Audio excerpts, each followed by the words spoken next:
What's up, guys? Hey guys. Sunday night. See a whole lot of people in the chat already. Whole lot of people. All right, so the only thing I need to do on my end still is connect us on our Discord server to make sure that the people can hear us. Boom and boom. That should do it. For those of you in the Discord server waiting to make sure that you're getting your emails read, can you just verify that you can hear us okay? Say something for me, babe. Something. All right. You guys hear both of us in there?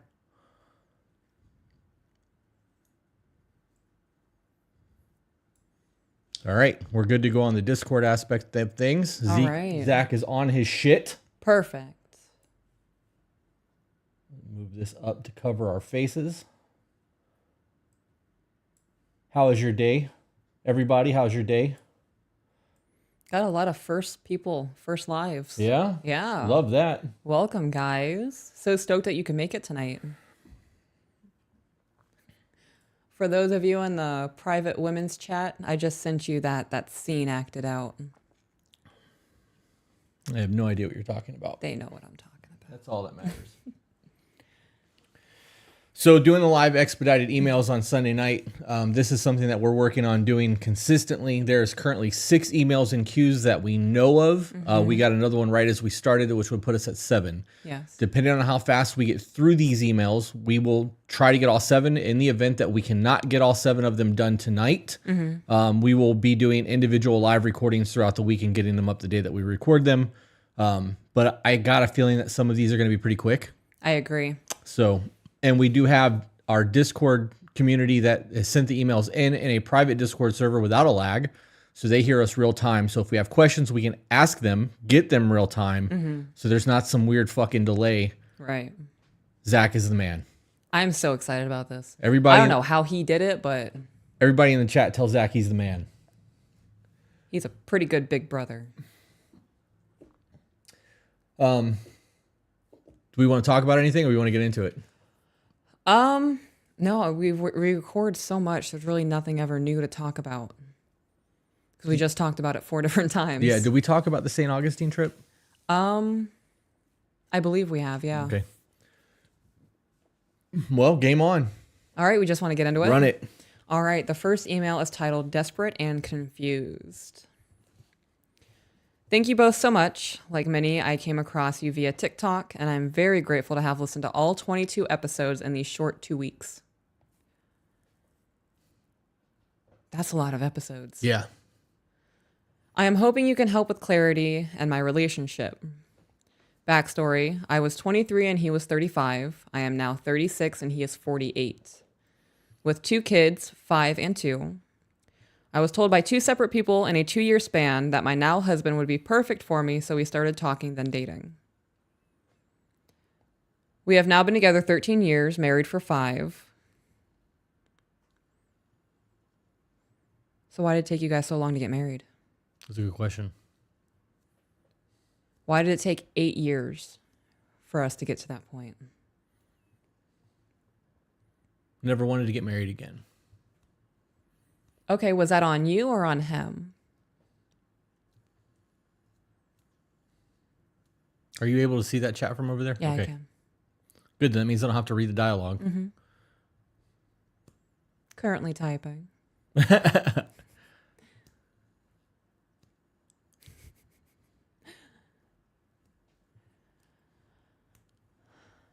Am I reading this out loud? Yes. Okay. I was a nasty estate battle and didn't want my kids to deal with anything if something happened to me. Oh, I was in a nasty estate battle. Okay. So the not wanting to get married again was on her aspect of things. Oh, it was the next sentence. I never plan on getting married again because of the legal side of it all. Thank you for not just saying fucking read. Yeah. Read the email. Thank you for you guys. Is this enabling? I moved in with him after 2 months of dating. We had never broken up and rarely fought. Now, in hindsight, it was because I conceded most times. I would also say 2 months of dating, that's not a very good time span to base the fact that you guys have never broken up. I like the fact that looking back, you can recognize that you've conceded a lot of times. In that, you need to recognize that the things that you do want to stand up for yourself for, don't back down again.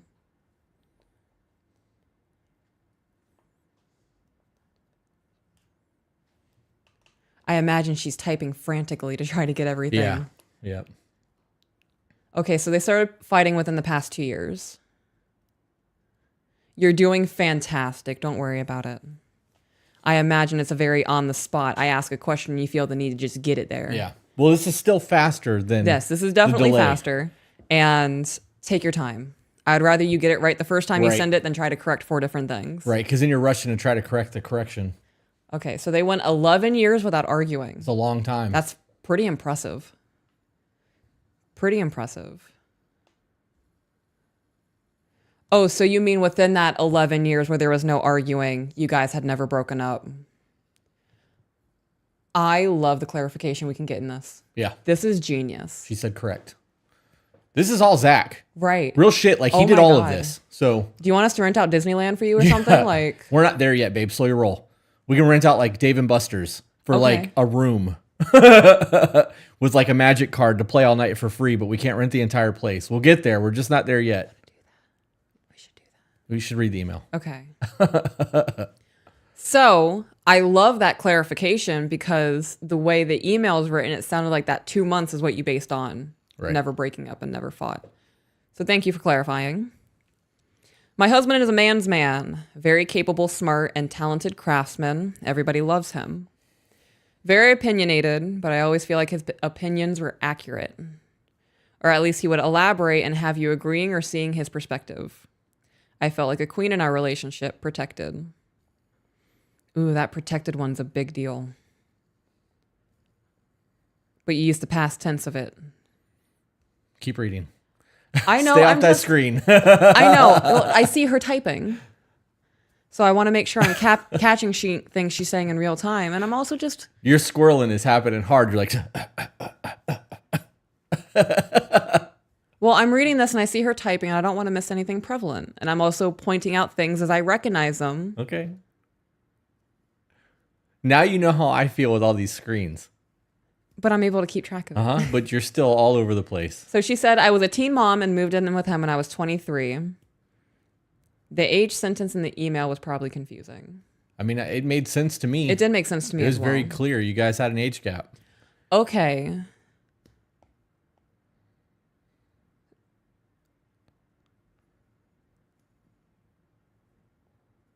Okay, so she said she was a teen mom and that made me question if he was the dad. And later on in the email, she clarifies that he's stepdad. Gotcha. Okay. He owned his own company. He prioritized the kids, treated them like his own. I felt like it was a true partnership, division of labor in the house, and a great sex life. After 5 years of dating, my then boyfriend was arrested in a federal crime that his then best friend had scammed him into.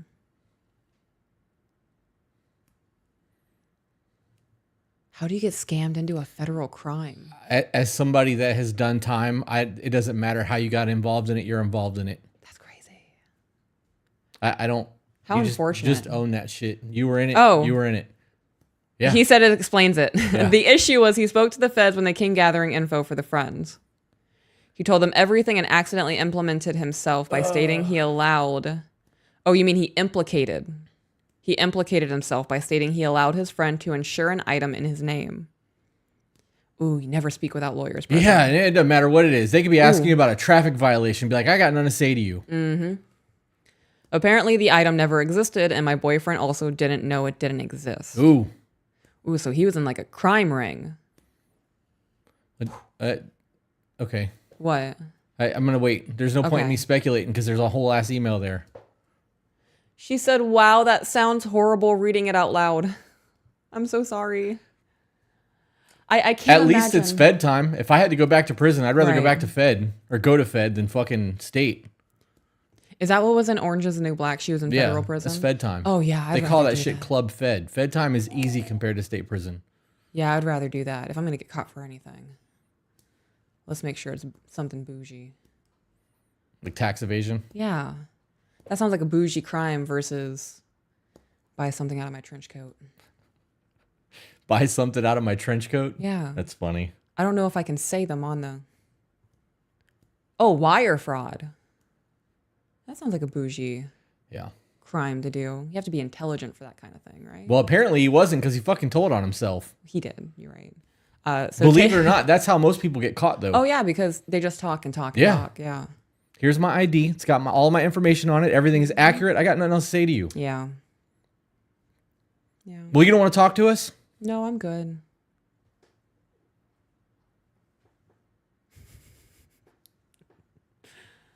Yep. I'm not even going to answer what color the sky is. I ain't answering shit. I gave you my ID. My information is correct. I got nothing to say. Yeah. Let's see. The insurance company mailed a check across state lines. Just made it federal. Yep. He signed over the check on the back to his friend. That's crazy. So he got all the trouble and none of the benefit.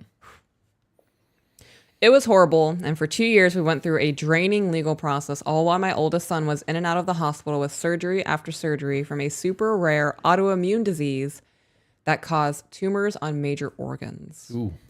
Oh, that poor kid. Me being me, when shit gets hard, I bottle it up and figure it out for everyone. Like, pile it up, I can handle it. So with that mindset, you also have to recognize when you can no longer do it on your own. Right. There is a very healthy balance that you can have, but it includes being vulnerable. And if you're not comfortable being vulnerable, that is something that you definitely have to work on. If you don't have that healthy balance, that's how you get into burnout. Yep. And the resentment towards the partner without understanding why you have that resentment. Yeah. She said, yep, full of resentment. That's how that goes. While my boyfriend was depressed and closed his company, he handled the hospital stays with my son, and I worked my ass off to save the family. It seemed to work out as best as it could because he was able to handle the emotional stress. I handled the financial stress. Okay. So they worked as a team. That's how it's supposed to go. Yeah. I'm going to put a pin in the depressed, and that he closed his company. That means that his business failed. Yeah. He tried to open his own business, and he fell on his face. Or he already had one that was thriving and fell on his face. Either way, the business had to close. Yeah. Okay. My son went into remission. I love that. Court passed, and we bought a house that needed a complete remodel. That's a lot of money. Okay, so possibility of financial stress. Yeah, I mean, On top of him not having his business anymore. yeah. Business closing automatically means financial stress as far as I'm concerned. And then they buy a house that needs a complete remodel.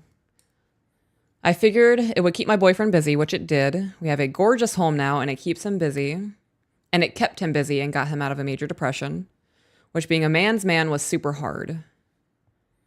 Okay, well, he climbed out of the depression, so we're removing that pin. There is no mention of how the remodel caused any stress for him, and it helped him, so also removing that pin. Year after year, I doubled my income. My business makes now over 7 figures annually and has created multiple other income sources.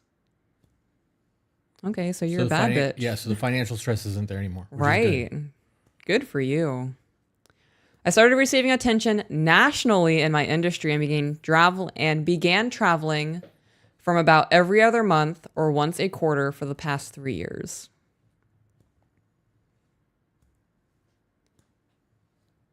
I appreciate the support in growing the company.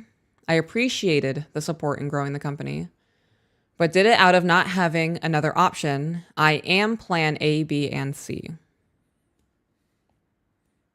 I am plan A, B, and C. So are you meaning that you are the one who makes the plan and then the backup plan? She's in charge of everything. Or you are the only one who plans things and execute them, and if there's a failure, you're the one who has to pick it up? Sounds like she's the me in the relationship. She said, I am the only one who can save us.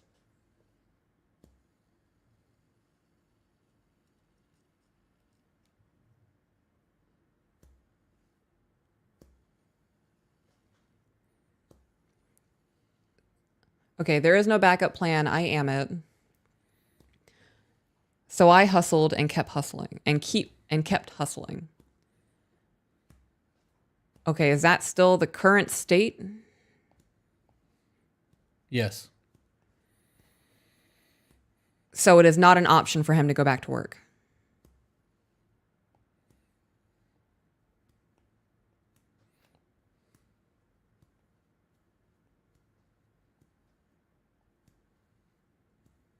Okay, so that's a backup plan. Now that I see an issue with. He just doesn't see a need. So if my opinion in this is if she's the breadwinner, let's Yeah. say she's making $300,000 a year, whatever it is she's making, $1 million a year, Right.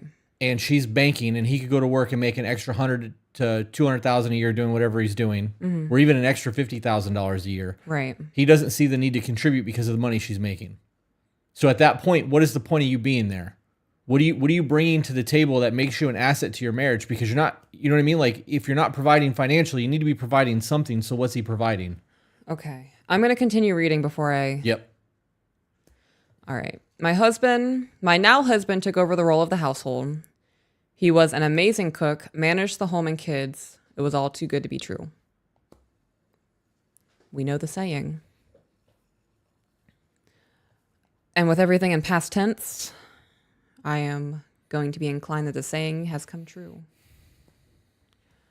Once my son, which kills my husband calling the kids mine, I used to always say ours, turned 15, he turned more manly. And I'm not sure if it was the testosterone in the house or what, but it turned into a war zone. With my husband being the dictating enemy, everyone bowed down, but we were wrong and our opinions were wrong, our feelings were wrong. I'm processing. So am I. But I'm not going to get hung up on that and delve into all of that. I'd rather you continue, and then we'll come back to that if we need to. I would be working and I would get texted pictures from my husband of leaves in the pool filter that my daughter didn't empty, or fruit not eat on the counter that my son was supposed to eat, or weeds in a garden bed that weren't picked, or an empty food bowl, a dog food bowl, or empty chicken feed. It got to the point where I felt like he was looking for issues to complain about or that he could have resolved. I agree with that. Yeah, I agree with that. It seems very petty to be sending pictures of, oh, look what they didn't do. Right. So, okay, yes, but it's only petty if he didn't do it afterwards. Right. Like when the kids do something wrong, like if they drew on the fucking wall or they left a plate by the garbage can, I'm going to come get you so you can see it. And then I'm going to take care of it. I want you to be aware of what the kids are doing so that if I bring it up, you know what the fuck is happening. There's no reason for us to not be on the same page before the issue is addressed. Right. So that is context. If he's just fucking complaining to complain and then not doing the work, I mean, why are you complaining?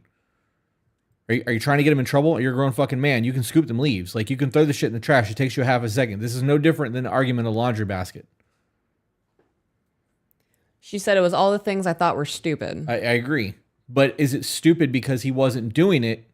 Or was he showing you so that you were aware of what the kids were not doing? Right, a lack because of they weren't discipline. doing their chores and he's trying to keep you in the fold because that matters. It does matter. And it also matters how he handled it after the fact. If he's blowing up on the kids screaming and yelling, that's not the answer to that. So the kids have chores in school, but he has pool service, lawn service, and a cleaner, and he does hobbies.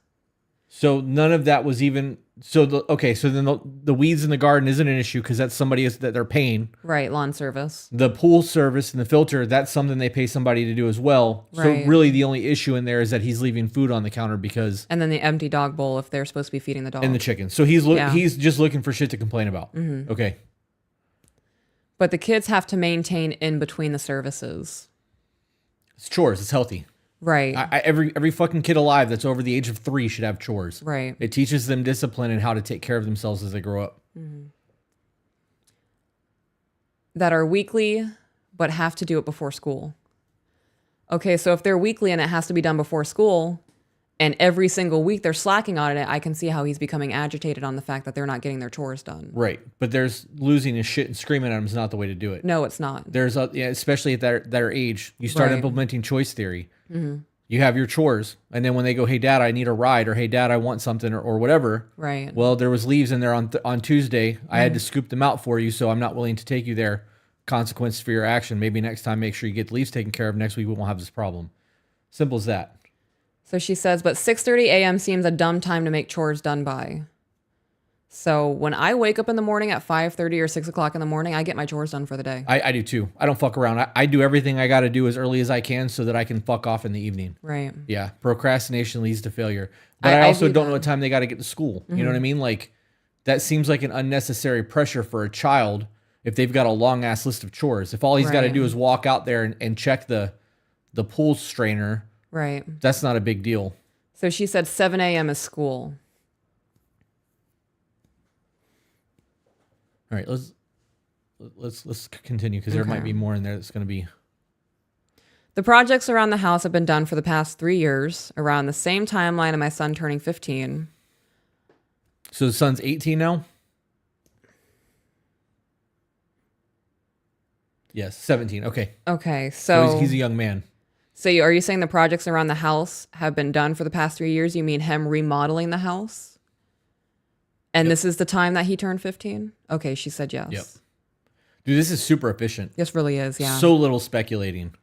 I couldn't help but think then, do it yourself. What else are you going? Okay. I couldn't help but think, then do it yourself. What else are you doing but causing drama? Yeah, I agree with that. From my perspective, the kids were not disrespectful or talked back. They were great kids. They walked around the home like shells of who they truly were. But it was just with when it was just with me, what? When it was just with me, their personality shined. Okay.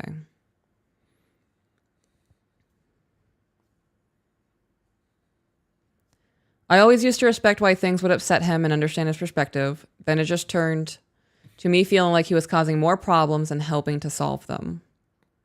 Which means she didn't feel like she had a teammate. Right. It just sounds like he's a straight sourpuss.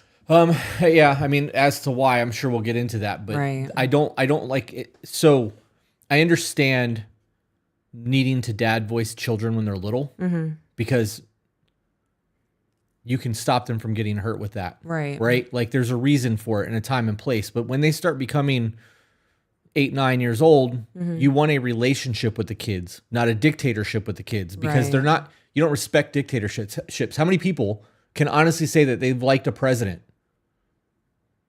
They might like what they're doing, but as a person, most people don't like the politicians that are in office, even though they voted for them. Right? So that situation, it needs to be a relationship. When you have a relationship, you're more likely to get the respect that you're looking for. Right. Kids are not going to be afraid to talk to you. You're more likely to get things done. If I go, hey, babe, can you do this for me? Because we have a relationship, you're willing to do it. If I was a controlling, abusive husband and I was like, hey, do this, even if you did it out of fear, you would fucking hate the fact that you had to do it. We wouldn't have a relationship. It'd be a whole problematic thing. So the choice theory eliminates that dictatorship and allows kids to do things with consequences that they know is coming. Right. That needs to be something that really is instilled with young people, in my opinion. So 2 points I want to make. I just realized if you ever demanded something of me, I wouldn't do it out of fear. I would look at you and say, you want to rephrase that? Yeah. Yeah. We're going to test that theory one day. Okay. Depends on a fucker. Ooh. Want to rephrase that? I didn't even say shit. And you didn't have to. Fuck. I rephrased it. Oh my God. You better? I don't think I've seen it from the other side before.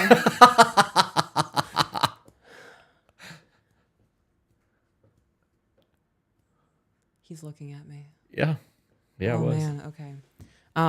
Secondly, isn't it a thing when a young boy comes into his own as a teenager and he's getting that testosterone thing, that there's like a silent challenge between the man in the house and that boy? Like, most of the time, yeah. Isn't it like most kids, like with lions and the pride, there's the alpha male and then that young guy who thinks he's top shit. I'm going to challenge the alpha. Yes, but that comes from a lack of respect. Right. Because when kids when a young man respects an older man, right, that test is not necessary because that respect is there. So, and there's a hierarchy that doesn't need to be tested. When that respect is not there and somebody thinks they could be doing the better job as the head of the house, that shit gets tested. So do you think it's a possibility that the dude in this situation, from his perspective or cognitive bias, that he was viewing the actions of like not taking care of the toys or whatever as challenging or undermining? I was about to say that I would need more information, but this kid is fucking 4.4 GPA and wrestles daily. Yeah, I was pretty sure that this kid is not. There's got to be a level of him that inside is like, he's going to fucking push my button one more time, I'm going to slam him to the ground. Yeah.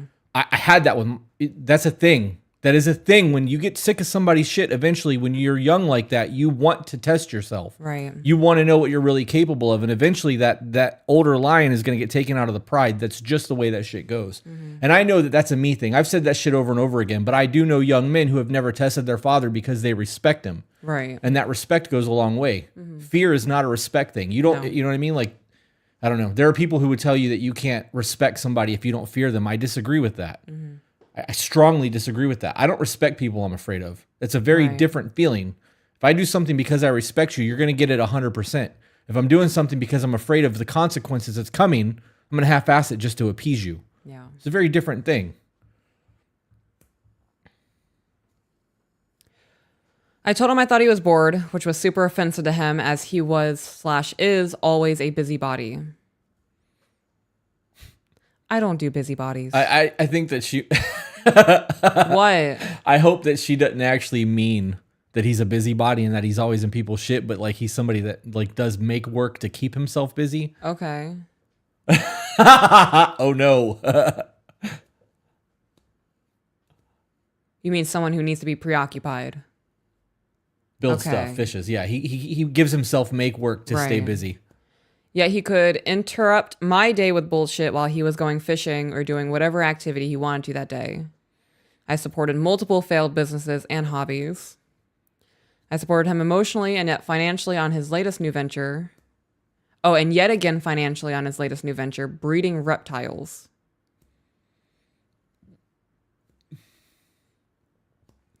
That sounds more like a hobby than a job. I'm just saying. So let me ask you this question.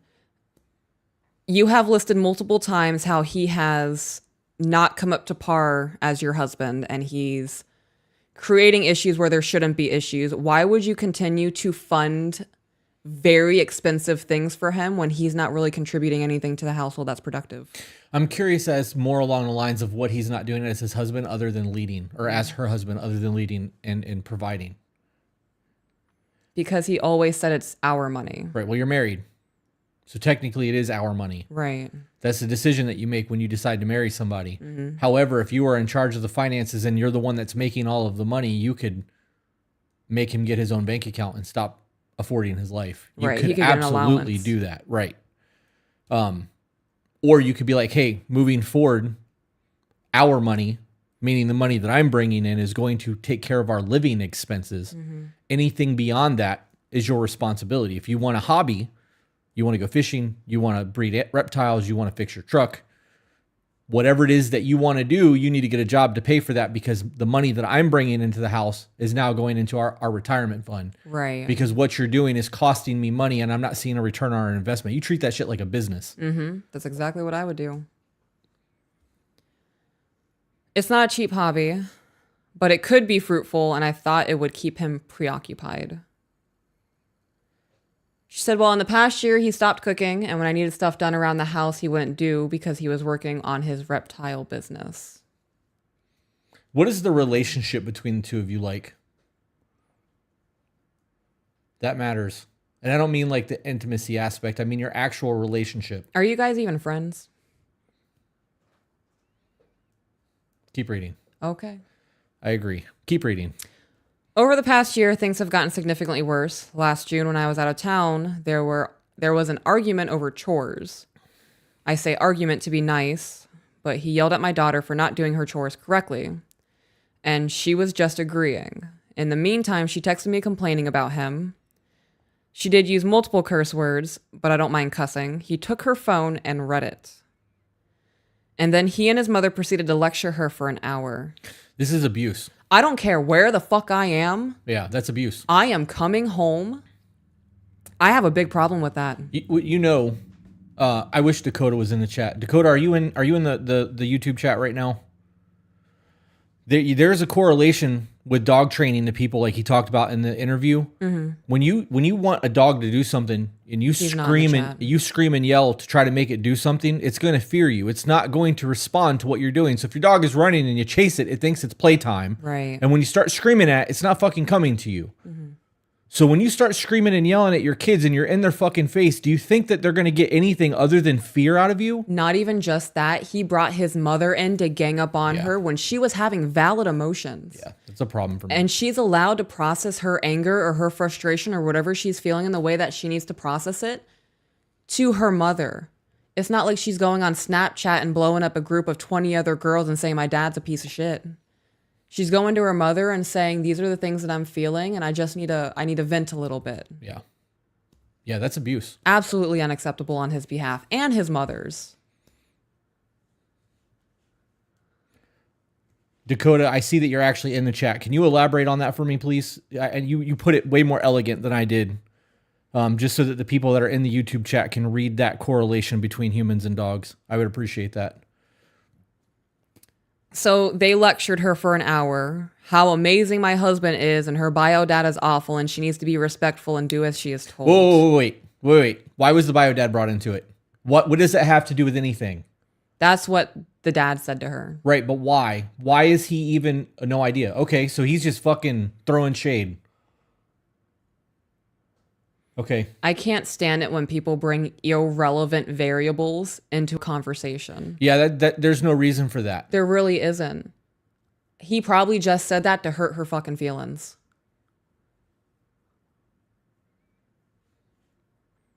She was able to go to one of my friend's houses. My friend called me crying and said that this isn't okay, the way he speaks to my daughter, and two adults blaming her for her dad being a drug addict and my husband being the only one who has cared for her. That doesn't sound like care. I cannot believe that a conversation over chores ended in him saying that your dad's a deadbeat drug addict and you should be grateful that I'm in your life. Yeah. Unbelievable. My daughter made some statements that were borderline suicidal. When I got home, I set Hugh boundaries and we actually fought. I told him he is done disciplining the children. Them being shells of who they are isn't okay, and I am done with him knocking them down. I'm going to ask a very genuine question, and this is not me shitting on anybody. Why did it get to the point of a external person coming into your family and saying this is not okay for you to put your foot down and say, you have made my children enough shells of who they are as people, I'm done? This is one of those things that escalate. This is how abuse happens. This is how true physical abuse happens. It's gradual. Nobody ever just starts swinging. Like, that boundary gets pushed 2 feet at a time. You guys need to recognize the signs when you see them.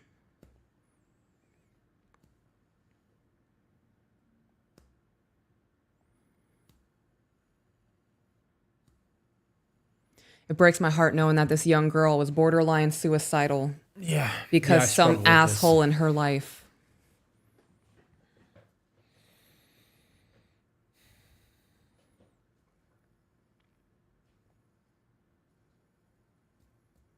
It was then turned on me for not backing him and supporting him, so I have made him the bad guy. So she said in the chat that he always explained that he wants them to be good people and that discipline is good. I agree. Discipline is fucking amazing. It's incredible. It's one of the best assets that you can have as a person. Child abuse is not how you instill discipline. That's not how that works. You lead from the front. I don't know. I don't know.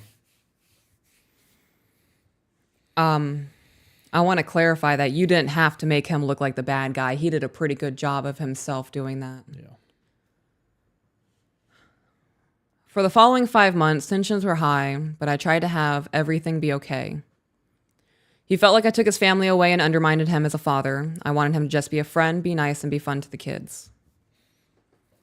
So after this, of your daughter being borderline suicidal and having this breakdown and him be verbally abusive to your daughter, you stayed for another 5 months?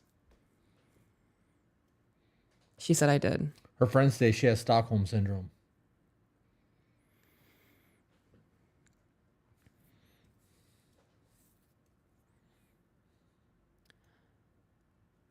That's when anytime I disagreed with the punishment or what he was made or with what he was mad about, he threatened divorce. We had never done that before, but now it's what he kept saying. I don't play that breakup game. Sounds like that's what he wanted. So here's how this works. She's the breadwinner, making 7 figures a year. So that puts her With way her up, own business. way up there, right? She's got 2 kids that he's been taking care of the entire time. Is he legally the father? Did he adopt the children? Okay, good. So in the event that she said no, by the way. I was about to say, clarify, she said no. Right. So in the event that they actually got a divorce, she would owe him alimony because he hasn't worked in years. Did your son's father pass away? Is this the drug addict? He wants $5,000 a month. Unfucking real. What, for fuck around money? They had different dads. They have different dads. Okay. He wants $5,000 a month for fuck around money. Nah, homeboy can get a job. I don't think they're together. It sounds like the divorce is happening. I wish, dude. I hope this is one of those things where when there's abuse that's happening and you got a good lawyer and you can prove the abuse was happening, that alimony shit's not going to fly. No. Okay. Because I wouldn't compromise on how he spoke to the kids and him being the judge and jury on what the kids do that deserves punishment, we weren't seeing eye to eye on what they were doing. Can I pause you for a minute?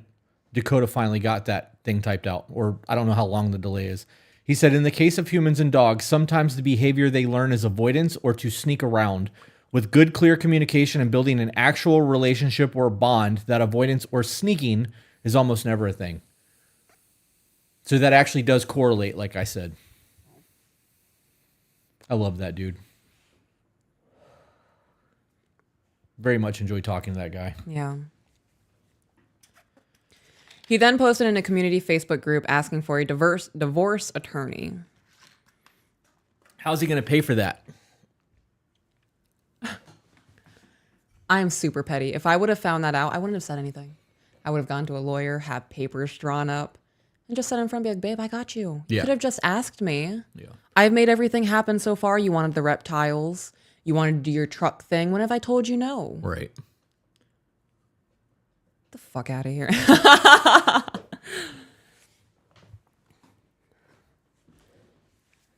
May have to open that door up. Yeah, you're getting a little toasty. I'm sweating. I'm fucking aggravated. The moment that I knew that he was looking for a divorce lawyer, I would have went ahead and just gone Right. and done it. I I want to would've know how too. he's going to pay for a divorce lawyer. Yeah. Because they're not fucking cheap. No. They're not cheap. No. I'm waiting to see what she types out before I keep going. I am a boss bitch at work, but I try to be submissive in my house. I paid for it. Bitch, yes. Because you paid for that house, you're supposed to have whatever you want in it. Wait a minute. You paid for what? Did you pay for the divorce lawyer or did you pay for that? I'm so lost. Oh, if you didn't mean you paid for the house and I took that the wrong way, Yeah. if that's still the case, good for you. I really hope you got a good lawyer. I paid for She both paid for divorce both. attorneys. And I did pay for the house. I thought you did, yeah. There's no fucking way I would give him alimony. Keep reading. We gotta stay on task. A local Facebook group that knows who we are and to people who most likely wouldn't hire me if they realized I was going through some life shit. Slander, okay? Wow. Intentional slander. Yeah, that shit could go to court. In November, I had to leave again for a conference. This time there was an incident at school with my daughter, and she was Baker acted. I think the catalyst was me going out of town, and she was fearful of what would happen, and I immediately flew home. So there needs to be all this shit with the daughter needs to be documented as well, and I would get a therapist on board to find out if she's got PTSD from this dude because that would also go to court. Yes, she said it is. If you haven't already started implementing conversation points with your daughter from the podcast, you need to. She is going to have a lot to work through in her adulthood. She's going to have a very hard time being comfortable around men. The likelihood of her getting to a relationship such as what you have experienced with him is Increased. very likely. Talk about warning signs, talk about self-worth. You guys are going to have a kind of a bumpy road leading into her young adulthood.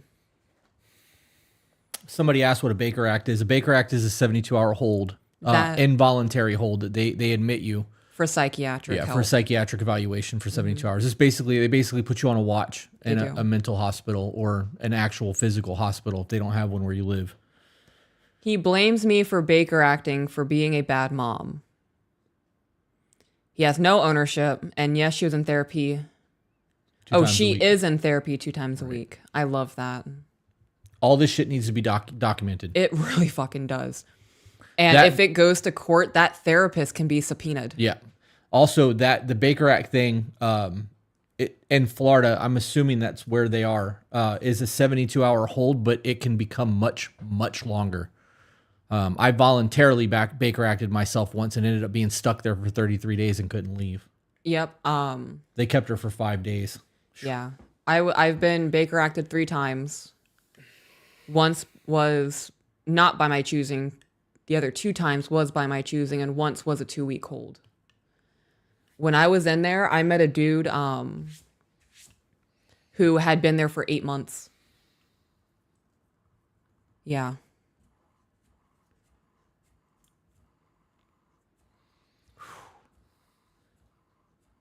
I am just reliving conversations. Yeah, that shit's crazy. If you guys need mental help, definitely seek it out. You don't want to end up in a place like that.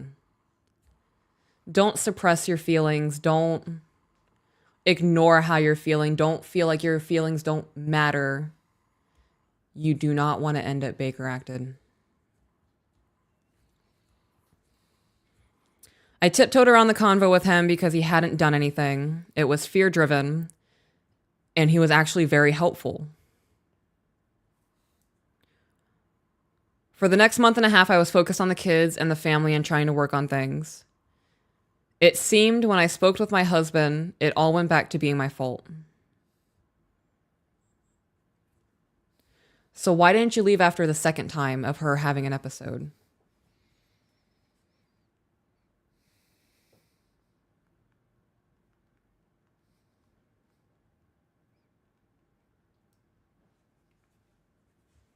Well, I didn't know. You didn't know she was Baker Acted? You said that you flew home.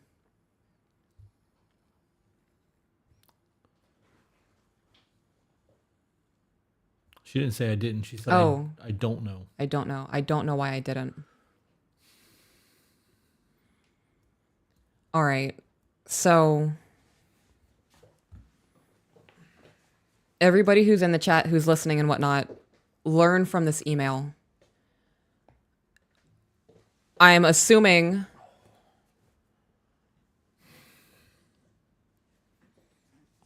okay.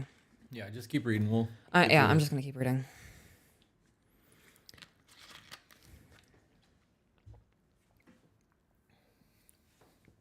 My feelings were because I did something wrong from his perspective. It always seemed flipped. Reminder, I am not really emotionally available because I hate conflict in my personal life. I have it daily in my career. I fucking get that. I get that. You also have to accept that there's going to be conflict in your personal life. He convinced me it was my fault. You understand now that it's not your fault, right? Well, they're divorced. Keep reading. We're obviously, they're going through it. Right. I want to make sure she understands now. Yeah. That he definitely misconstrued the situation.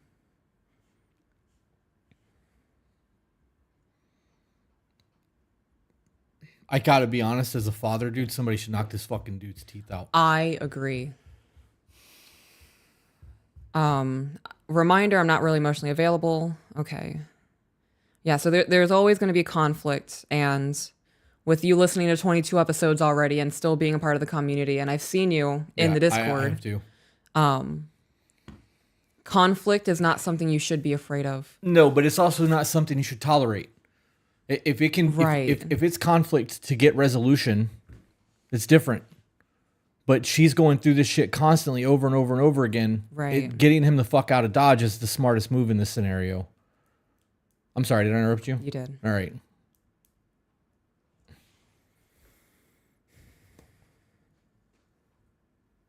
I'm also concerned with opening up emotionally because I fear once it all comes up, how do I get it back down? Which is currently where I am now.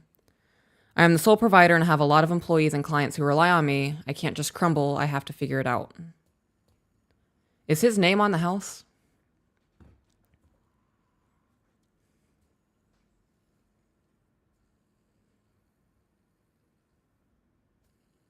Okay. She said yes. I put it on once we got married. Okay.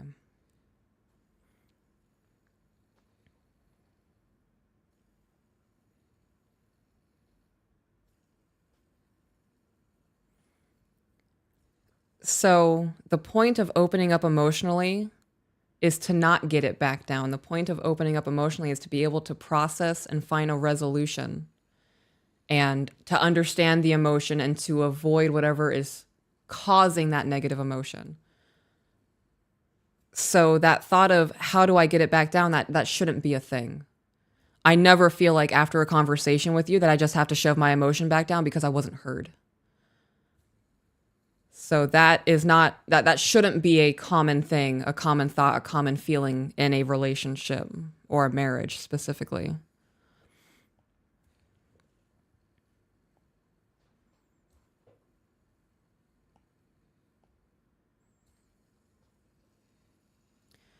So back to the story. November, my daughter is in the hospital. In December, something, I don't remember exactly what happened, and my husband yelled at the kids again, and I stood up to him.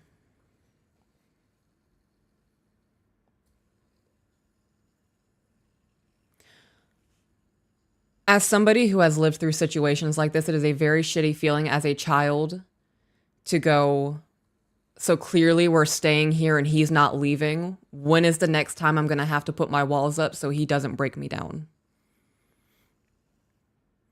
These children are probably in constant fight or flight in this moment, and that's just a horrifying thing to experience as a child. During the past year, my husband has spent almost every day with his mother, who he thinks can do no wrong. Well, I don't know if she has that mindset, but if she does, I can see how he thinks that he in turn can do no wrong. She says, when I wrote this, I was in such a different place. I hope you're in a better place now.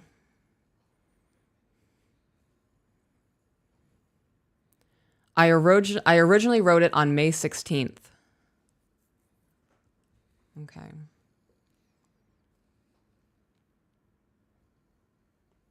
She has been his complete sounding board at my house every day to support him.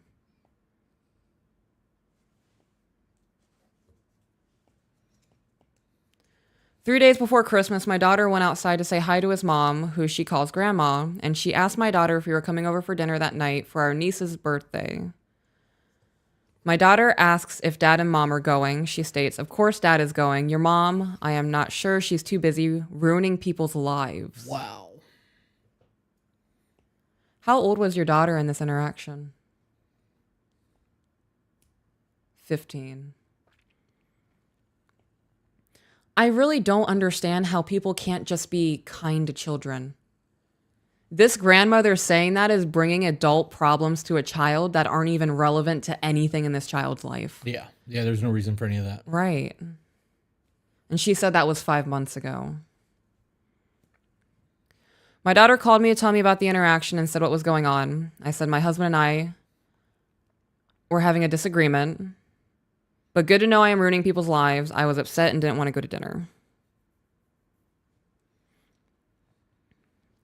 My husband tried to smooth it over and calm me down, but it has only been a month and a half since our daughter got out of the hospital and I am being bashed.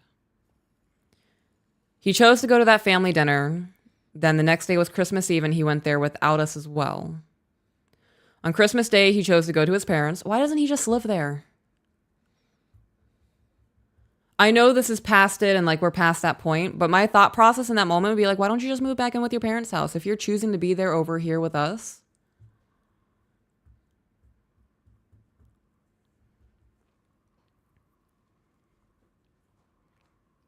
She said, I begged him and he wouldn't.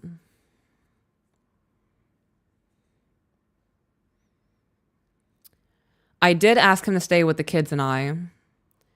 At this point, I am so over being the bad guy when people are doing things to hurt my feelings. I am upset with how he chooses his mom over me.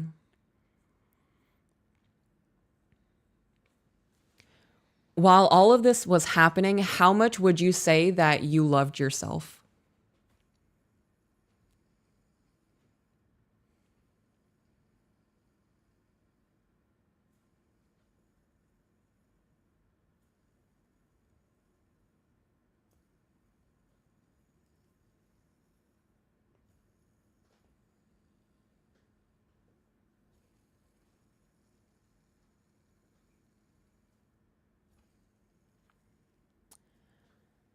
She said, outwardly it looked like I did, but in hindsight, I believed I was the issue, so not much. Did you have self-love for yourself before getting into a relationship with him, during the good parts of the relationship, up until things started going bad? Would you say that you loved yourself to a point that you had standards or boundaries that you wouldn't let cross?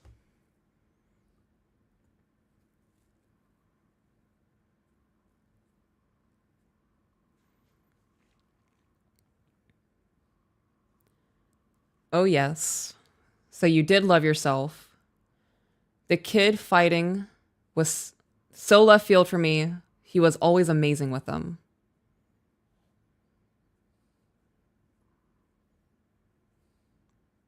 I thought it was a phase or something.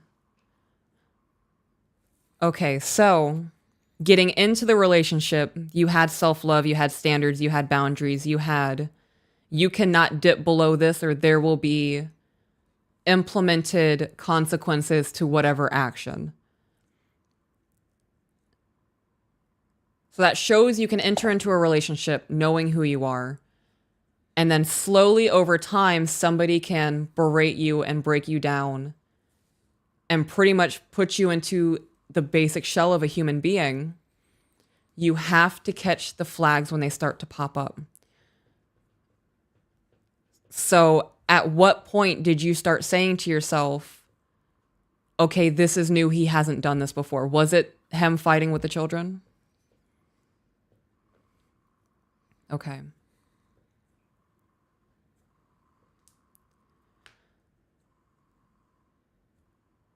I'm processing a lot of things. Do you have anything you want to say? Nope.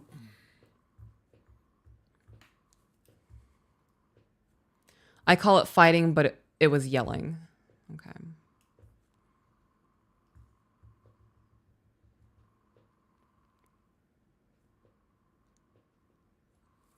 Okay.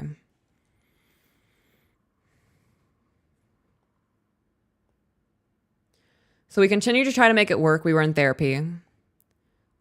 Fast forward, in February 2023, I had the last conference, 3-day event I had to commit to in 2022 and couldn't get out of it. I came home at 5 p.m. one day and did the therapy with my daughter, and it was draining. I just needed sleep. He wanted to talk at 9 p.m. about his feelings. I asked if we could table the convo until tomorrow because he wasn't going to get the reaction or attention he wanted from me because I had no more to give that day. So this is one of those scenarios where we talk about always saving a little bit extra in your battery, that 20%, that 15%, just in case your partner comes to you and says, I'm feeling this way, X, Y, and Z is happening. And she's currently typing.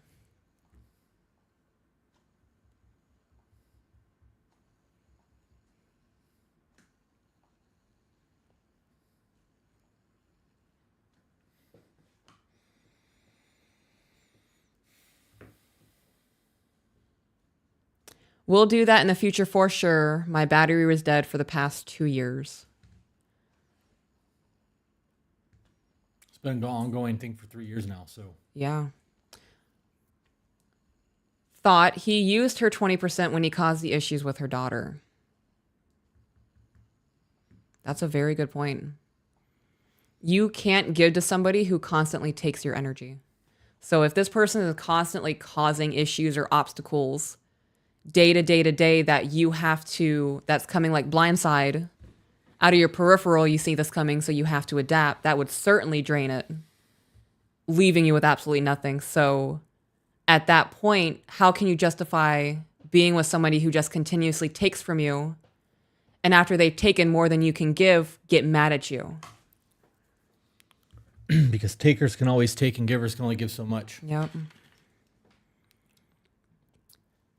She asked if we could table it. He just kept talking.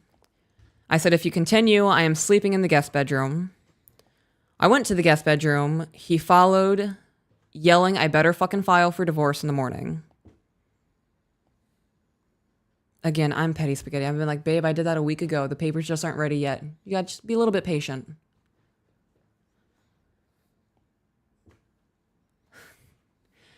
She did a bunch of laughing emojis.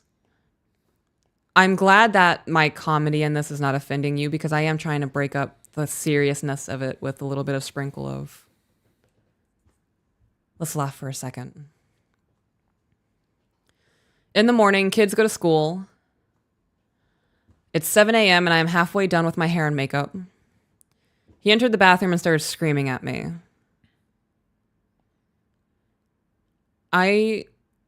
I used to be one of those people who was like, the sun's up, I'm on my bullshit.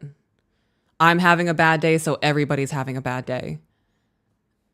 After having that mindset and listening to the way that I affected people, it is such an exhausting mindset to have.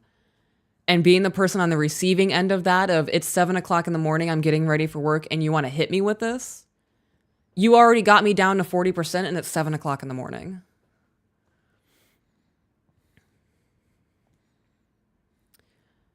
So he started screaming at her. He has never turned me on. I had seen him yell at others. Oh, he has never turned on me. I have seen him yell at others or puff up to other men, but never to me. He said he was going to ruin me, destroy everything I have worked for.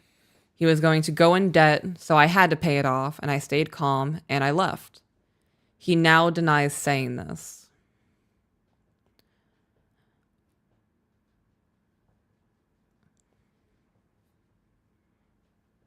Would you say that right now he classifies as a workless? Yeah, he has for years. He has hobbies to make himself look good.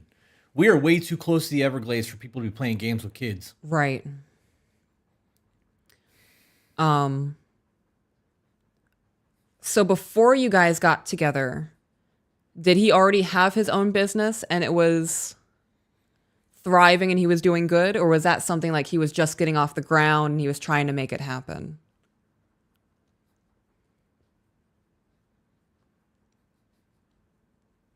He was the breadwinner and my savior. I don't understand how people go from one extreme of the spectrum to the other. And I use extreme as an example of a scale. So he literally went from being the fucking man to a workless, abusing moocher. So how does that, I just don't understand how that can switch in somebody. She started making a little bit of money and he realized he didn't have to do it anymore. Oh, that's right. He's older too, isn't he? Mm-hmm. That's right.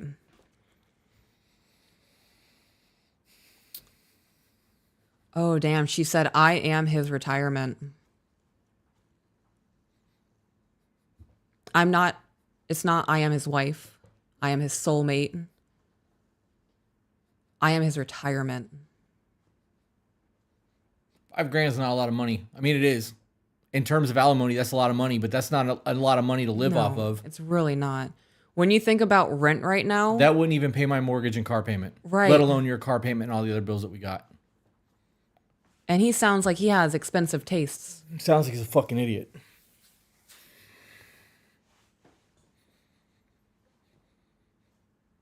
Would you mind getting me a drink, please? You want water or soda? Water, please. I so needed this. I don't know how to respond to that. You know, reading your life experience is pretty devastating, and I'm sorry that this is the man that you've had to deal with for the past, what did you say, 15 years? 13 years? She said, I am smiling knowing I'm doing the right thing. Thank you.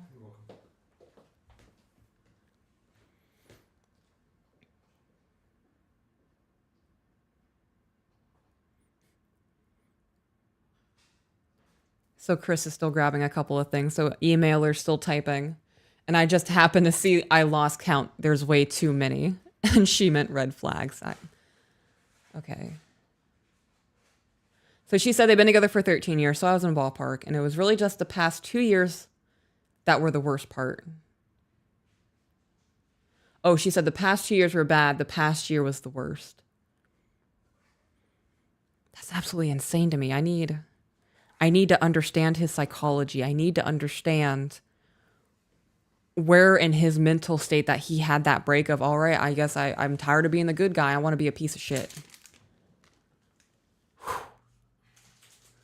And thank you for sharing your story. This could be a wake-up call for a lot of people watching. All right. So she left. When I got in the call, I called my partner attorney and told him to file for divorce, give my husband half of everything. In Florida, there is no legal separation. The file date is the date that separate assess. The next day he was served, and from that day to present, I am the worst person ever. It's all my fault where we are. So I'm telling you right now, that is not the case. This man has dropped the ball in more than one way as your husband and as a stepfather and as a protector. He has had a very massive hand in getting you guys into where you are.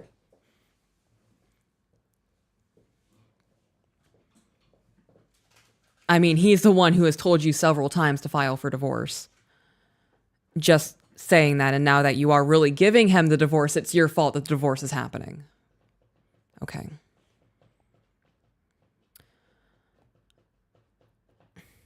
Since filing, I have been studying emotional and mental health. I have realized by me not being more communicative in our relationship, I have a huge part. It's good to acknowledge that communication is definitely the number one thing that you both should be fluent at. And when that is not there, everything else crumbles. Patron. I was always worried about conflict or being blamed or rocking the boat, so it was easier to be quiet. What's crazy is that in any other aspect of my life, I am not like that. I don't think that's crazy. In every other aspect of your life, you don't have to be vulnerable to a point that it could be used against you. You don't have to open up in these other aspects of your life as you would to your husband. So every other aspect of your life should be separate from your marriage, but not in a way like this. It really shouldn't be. If anything, your relationship, your marriage should be the one place that you feel the most safe and the most yourself, that you could be open with no backlash or any worry that there's going to be an argument or retaliation, or you're going to have to defend your standpoint in a way that is logical to you, but he's making it sound illogical because he's twisting the words or manipulating the situation. So here's where I need some help and clarity. For the past 2 months, I have wanted and still want to make things work. I do love him. Love is not enough. Someone should put that on a t-shirt.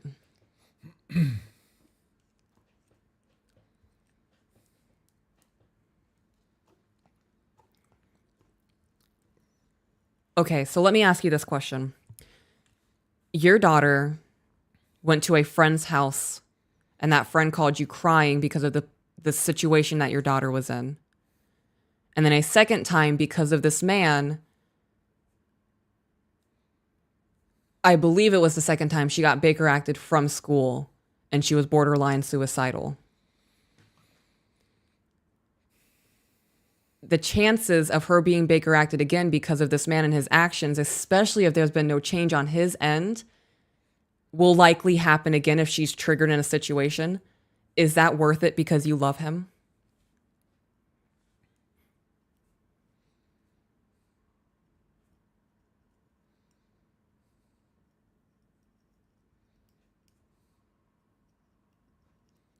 She said no, which is why we are where we are now. I fucking love that answer. I absolutely love that answer. Once I filed, his parents bought a house for him. He hasn't moved in yet. He is building cages there for his reptiles. Okay, she said, I feel stupid even saying out loud that I love him, but I do. I loved our life. You don't love him. He, in the past 2 years, he had shown you who he is. And if he hasn't changed those actions, he is showing you who he is going to continue to be. You love who he was. You loved him. Who he is currently is not the man that you fell in love with. I bet you love the nostalgia of who he was. The idea. Yeah.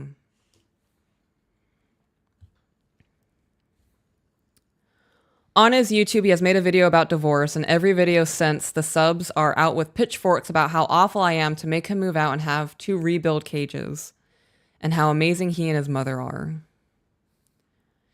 She said, yes, I am romanticizing our past. Yeah, everybody does that. Everybody does that. That's how the brain works. When you look back in your past, no matter how bad things were, you think about the good times. Mm-hmm.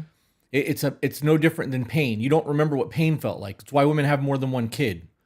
You look back on the past, you want to look at it with admiration, not remorse. When you look back on the past and have remorse, you feel a guilt of that. You should have done better, or you could have changed this. You don't want to look on the flaws of the past because you have a contribution to those flaws.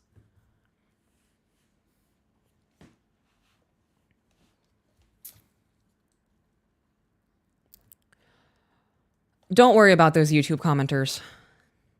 They are blindly following a man who they don't even know, who has done pretty awful things to you and your children. And I'm sure if those things were to get out, their tune would be very different. Before he even closed on a house, I asked him if we could put up tenants in it and we could figure out how to pay back his parents. He said his parents won't talk to them ever again if he doesn't divorce me. I have realized I feel rejected, not chosen, used, and not a priority. So just in that instance of him saying that he's not willing to do that, or looking back on the entirety of the relationship, you feel rejected, not chosen, used, and not a priority. Okay, all of it. He is working his ass off building these cages, and it's very labor intensive. So he is tired, and I have been trying to work on things, but now he is too tired. Except for when he wants to go hang out with his friends, where I'm not invited because they don't like me. I don't feel bad about him wanting to build these cages. This is the hobby you wanted. This is the business that you wanted to build. I don't want to hear you complaining about the cages that you wanted for the animals that you had to have, that I had to put money out for, because it's our money. I wouldn't even... Are you still checking the comments on that YouTube channel?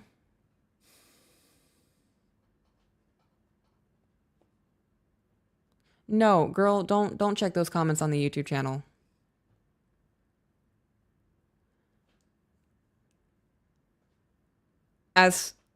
So Chris and I have received a multitude of hateful comments, death threats.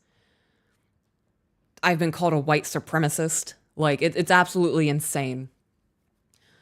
I really wouldn't recommend going and continuously checking those comments, because even right now, if you feel they aren't affecting you in a negative way, I can guarantee long-term they are going to have an effect on your psyche. You have a lot of things that you need to work through and process. Okay, she said, I know I need to stop. They are just so mean for me divorcing him, and I feel like I have to prove them wrong. When you feel that need of I have to prove them wrong, you are putting your life choices in somebody else's hands, because you feel like you have something you need to prove to some complete stranger on the internet. I went through that, and it is not worth it. The amount of energy and anger that gets built up inside of you and the frustration because you feel like you aren't articulating yourself in a way that comes across as they can't counter that because that's just so solid. You know you're a good person. Your children know you're a good person. The people in your life who are of sound mind know that what you're doing is the right thing. Don't try to pander to people that you wouldn't even have a coffee with.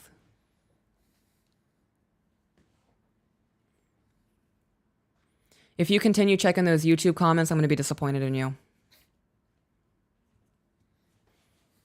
Like, not even as Peaches on the To Be Better podcast, as a human being to another human being for your own mental health. If you don't stop checking those comments, I'm going to be disappointed in you. You deserve so much better than that. You deserve such a better mindset than that. And you owe absolutely nothing to people who are following a man who they don't even know the full context of. If they knew that they were supporting an abuser, somebody who sent a teenage girl to get Baker acted, they would not be saying the things they are saying underneath his comments.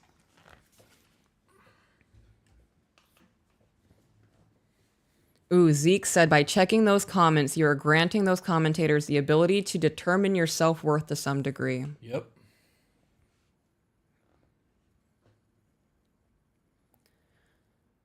Mother's Day was 2 days ago and he didn't get me anything. Not shocking, as he never has. And in his words, I am not his mom. And he went and spent the evening with his parents, where yet again, the kids and I are not invited. So for the whole 13 years, he never got you anything for Mother's Day? Because that's how he felt? I have never received a gift. That's because he's a taker. Red flag.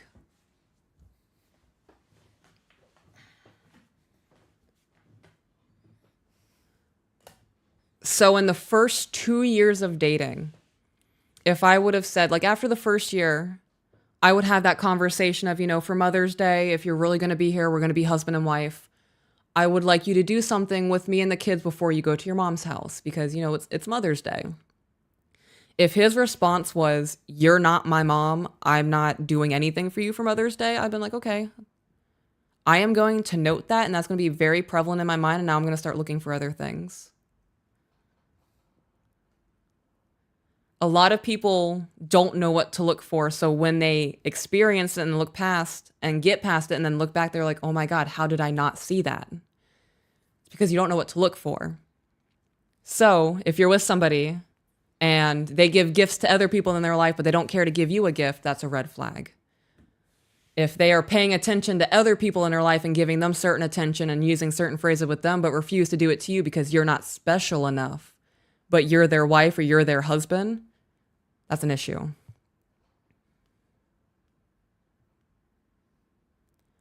He hasn't ever gotten me a birthday or Christmas present. I think he thinks because his mom did, that is from him. I don't understand what that means. It means that the mom would buy a gift for him and give it to her from him. What? So his mom bought me gifts? Right. Okay. I don't understand why this is even a thing. Huh. What do you mean? Talking about the gifts? This entire thing at this point. The divorce is already initiated. The kids are in a safe space without him being there. Who gives a shit about the YouTube page? Like, all that is fuel for the fire. That's Right. slander. That's It shit is that you slander. can go after him later for in court because he doesn't have the fucking money to hire a lawyer to defend himself. You hired his attorney.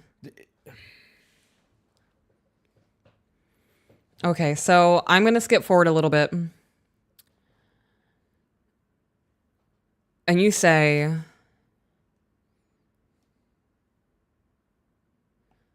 do you want me to, there's like 3 more paragraphs. Do you want me to finish out the email? Just read it. Okay. He came home tonight and asked what's wrong. I said, nothing, I'm okay. Because it's the same shit I have said previously, and all he says in return is, I did this. I finally told him my feelings when he started putting down my son, and he replied back with how this is all my fault. I don't know why I want to make this work. We spent 11 years without fighting and through some major stuff. Anybody in this situation, when you say, I still want to be with him, I still love them, We had all these amazing times, and it's just the past few years it's been shit. Think about your children. I don't care what you're feeling. I don't care what you're thinking. Look at your kids and see what their quality of life is. If their quality of life is not protected and they don't feel safe and they're walking on eggshells and they're scared to breathe, that's your answer. That's all you need to look to. You shouldn't be asking, can it get better? Should I try to communicate with him? Should we try counseling?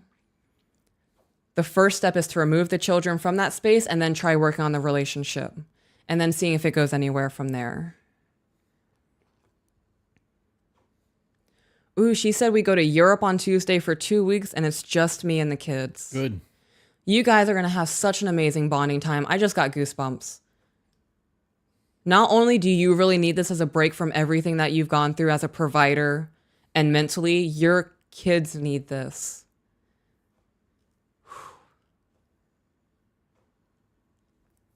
You guys are going to go on this vacation and your kids are going to feel like they're going to be able to be free for the first time in a very long time. When you get back, this man is going to try to rope you back in. He's going to tell you all the sweet nothings and I'm going to change and it's going to get better and I love you and the kids and I just want to be the best for you. If that was the case, he'd have done that already. Do not entertain anything this man has to say to you until he can actually start implementing the change that he talks so frequently about. Give those kids the best life possible. That way, when they are adults and he looks back, I mean, when your kids look back, they're going to say, my mom did everything she could to make sure that we were happy and taken care of. I think about that a lot. Before I make any choices that is going to affect my children's life, I think long-term, when they're in their 40s, are they going to say, I never understood how my mom was able to do this, especially now that I have kids? Okay, he won't do that. He has to keep me the bad guy. Good, so there won't be temptation. Not good that he speaks to you that way, because it is abominable. But good in the aspect that some women do give into that temptation and fall right back into that circle. So I'm glad that that's not going to be a thing for you.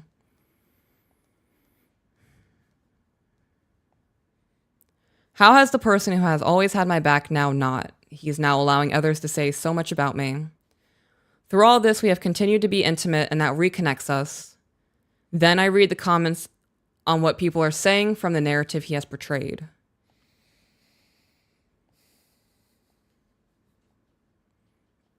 This is going to sound really shitty. He is not being intimate with you. This is how he's treating you outside of playtime. He is using you for self-pleasuring. Yep.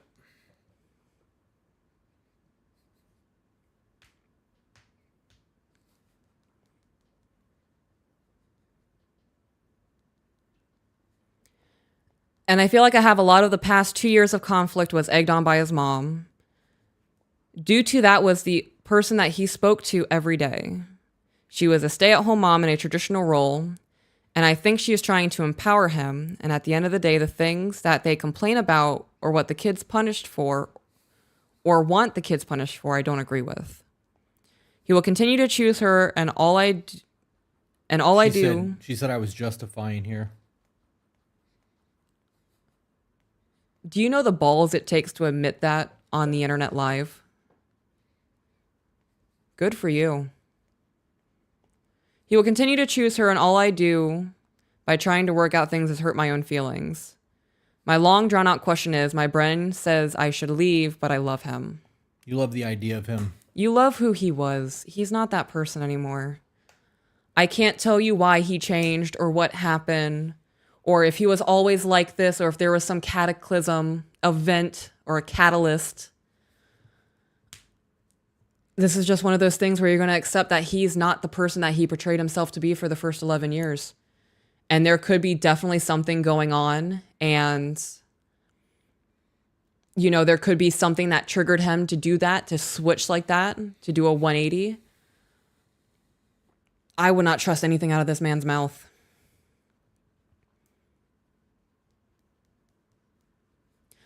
I'm going to get personal for a minute. My mom dated a very abusive man for a very long time. And I was your kids. I was walking on eggshells. I was horrified to breathe. I was scared to come home. I didn't know if he was going to be drunk when I walked in the door. I didn't know if I was going to be berated. It's a horrifying situation to be in. And we finally broke away. He was gone for a very long time. And about 8 years later, he comes back. And everything was solid for about a year. And then he slipped right back into his same ways. I do believe that people can change. I do not believe that change without a very thorough, like, you have to prove to me for the next 3 to 5 years that this is who you are before I even entertain accepting you back into my life. Are you selling the house and is he getting half of that? Don't get back together with this man. Not until.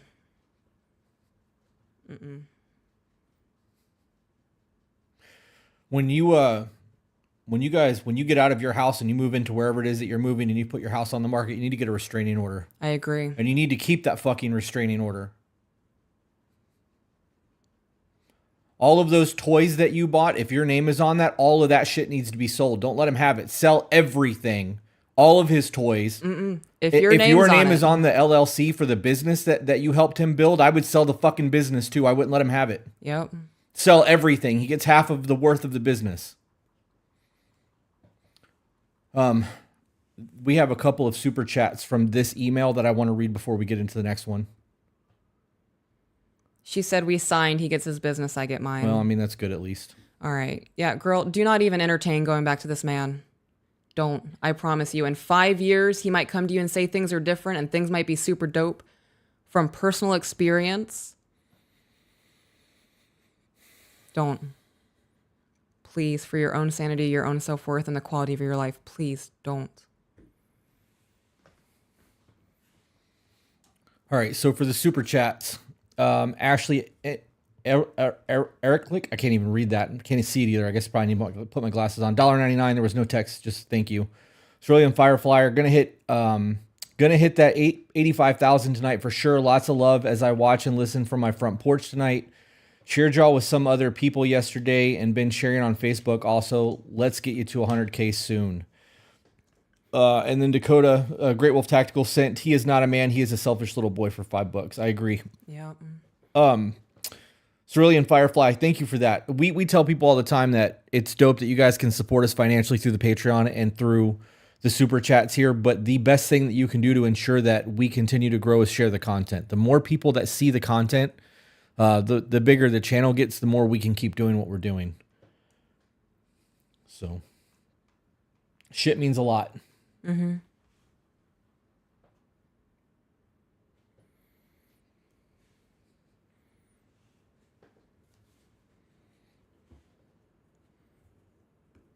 Oh, those all the super chats? Yep. It's raining hard outside. My pitcher plant is getting their thirst quenched. Yeah.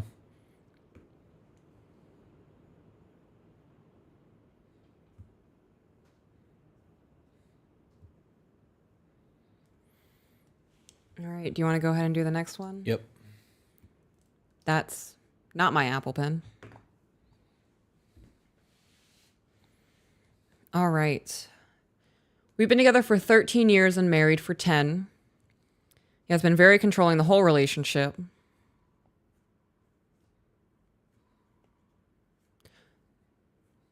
Okay. So he was controlling in the beginning of the relationship and you said yes to marrying him. She said she's here for about 15 minutes. All right. Well, let's get through it and see if we have questions. We can ask it while she's here. We have always stuck it out. We were in the roommate stage before having our daughter, and since having our daughter, we stayed in that phase and things got worse. He told me he didn't want kids, but agreed to have them just to keep me. So she said yes, I moved 900 miles away from my family. Okay. He told me he didn't want kids, but agreed to have them just to keep me. So you never do that. Nope. If you do not want children, you do not compromise on having children just to be with somebody, because you are bringing life into this world. And if you do not want to have children, you are going to be so spiteful and angry and hateful to them because they are going to take away all of your free time.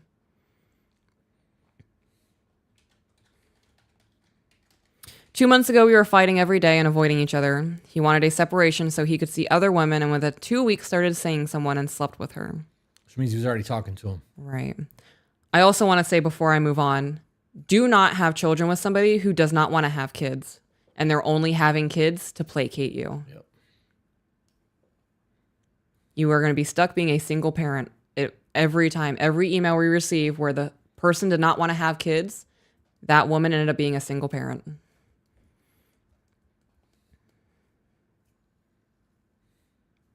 She said, I wish I knew that before we had a child. He didn't tell me until after I had her.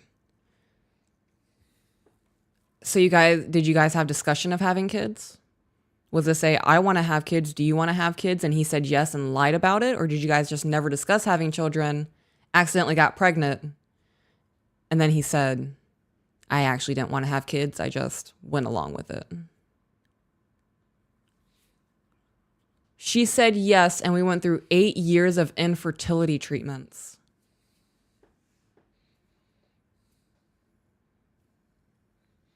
I am absolutely flabbergasted. Okay, so he slept with her. He then realized he made a mistake and asked me to work on things. She said it was a complete shock when he told me that. Yeah, I can absolutely imagine you're living with a lie. I agreed with stipulations on improving our marriage, getting counseling, getting the emotional connection that I want, and spending time with our daughter. He has done a complete 180 and our relationship is better than it's ever been, but I'm having a hard time not thinking about this other woman.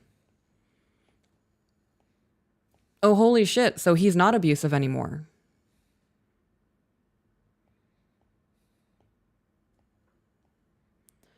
Every time I bring it to him, he says he doesn't even think of her. He says that she meant nothing and he only thinks of her when I bring it up.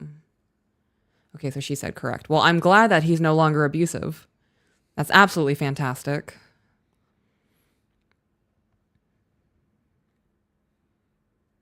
She said it's like I'm married to a completely different person. How long has this change been implemented for?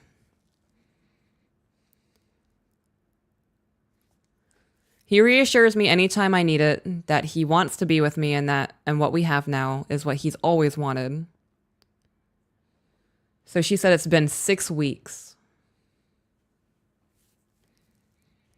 Okay. So my question is, how do I stop letting this other woman enter my mind? I know he won't cheat on me, but I am now constantly thinking of what they did together and how was the sex for them. They only went on 2 dates, so it was just a blip on his radar. I know I am making this bigger than it needs to be, but need help from someone who isn't connected to me to help me clear things up. Y'all are amazing, and I'm so happy that I found you. And then there's a little blurb that says more details were requested. So intimacy was barely there for the last 5 years, and after I had the baby, there was almost none. I resented him for not spending time with us as a family, as instead he went back to school to get his master's and then started coaching football and basketball for kids he didn't even know. I felt that he showed me what was more important to him than his own family. I stopped spending any free time with him and almost completely ignored him. We got to the point where we were just 2 people living in the same house that had a kid together. Since the separation, our relationship has been amazing and my sex drive is substantially higher than his. We have discussed things we need to do better ourselves individually as well as a couple. Now I am left with constantly comparing myself to her as I found her on Facebook, and he let me go through his phone to show me there was nothing, and I saw deleted pictures of her. He doesn't save the pictures I sent him, but he did save her pictures. I'm constantly thinking of what she had that I did not, and when I ask him, he tells me nothing, because if she were better for me, I would be with her and not have asked you to work on our marriage. He's doing almost everything I've asked him to do, and we have not fought once since being back together, where it was a daily occurrence. We are a true team now, and it is me that is putting her into our relationship.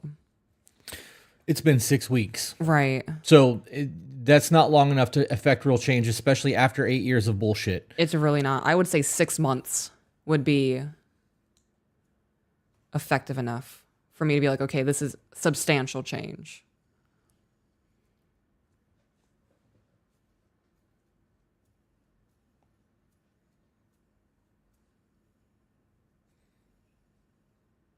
You waiting for her response or?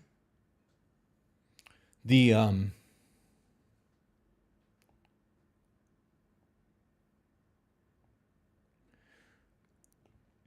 I don't know. I don't obviously don't know why he decided he wanted to go and fuck someone else. Right. But when it comes down to it, were having problems in their relationship since the baby had come. Mm-hmm. The intimacy was gone. They were in the roommate phase. She was resentful and like having bitterness towards him because he was coaching kids.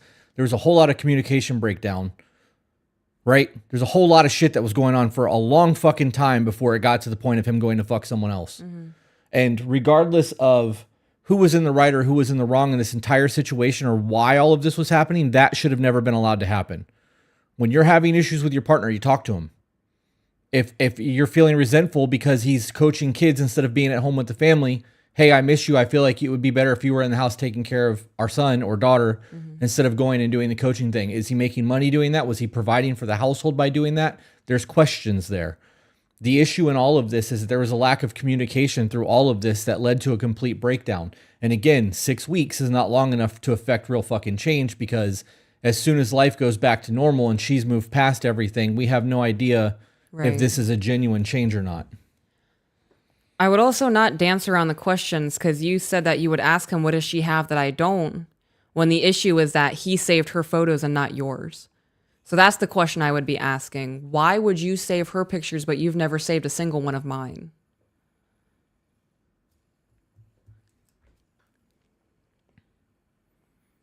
I would also say that this happened on break. In getting back together with him and agreeing to work on your marriage, you have to let that go. I was definitely scared of him before all of these things happened. Yes, I need to ask that for sure.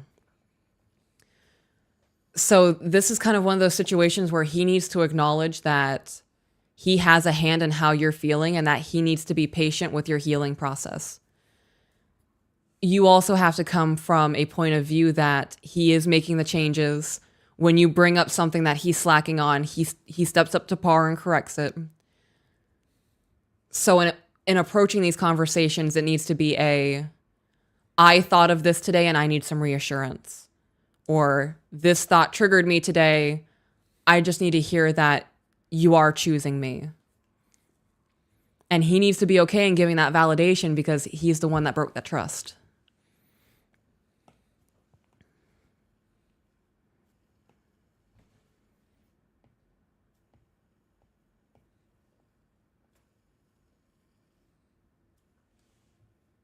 She said thus far he's been doing that.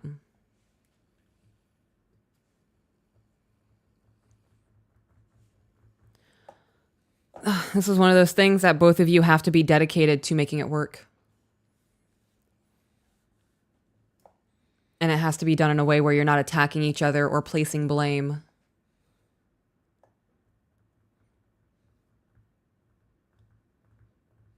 Do you have anything you want to add? Nope. I guess I'm just trying to figure out how to let her go. Time. It's time. He's going to have to show you that he's dedicated to this. You got a lot of healing to do, and he's got a lot to fucking prove.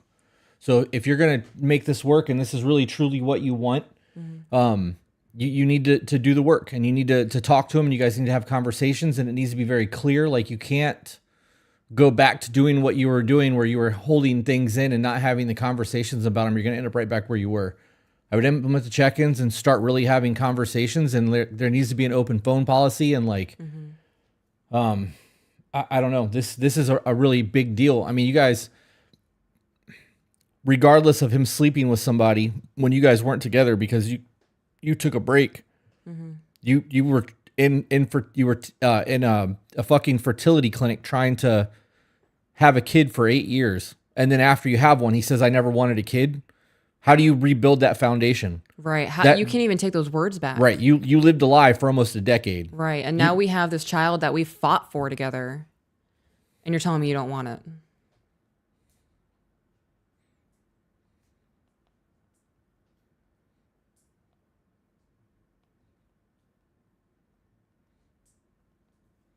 Yeah, I got nothing else on this one. I think that letting her go is the least of your concern. Yeah.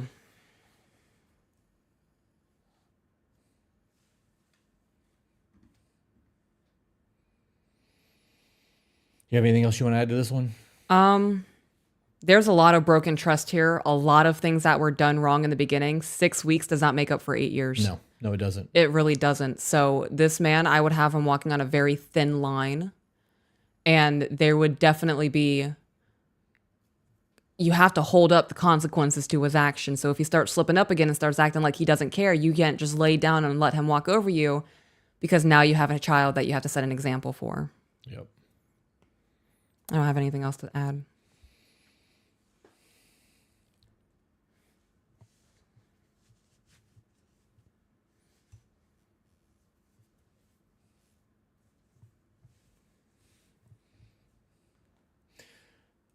I would really sit down and I would start the check-ins. I would too. That needs to be a weekly thing so that you guys know what's going on. And if you start feeling like you've got any type of resentment or hostility or bitterness or anything of the like, you need to clear that shit before it becomes a problem. Yep. And he needs to understand that those check-ins are used to have Problem open solve. communication without fucking drama and screaming and yelling and freaking the fuck out. So, all right, let's read a super chat that we just got. And then, I saw this one already. Hoon said, thanks for the advice the other day. The richest man in Babylon came in the mail today. Excited to start reading it. Read that before you read Rich Dad, Poor Dad. I know that person now solely because of that back photo. Yeah, fucking dude's back is shredded. Yep. All right, you ready into the next one? Yep. All right, greetings. My husband found a clip you two made talking about how hard it is to have BPD, but also acknowledging how extremely difficult it is to be a partner of someone with BPD. It really is. We both resonated with that clip because I have BPD and he is the ever logical thinker. So sometimes it has caused speed bumps, some bigger than others. I had to dig to figure out that the clip was actually from your amazing podcast. I mean, that's okay. People are just referring it to a show now. Yep. Looks like Stream Elements just stopped working. Oh, really? Yep. You guys might be plugging it too many times. You might want to slow down on the Stream Elements thing. Overloading it. Yep. Okay. Things are getting better with the help of your podcast and us doing the check-ins bi-weekly, so thank you for that. For some background, I am 32 and he is 35. We have been together for a total of 5 years and got married last October. It would have been a year sooner, but we learned that my IUD failed and I didn't want to be 8 months pregnant at our wedding. Little man is now 18 months and his big sister is going to be 8 this August. Her dad co-parents really well with us and we have her during the school year. I'm not sure what she's replying to, but she said I was trying to be funny. About what? Did I miss a joke? I guess we both did. Okay. All that said, my husband and I have a turbulent history until recently with some major hurt backs and forth, although most of them being from me. It takes a lot for somebody to say that I have been the main contributor to issues. Oh, the podcast? No, that is just my reality now. We have a show. Yeah.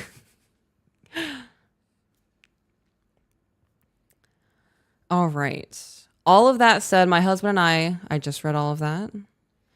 Everything reached a massive critical breaking point in March on the day of our 5-year anniversary. Oh, man. This caused us to rebuild everything from the ground up after years of merely repairing fractures here and there. We didn't want to lose each other or the life that we were building together. We've come a long way already in just the past few months, and I'm exceedingly grateful for his commitment in our relationship, although I still struggle with regret over my past actions. You mean your past actions in the current relationship?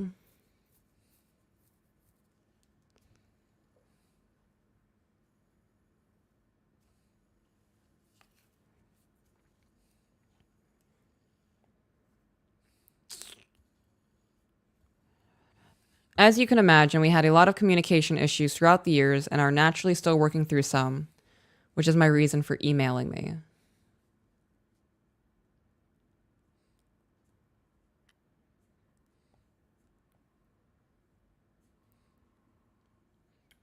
Okay, so she said yes, it was the past actions in the current relationship that she's having a hard time getting over. We're both focused on moving forward together in a healthy and happy way, with me being extra focused on also working on my personal mental health to prevent things from going off the rails again. Not that I'm opposed to giving the details of our past, but I don't fully think it's relevant to the question I have for you two. If you have questions about any of it, please ask. Now on to my question. Is the following a reasonable viewpoint, or am I missing something? If it's worth bringing up more than once in a non-positive way, then you must want to change or stop, so let's address that. Does that sound like a reasonable viewpoint? I need you to read it again. It sounded reasonable as fuck to me, but read it again so I'm not giving false information. If it's worth bringing up more than once in a non-positive way, do you mean like an arguing, degrading, calling names, kind of being shitty? Then you must want to change or stop, so let's address that. Why does it have to be brought up in a negative way? Why can't it just be brought up and discussed? I use the verbiage non-positive because there exists neutral or apathetic, in addition to more obvious negative reply one could give.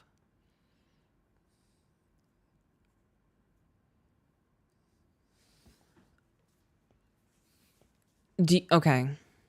Are you meaning issues within the relationship are being brought up in a neutral or apathetic way, or just sometimes in a straight up negative way? Okay, keep reading for more context to the question. Okay. Also, my question can be applied to various scenarios. One example being something like, you sure do make a lot of jokes about X, or any other statement pointing out something I do a lot that isn't obviously a compliment or a complaint, all the way to comments that communicate an obvious dislike for X or Y, yet they aren't asking for change or even refute offered change, citing, I didn't ask for change, I'm just telling you how I feel, with it happening more than once. So they're being passive aggressive. Okay. So are they being passive aggressive, or this is a scenario where you are like, it makes me uncomfortable when you go out to the bars until 3 o'clock in the morning and you're expressing how you feel, and then in turn, I have a decision to make? Did that make sense? Yep. Okay. Because that was a very neutral conversation. You weren't pushing your emotions onto me. You weren't trying to make me feel guilty. It was a very much straight to the point. This is how I feel about the situation. And that's it. Yeah. Okay.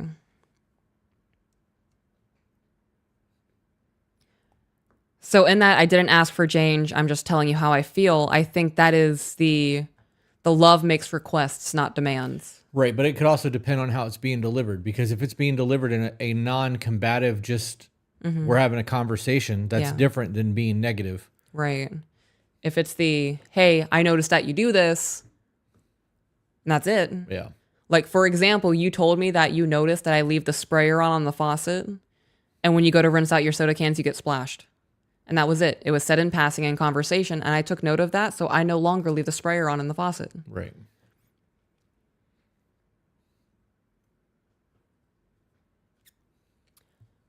Not sure if I was in the right area. I got no answer to my reply. Okay. Oh, so it's technical issues on their end. So I do agree with you. It definitely does matter on the tone that it's said, the verbiage that it's said. I think body language is also a very important thing to pay attention to when they're saying something that could be in a neutral tone. Right.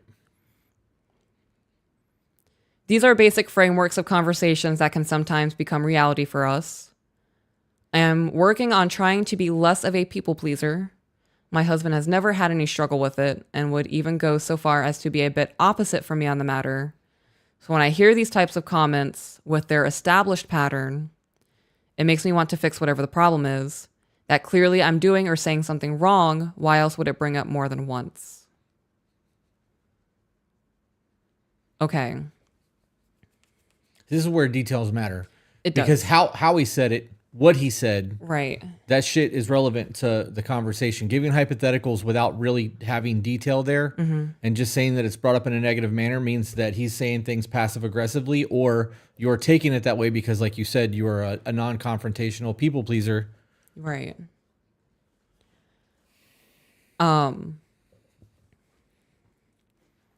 Knowing that you are working on not being a people pleaser. Okay, so she said, in my case, when I would offer to change based on the things he says, but then he has before said he wasn't asking for change. He is also sitting next to me right now. Sorry for any delay in tech issues. So based on you being a people pleaser, there is a possibility that you are just reading a little too far into the things that he's saying and could be taking it super personally. He could be pointing it out because he thinks it's cute. He could be pointing it out because it's something that only you do, and he's just taken notice of it.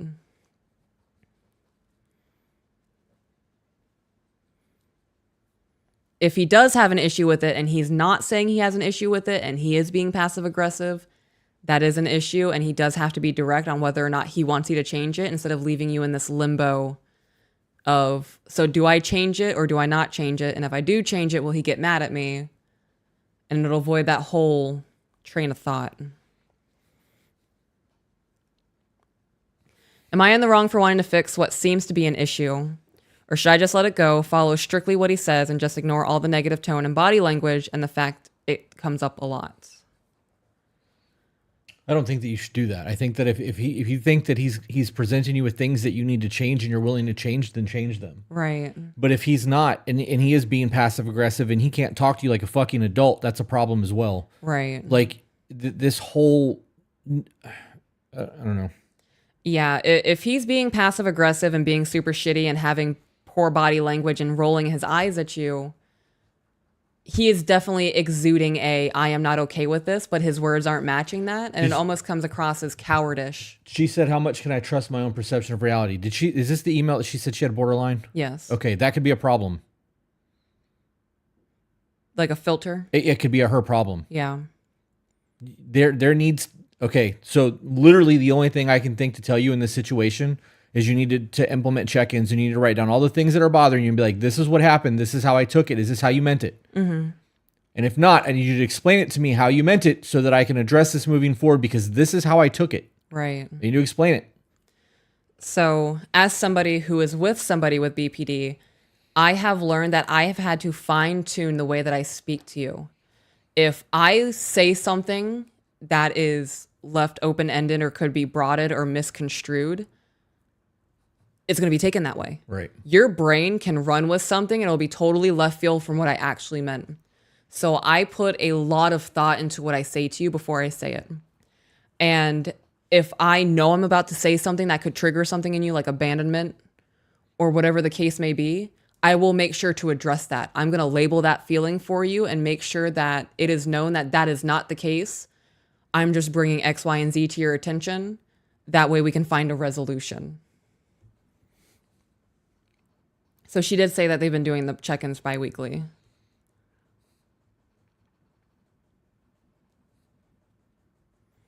Okay. The problem with, Zach, announcing the person that you call, they can't see the body language. Mm-hmm. So when you give those descriptions of conversations and how they went, you have to describe everything to them. And if you, I don't know, that's a difficult situation in this scenario because she's reading his body language and saying that he's being negative, not sure if that's actually what's happening. Right. When I do that, that's to dictate how angry I'm going to get and how I'm going to respond to things. Because if somebody says something to me and it pisses me off, I have to call somebody to judge my response. Because that response could be something as it's not that big of a deal, or it could result to violence. Like it's, you know what I mean? There's not it's not a 0 to 10. It's a 0 to 100 in my response. And that's my emotional issue that I have with that. But not knowing what I can and can't trust is also an issue, because you can't trust your own emotions. And if your partner understands that you have borderline and you explain all this shit to them, they need to start making changes to recognize that the behavioral patterns that they have with you is not going to be conducive to a long-term relationship, because their behavioral patterns have to kind of cater to what you're going through. I don't know, which is fucked up, because borderline is a you problem. It's not a them problem. It sucks for them. But if they love you and want that long-term relationship and want your marriage to work, they have to fucking start making changes to make it so that you guys can have proper conversations. And that comes down to love and making sure that you want your fucking partner and that they want you. So this is something that I've thought about, because we're talking about having BPD and being with somebody who has BPD. So I know I've said it before, and I'm still trying to find a specialist, but Chris and I have had conversations, and there's a possibility that I could have BPD. And I find it kind of funny when you and I have disruptions, because whose fucking reality is real? Because there are times where I have to take a step back, where you tell me that I've done something, and I truly don't believe that to be the reality of what I did. So I don't know if I'm the one who's slipping up and I'm the one who's actually portraying myself that way, or if you're just perceiving it that way. Like, whose fucking reality are we going to go with, you know? Yeah.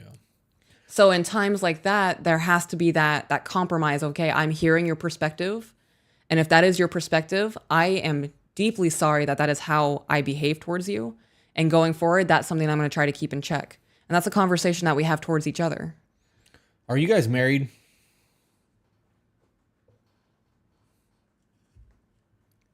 She said one argument has always been that basically all change is on me, ideally because it's my mental illness. That's not how that works. No, that's manipulation. When you choose to be with somebody with a mental illness, you have to change and grow with them.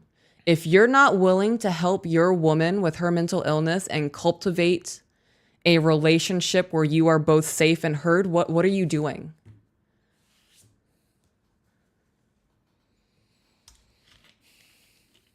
So she is married.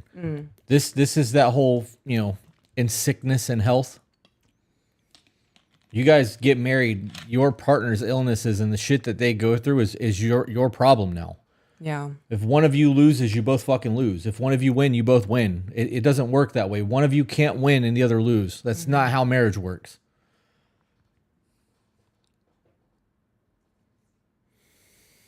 Okay.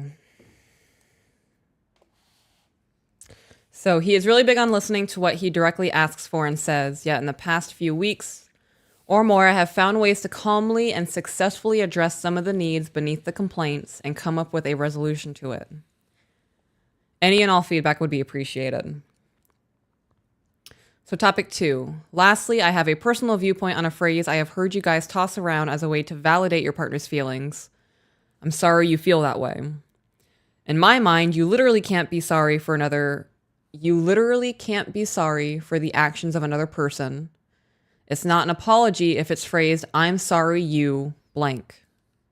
I've always thought taking more ownership in the feelings caused to the other person was better done with the phrase, I'm sorry I made you feel that way. Nobody makes you feel shit. You don't.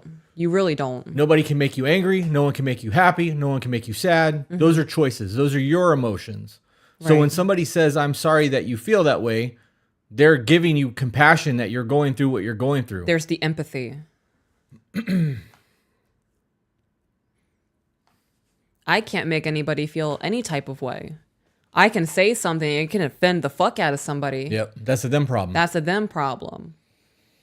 I could say carrots are absolutely disgusting and I will never put another one in anything I cook. And someone could be offended by that. No, somebody will be offended by that. Right. Yeah. I'm not going to apologize for my disdain of carrots. I'm sorry you feel that way. I'm not going to change my life. I'm sure as hell not going to apologize for making you feel a certain way about how I feel about carrots. Mm-mm. To be clear, I do enjoy carrots. They are a very nice additive and filler to my current vegetarian diet. You should take accountability in your actions in those moments. Right. But you're not responsible for the way that people take things or the way that they feel or the way that they respond. That's a them thing. Yeah. So if you do something and you love the person that you do it to, you should feel guilt that you did that, especially if you didn't think that it was going to be a problem. She said keep reading. However, as you both stated, as well as my husband numerous times, you can't make someone feel or do anything. So we just gave a very nice clarification for people who don't know. Yep. I'm trying to figure out the best way to acknowledge and take ownership for hurting someone else's feelings in a fairly non-wordy way. So if you guys could help me come up with a third option, that would be amazing. Read that one more time, please. Okay, I'm trying to figure out a way to best acknowledge and take ownership for hurting someone else's feelings in a fairly non-wordy way. So if you guys could help me come up with a third option, that would be amazing. I am somebody who wants a very thorough apology. I want to know that you understand how your actions have impacted me, and I want you to give me a very clear outline of how it's not going to happen again. So a wordy apology, a non-wordy apology, I can't help you with that because I am somebody who wants it to be known that I understand. I am reiterating so you understand that I understand. And if there needs to be some words exchanged further, we're going to do that until we get to the point that I do understand. I acknowledge that my actions impacted you the way that they did, and I will start taking actions to change my behavior.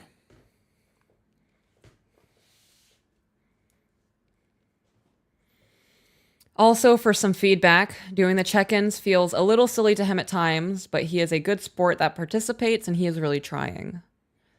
I absolutely love that. That shows that he is willing to do the things to help better the relationship. Yep. One tip for anyone struggling with the silly feeling of asking each other the 10 questions out loud is to just read the questions to yourself as if your partner asked. How crazy is it that check-in questions make people feel uncomfortable in their relationship? It's because people aren't used to talking to each other that way. That's just insane to me. It does get more comfortable as it goes. I promise. This is going to become second nature to you guys. And before you know it, the check-ins aren't even going to be happening anymore because that's how you're going to communicate. Yeah. A step further that we take is to not hit on questions that don't need to be discussed for one or both of us at that time. Example, if you continue to be happy with the division of household labor, then there isn't much point to deep dive on that question. No, but it still should be checked in. At least if you're only doing the check-ins bi-weekly, it needs to be checked in at least every other check-in. Yeah. Anyway, thank you for everything you do. We are both atheists, but personally I find you guys to be my favorite openly religious people. And that says a lot because I really shy away from it now that I'm an adult. I love that you feel welcome here, even though that you're not religious. You guys have taught me so much about communication, have helped me challenge my ways of thinking, and I'm getting better at responding rather than reacting. All kudos to you two. Please keep this up, and I will continue to watch. So, continue implementing check-ins. He needs to be on board with helping you with your mental illness. Being with somebody with BPD, you don't just get to ignore that. No, you don't. You don't get to pretend that it's not there and have them suffer in silence. I can imagine pushing somebody with BPD to suffer in silence and not being able to be a lightning rod in a sense is going to make their symptoms worse and push them further into their manic episodes or whatever that person goes through when they are experiencing that. They don't care. I'm neglected. I'm a burden. Anything else you want to add? No. I mean, that's pretty much it.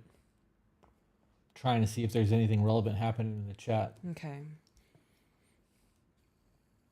Somebody said that check-ins probably feel uncomfortable because whoever is feeling uncomfortable isn't used to having someone that actually wants to communicate. Yeah. So worded a little bit differently, but the same point there.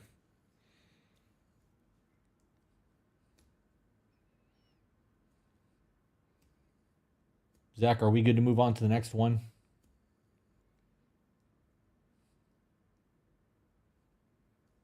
Okay. All right, next one. One final thought on that borderline thing. Okay. For anybody that's in a relationship with somebody who has borderline, when they are going through episodes, you can't jump on the roller coaster with them. Their ups and downs are their fucking problems, and they need to work through that shit. The only thing that you can do is assure them that you're not leaving. You don't hate them. You love them, and they're just going through it in the moment. And give them patience and grace. Yep. All right. Alrighty. Hi, Chris and Peaches, longtime listener, first time caller. I love that phrase. It makes me feel like I'm in the not a phone booth, but like the DJ booth in the 90s. Yeah. Yeah. Late night talk show. Setting the scene, I live a long way from family due to my job, moving me 14 hours away. I have a few friends where I live now that I have met over the years.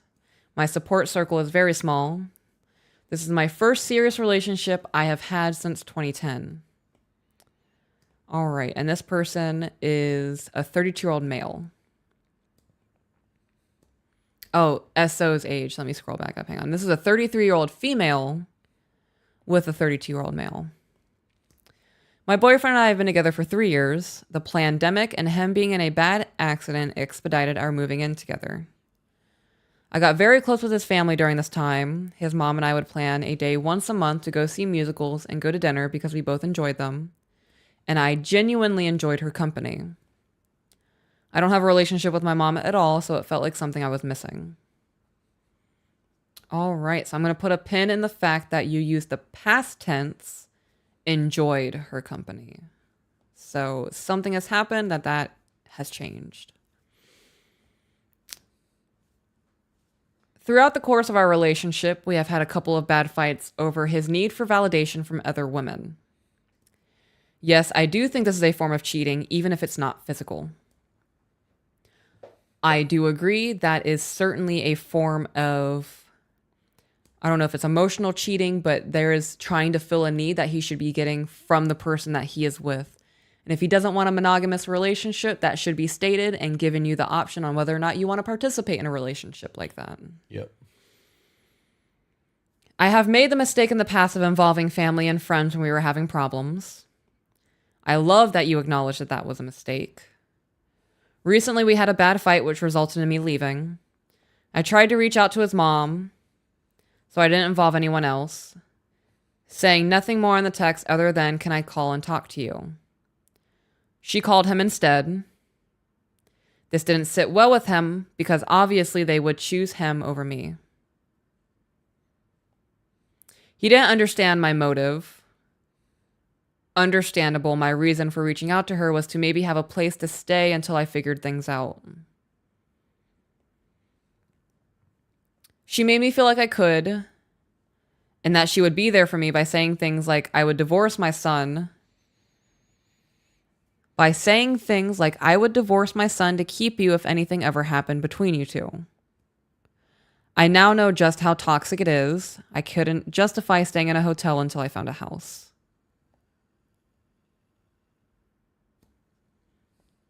That is a lot for me to process.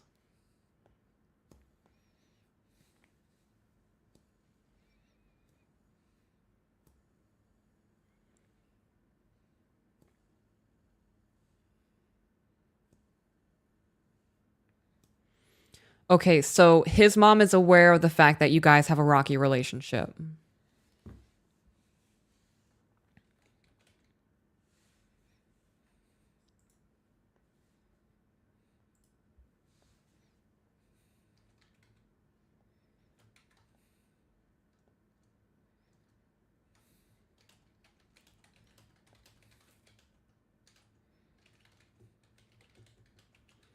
Okay, she said, yes, she's been involved in the past with them.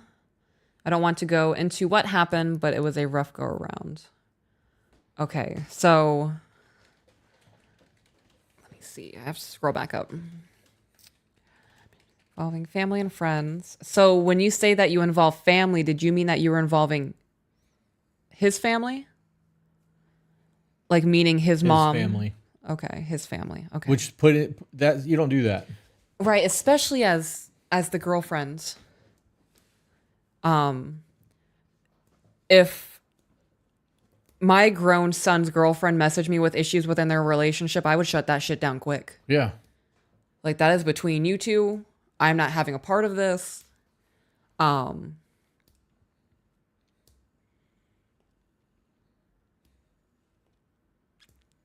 That's a lot. That really is a lot. Okay.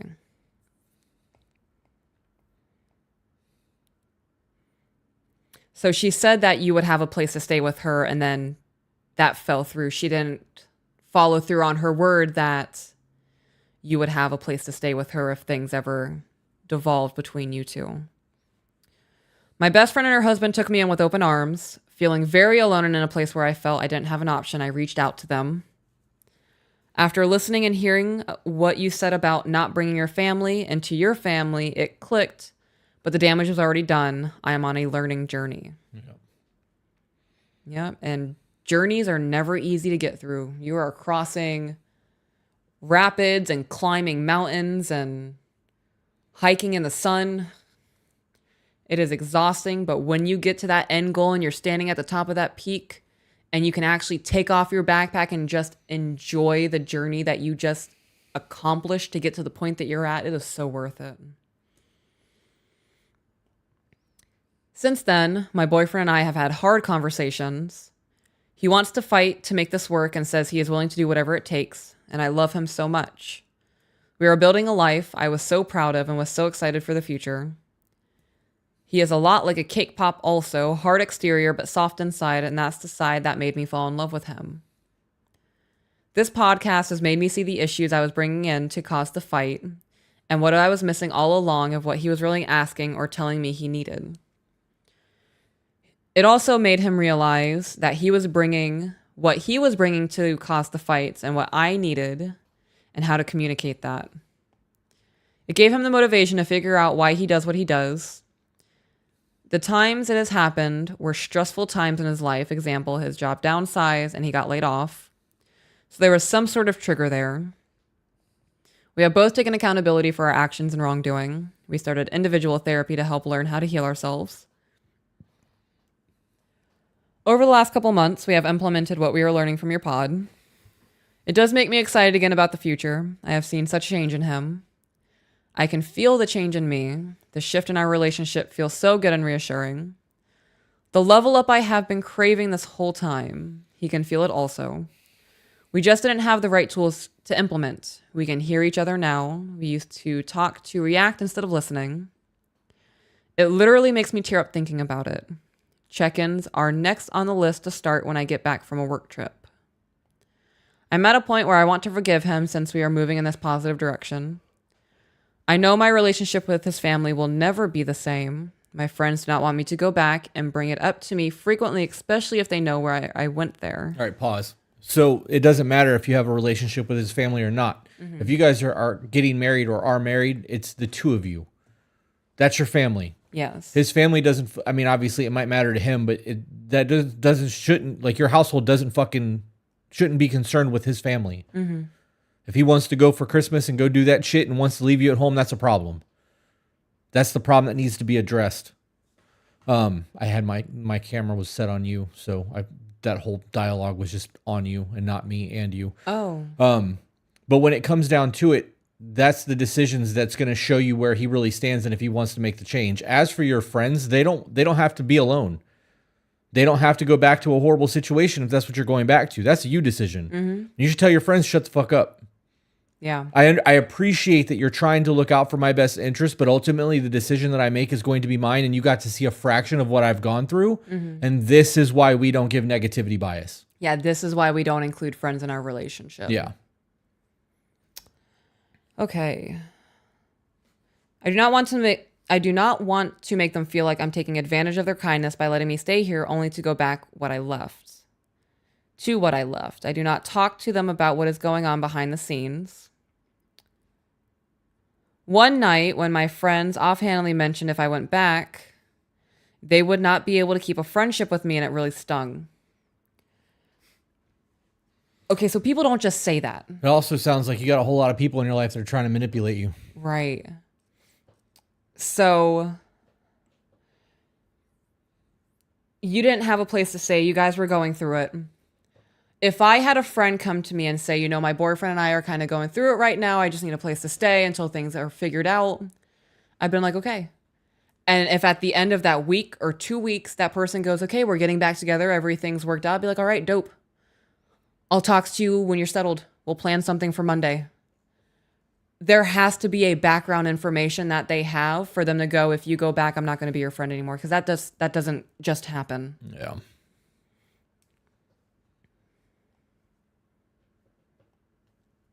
I feel like I'm at a crossroads and felt like I was given an ultimatum. I don't want to lose my friends. I know they just want what's best for me and are reacting out of love. When I talk to my boyfriend about how I'm struggling and how I'm scared to try our relationship again because I know his family and I's relationship will never be the same, and I had already involved too many people, it would make us, mostly me, look stupid.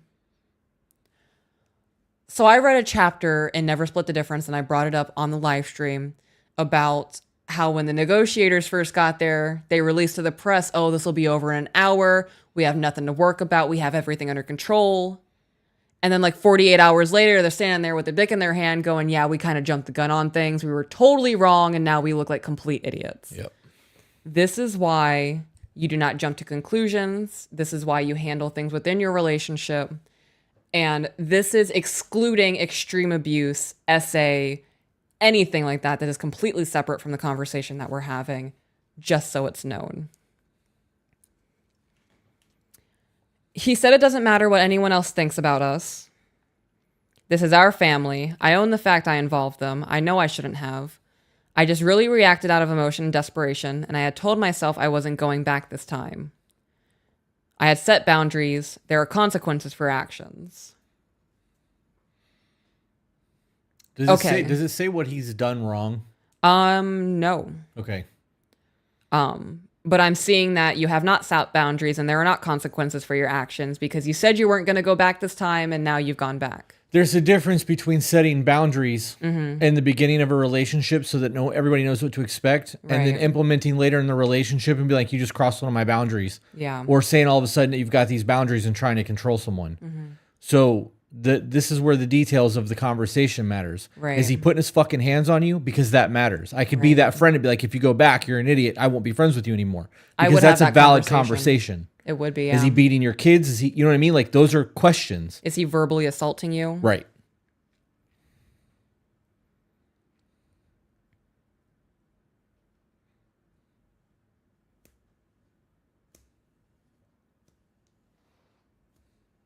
She's currently typing. Okay, she said, I held them in the beginning, but mostly around needing validation from women online.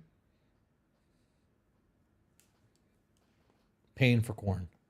Right. So he's cheating. Right. And they've implemented the check-ins.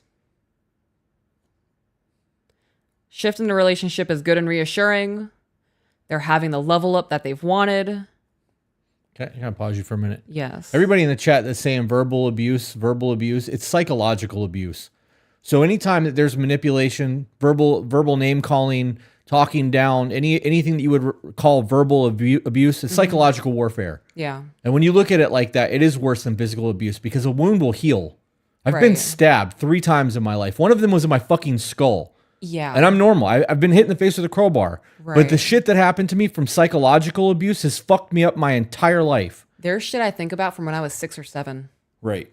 That still fucks me up. Yeah. Okay.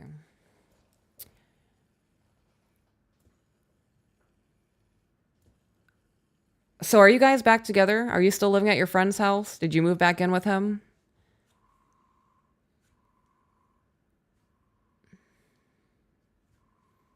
So you're still at a friend's house. So she says, do I believe we will both do the work to become what we both want in a relationship and can continue to do the work even when times get hard and risk my relationship with family and friends for staying?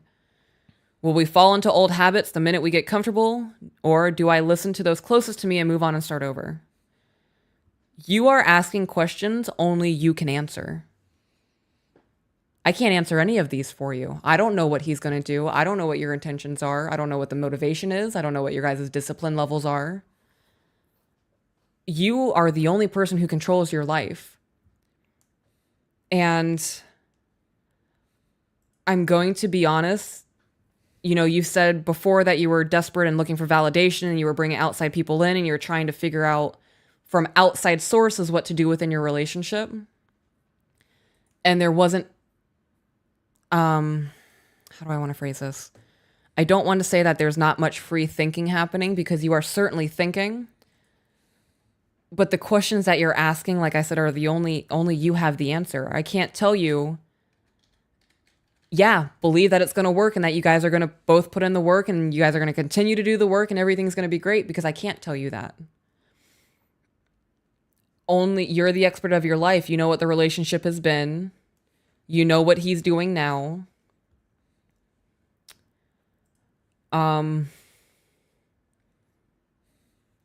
She said, I know, I'm just so confused.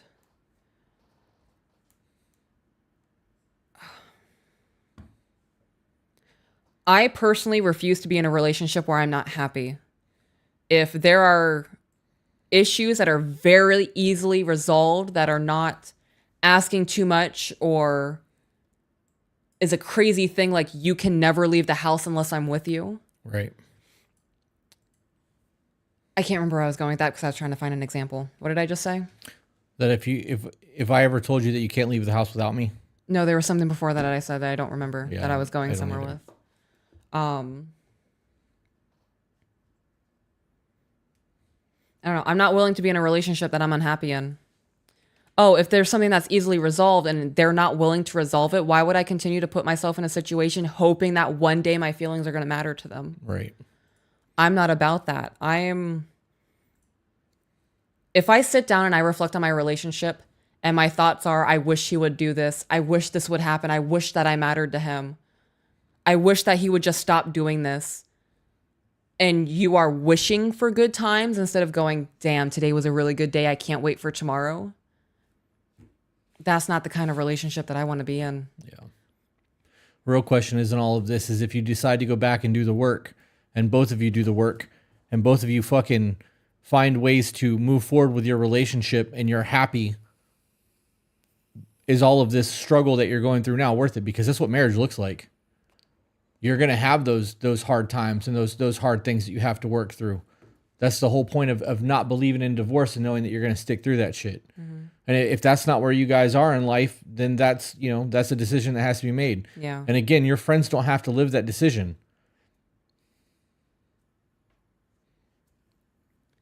She said, that's why I'm confused. I see people who do work through this and they come out on top. They come out on top because both people are doing the work. Right. So has he dedicated himself to doing the work? Yeah. Like, has he shown you that he is dedicated to doing this, and when he slips up, he apologizes and get right back on that shit? Or he's kind of lackadaisical about it? She said that he's getting validation from women online. Is that still a thing? Would you, if you asked him to delete his social medias or remove all those women from his social media, would he do it? Because that'll tell you everything you need to know. If he's not willing to put you above his social media accounts, there you go.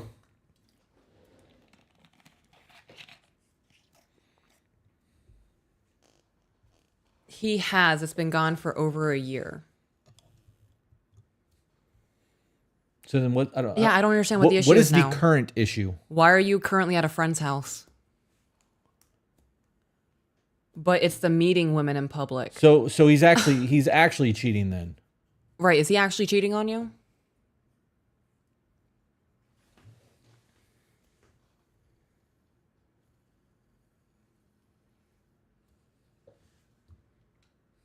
You don't trade one bad thing for another one and say, well, I fixed the problem.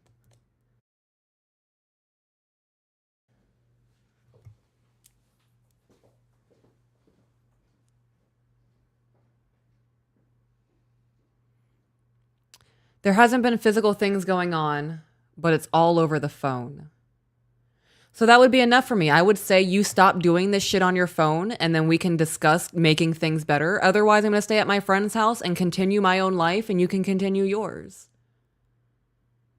Nah, I wouldn't even be entertaining going back to this man until he can prove to you that he is going to stop that shit on his phone.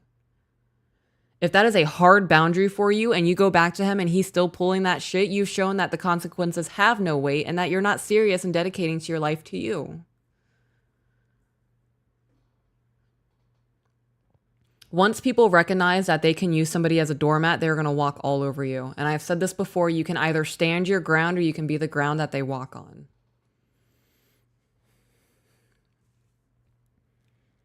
And he has been proving so far. So it's been 2 months since he's had that shit on his phone.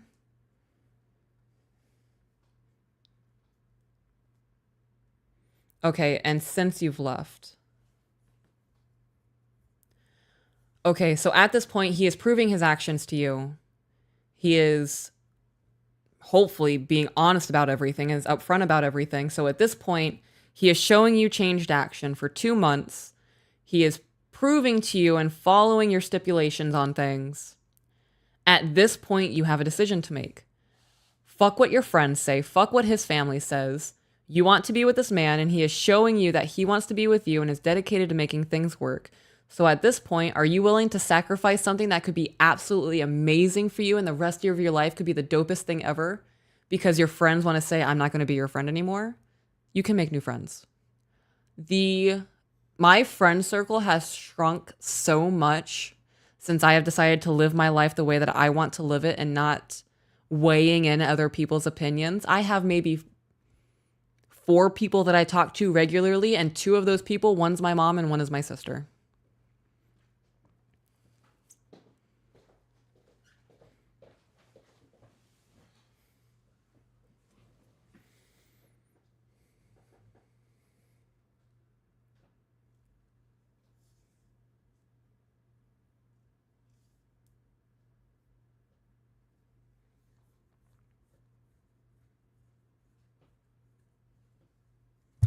I'm going to be honest, if I were in this position, if Chris and I were in this position and all of this happened, we are married. So it is death do we part. And then even then, you're not getting rid of my soul. I'm haunting you in the afterlife. I'm not scared. So in this situation with the changed action and the proving that you want to make things better, there would be a bunch of other stipulations like I'm checking your phone and I'm checking your social medias. And if we have to delete social medias, that's what's happening. And we will both do it. I stand by my man. Even if my man does me dirty, if he corrects the actions and going forward, it will no longer be an issue. And he sees that I'm serious about things. I would go back to my man. People in this life are so quick to... Oh, wait, I'm muted. People in this life are so fucking quick to throw things away. Right. Everything's disposable. We Yeah. get a new phone every year. We get new watch technology every year. We buy new cars as soon as their shit's not acting right if you can afford it. New computer parts as soon as something goes a little bit old, isn't working properly anymore. Literally everything in our life is fucking disposable. Yeah. And people treat their relationships the same way. Shit takes work. Sometimes you got to fucking fix things. That's all there is to that. And if both people are willing to do the work, you fucking put your boots on, you get to work. Yeah.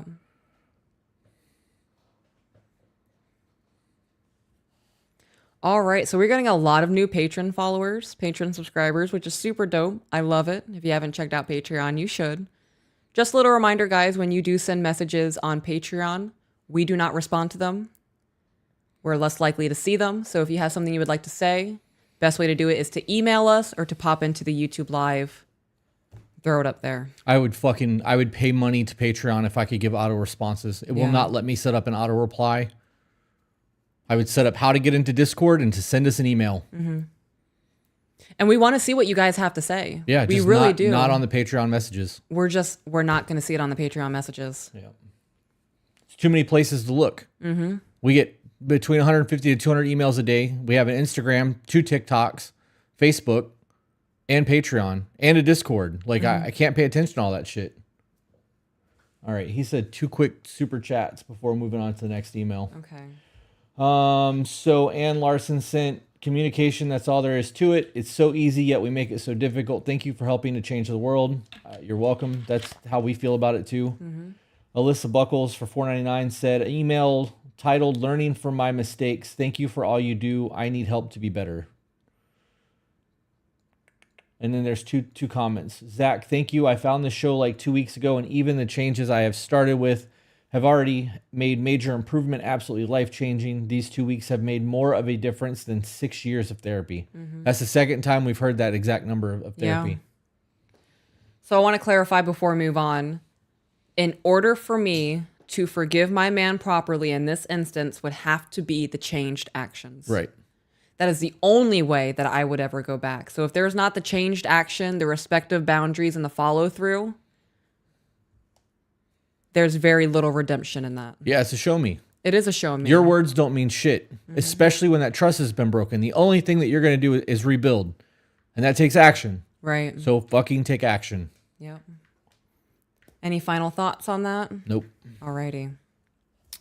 All right. So the emailer is a 33-year-old female who is with a 47-year-old male, and they've been together for 7.5 years. That is also how long they have known each other, is 7.5 years. So they just jumped right into it. Correct.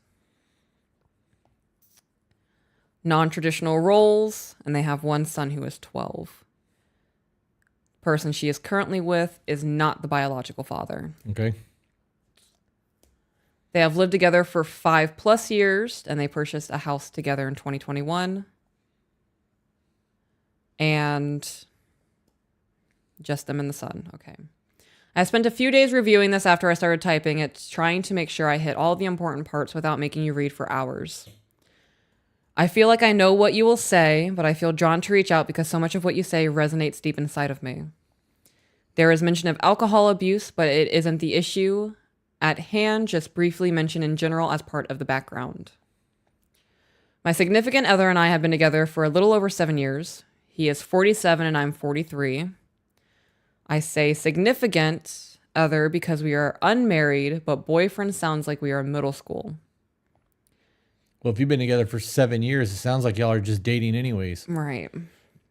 She says it's a sore subject that we will ultimately circle back to. To give some background to before we met, he had a super crappy childhood with no good male role models. His stepdad was verbally abusive, a severe alcoholic, and had a gambling addiction. His biological dad was never in his life, although he knows who he is and has seen him a few times on and off through the years, but not in the 7 years that we have been together. Before you move on, I need to know if that he doesn't have or never had any positive role models in his life as a childhood is an excuse for his behavior for something that's coming. Mm-hmm. Because I didn't have any positive role models either until I was like fucking 16 years old, 17 years old. Right. If that doesn't change the fact that you have responsibility to be a good fucking person. You do the work. Mm-hmm. You seek that out if that matters to you. About to say that did kind of sound like an excuse to me. Yeah. If it's a background leading into his character development, I can see how including that would be prevalent. If it's an excuse, though.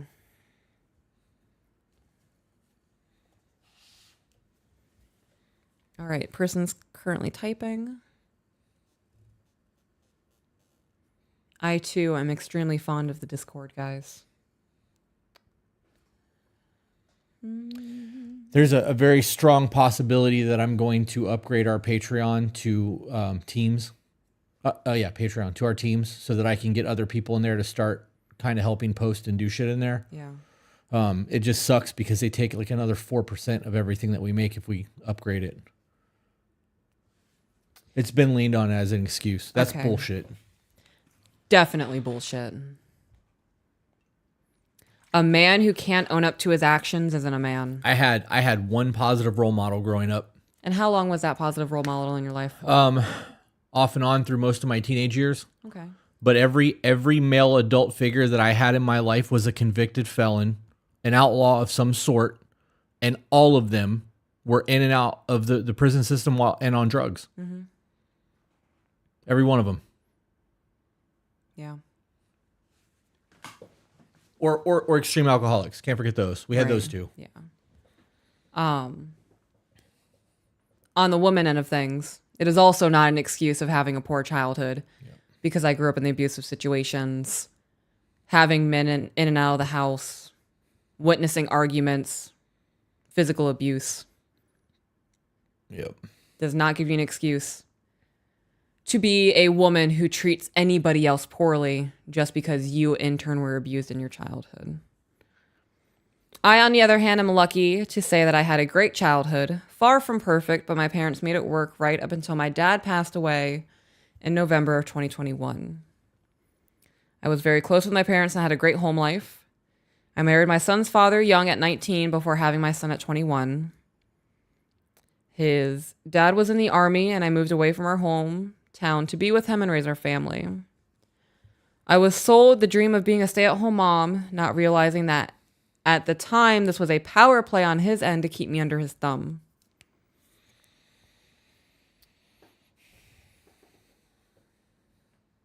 So this isn't related to the email, just something to keep in your guys' mind, especially for the women. It is very prevalent that men will use the traditional, I want you to be a stay-at-home wife, I want you to be a stay-at-home mom, to exude a power over you. Manipulation, as it has been used countless times, and as to why people hate on our marriage so frequently. I would recommend doing what I did. When Chris and I first got into a very serious relationship, I moved in, everything was going down. I still worked. I paid my own bills. I contributed to everything financially. Being a stay-at-home mom was included in our prenuptials. So it should always be there should be a backup plan. Even if there is no intention of it ever being fulfilled, that should be in place to keep yourself protected. Should also have a prenuptial agreement no matter what. Yeah, I agree, no matter what. It's an insurance policy. And you do that shit while you still like each other. So you're not trying to be vindictive and spiteful and fuck each other over in the long run. Right. All right. Ultimately, the marriage ended after catching him on multiple times on Ashley Madison. Their tagline is, "Life is short, have an affair." What the fuck is Ashley Madison? It's a website specifically designed for married men to have affairs. It's a paid access thing. I don't know if that website is still going on. Yeah, but that was a thing. Him accidentally sending me text meant for another woman, and ultimately him admitting to physically cheating and telling me I had no way out. People really can just be absolute pieces of shit. Yep. My significant other's passed. I know he was married young for a few years, but I'm told it ended because she was cheating. He was engaged to another woman after that, but they realized while they made great friends, it did not work as a couple, and they are no longer friends. Fast forward to our meeting, we met through some mutual friends at random one night, the old-fashioned way, in a bar. So his first marriage ended because of his infidelity. Her infidelity. Her infidelity. So Correct. he was cheated on. Correct. And now he's the cheater. No. So the Ashley Madison was her previous relationship. Okay. Yeah. Okay. So I believe they got married. I'm just trying to keep up. So she married her son's father at 19. That was the one who used Ashley Madison, cheated on her, got out of that relationship, met somebody else who was also cheated on, and they have that in common. All right. They met at the bar. He got my number from my best friend the following day, but left to go out of town on business for that week. We had a whole week of only being able to text and talk on the phone, no seeing each other or physical attraction to get in the way of getting to know each other. A week isn't much in the grand scheme of things, but looking back, I'm so grateful for that week of chatting. We've been together ever since, but there's a whole roller coaster in the middle. The beginning was rough. It was amazing when it was good, but it was really bad when it was bad. We were definitely in the honeymoon phase, and I put up with a lot of things that I shouldn't have. Suddenly, red must have been my favorite color because there were flags left and right. Honestly, I didn't know how we made it, but I'm so glad that we did. Until I met him, I felt like I was just going through the motions of life, but even in the worst of times, I feel alive and really enjoy living. He was a musician on the side, which has played a huge part in most of our problems. Okay, so when you say that he's a musician, is he in like a rock band? Is he a jazz player? Is he playing in the pit for musicals? The skin flute. I hate that term. Really is what it is, though. Currently typing. Saw that Zeke needs a life alert. Somebody should help him out with that. So does our president.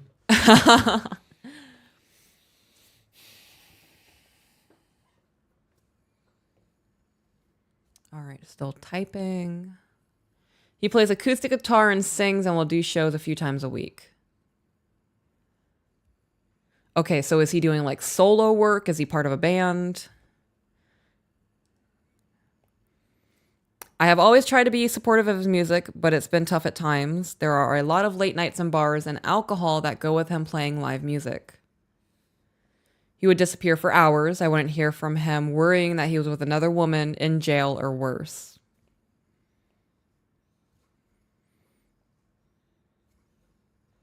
How long does a set take when you play shows? So something like that could last hours. Right. So my ex-father-in-law, the kid's grandfather, does live shows on the weekends. So he's gone from 5 o'clock in the afternoon until 2 or 3 o'clock in the morning. She just said he usually plays for 3 to 4 hours sometimes. Okay. So knowing that that's a thing, why is it weird that he's not getting back to you in a few hours? Right.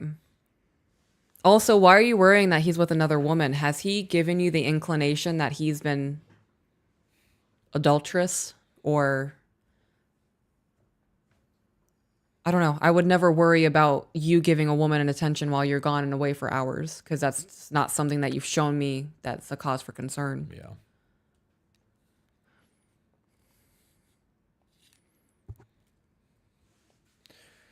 Ooh, damn. She said, I caught a girl in his bed once when I just showed up to make sure he was alive. They were asleep at the time, but I assumed the worst happened. I pulled up to a bar and watched him kiss a girl so drunk he couldn't even remember his name. So yeah, he has definitely given you cause to worry about him being with another woman. So you said that you're glad you guys have stayed together, so I'm assuming that this is no longer an issue. That's how absolutely shitty to pull up on. So she said that he takes breaks, but it's after the shows that I don't hear from him, and that's when I worry. And all of the bad things you're reading now are the things that happened when I don't hear from him. Okay. The list goes on, but I think I've blocked out some of it. So is he still currently doing the music thing on the side?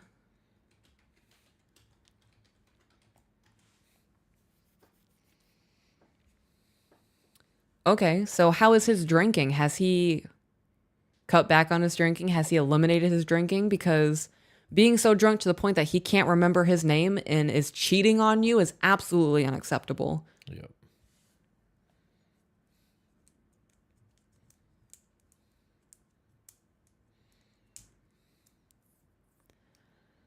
Oh.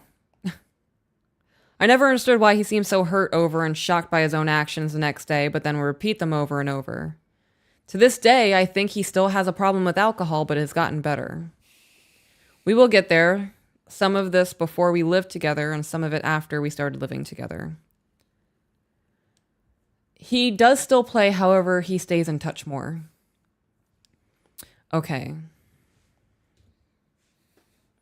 So you said, I've always tried to be supportive of his music, but it's tough at times.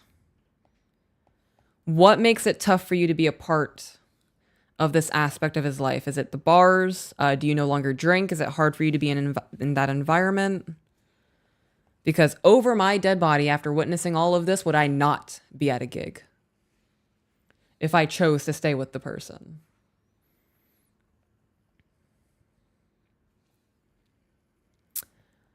After years of these broken promises to not get blackout drunk or go missing anymore, I made the biggest mistake of my life and stepped outside of my character. We got into a huge argument at a concert, and he left me downtown with no ride late at night.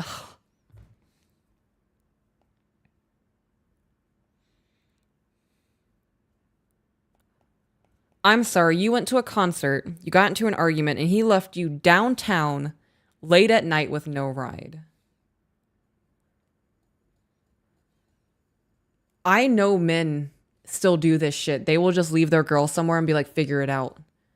How terrible would that man feel if she got kidnapped, got essayed, unalived? Men, you have a duty to your woman, no matter how mad you are at her, to keep her safe. That is absolutely unacceptable behavior. Girl, you said it and I'm agreeing with you. I don't know how you stayed through all of this.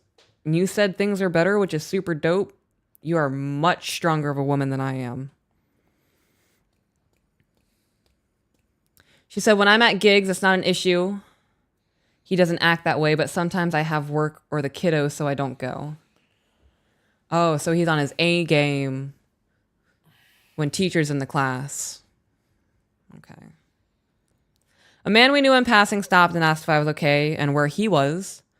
I explained, and he convinced me to hang out with him and his friends. I never imagined the spiral this would take, although now I would see this coming a mile away. Him and his friends offered to give me a ride home. The guy asked to kiss me. I told him no, but he did it anyway. I never planned to talk to him again, but he reached out a few days later to check on me, and I undoubtedly was in another argument with the man that I love.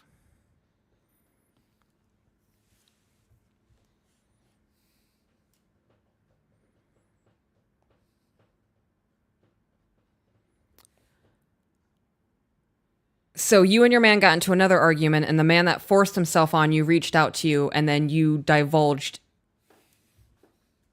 Oh my gosh. I confided in this other man and ultimately ended up stooping as low as I ever have and cheated.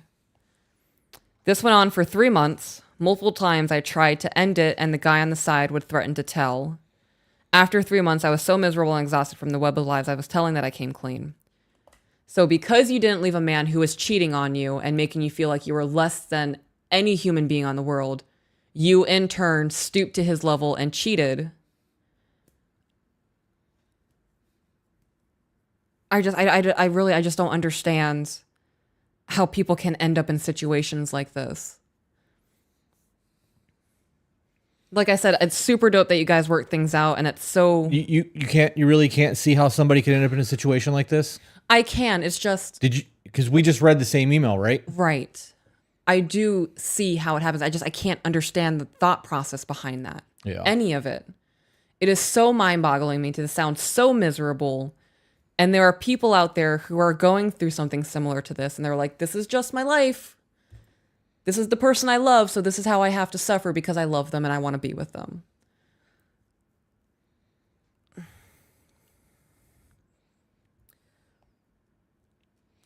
I don't care how mad you get at your woman. Right. I don't care if you're done. I don't care if you're in the middle of an argument and you guys are screaming divorce papers. Get in the fucking car so that I can take you home and I can leave. Or here's the fucking car keys. Yeah. And I'll walk. Yeah. Yeah. I wouldn't want to be the man known as leaving my girl behind and then she got essayed. Or she got unalived. Or something tragic happened to her because I was too wrapped up in my feelings and fuck you, I'm mad.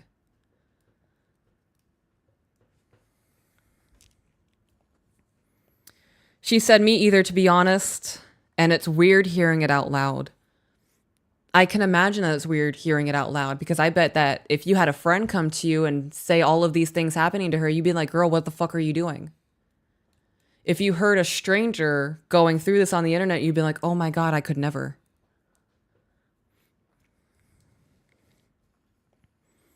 You guys have so much more self-worth.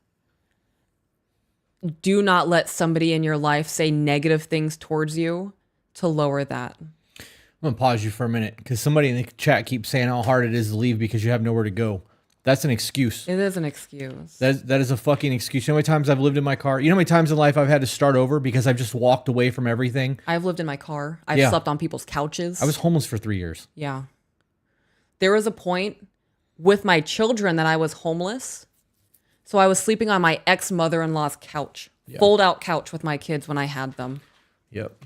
You got to choose your hard. You have to choose your hard. I would go through that all over again to have the life that I have now. It's why when people ask us, what would you change in your past? Not a fucking Absolutely thing. nothing.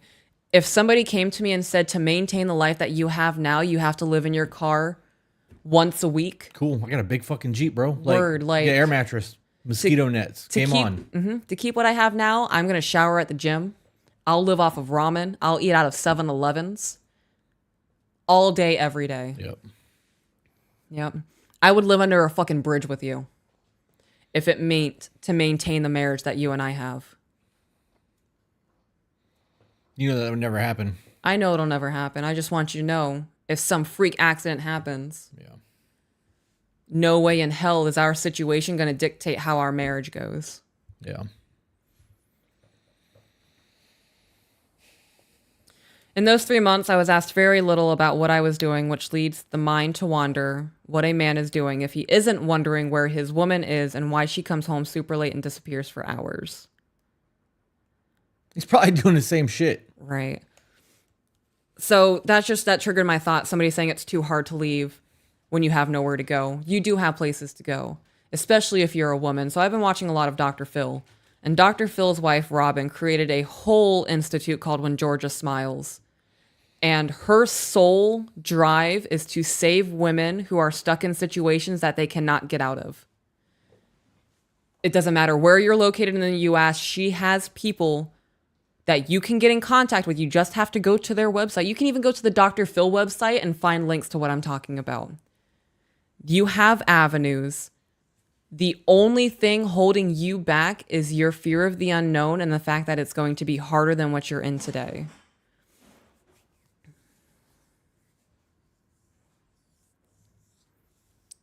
All right. I feel physically ill typing this out, that I did that to the man I love or to myself. There was a lot of back and forth after I came clean. I was very open and honest about everything because I had nothing to lose and knew more lies would only make things worse than they were. There were times I just begged for forgiveness or told him he deserved better, and there were times where I get frustrated with my apologies not being accepted and tell him he ultimately pushed me to that point. You know, I believe it. I believe that he pushed you to that point. There are people who are saying that cheating is absolutely inexcusable and there's never an excuse to cheat. I can see how this woman was pushed to somebody else's arms with everything this man was putting her through.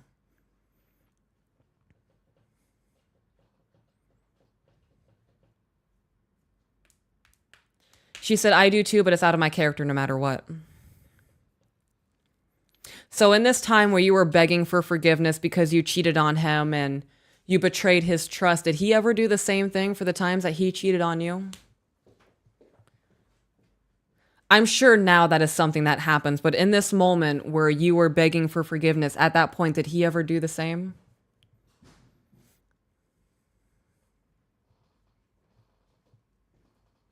Okay, so she said no, that didn't happen. Okay. He does now, though, right? Like, he's acknowledged that he's fucked up and that was not okay. What email is this for? Okay, dope. Yes, he has. Fantastic. So, at that point, it doesn't matter. And you walked out of the room, but she said, I assumed that he was doing the same, but I, to this day, don't ask because it won't change what happened or where we are. You're right. All it would do is hurt your feelings. I agree with that. Mm-hmm. All right. In 2020, we needed to move. Not far, but we decided this was the time for our fresh start. We had to either stop always throwing the past in each other's faces and move forward, or we needed to split. Again, we probably should have split, but we've made it this far.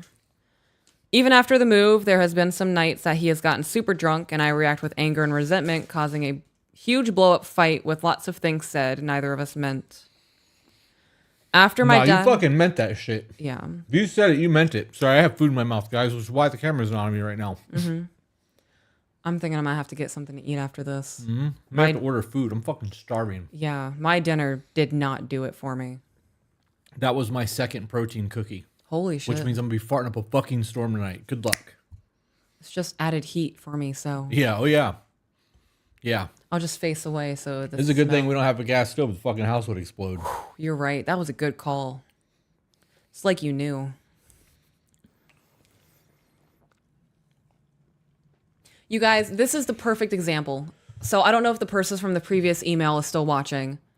This is the perfect example that if you dedicate yourselves to change and actually wanting to work on things, you can. This man treated her like absolute fucking garbage.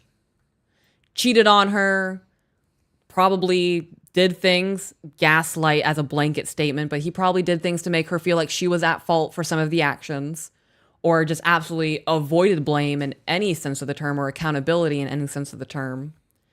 And now everything is absolutely fantastic. He is remorseful for the pain that he has caused her in the past. Now everything is super dope. So, yes, you guys can get over cheating. It is possible to overcome things when both people are dedicated to actually doing it. All right. I decided I was going to start living the life I wanted, and he could become a part of that with me, or he had to be left behind. Absolutely love that mindset. There would be no more ultimatums, no more scolding him for his choices.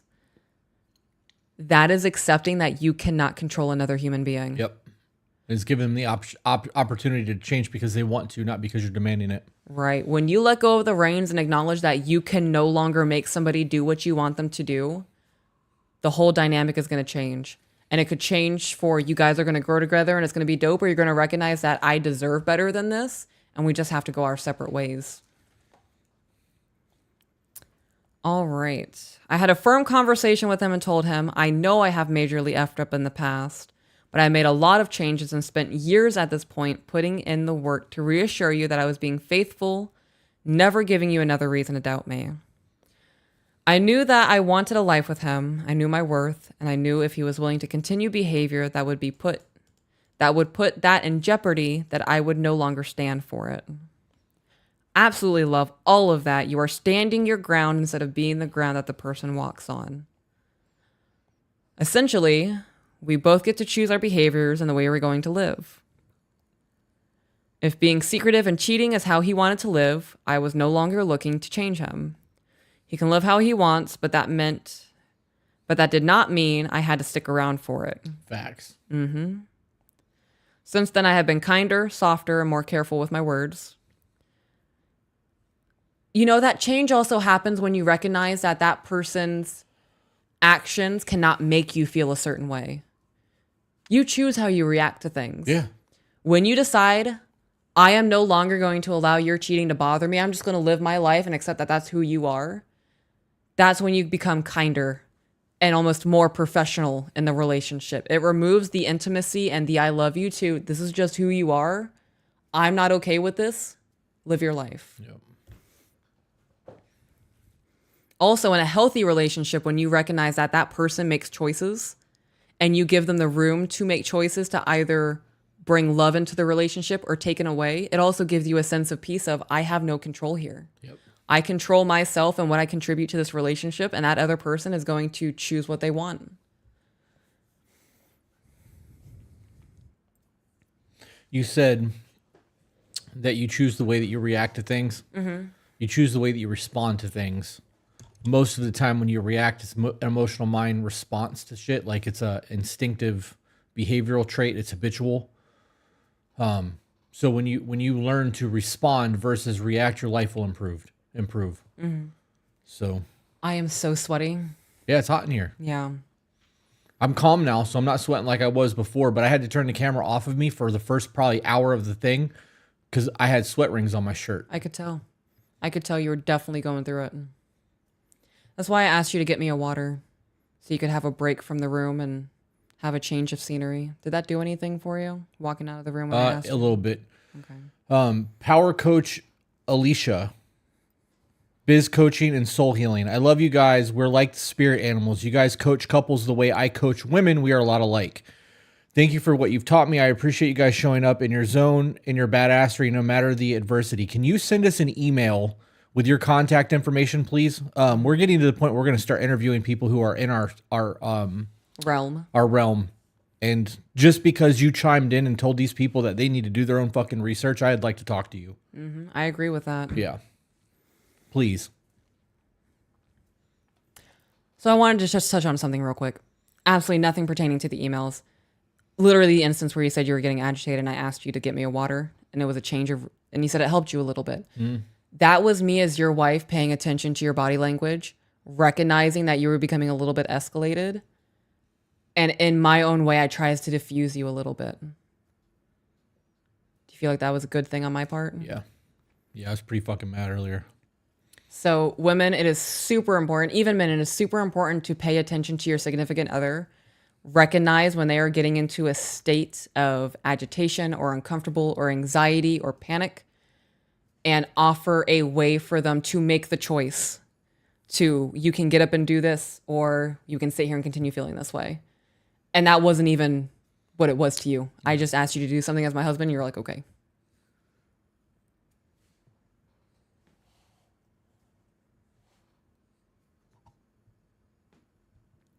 All right. Guys, we still have over 300 people sitting here watching this shit. That's insane. We appreciate all you guys hanging out with us tonight. I know these emails can be kind of pressing, Yeah. even frustrating a little bit, but I'm glad that you guys are still with us. Me too. And I appreciate the people who email sharing your stories. You know that people are going to feel a certain way when they hear what's going on in your life. Yeah. So being able to email and have them live read and be able to have interactions with you to help you problem solve is really putting yourself on the spot, and it takes a lot of balls to do that.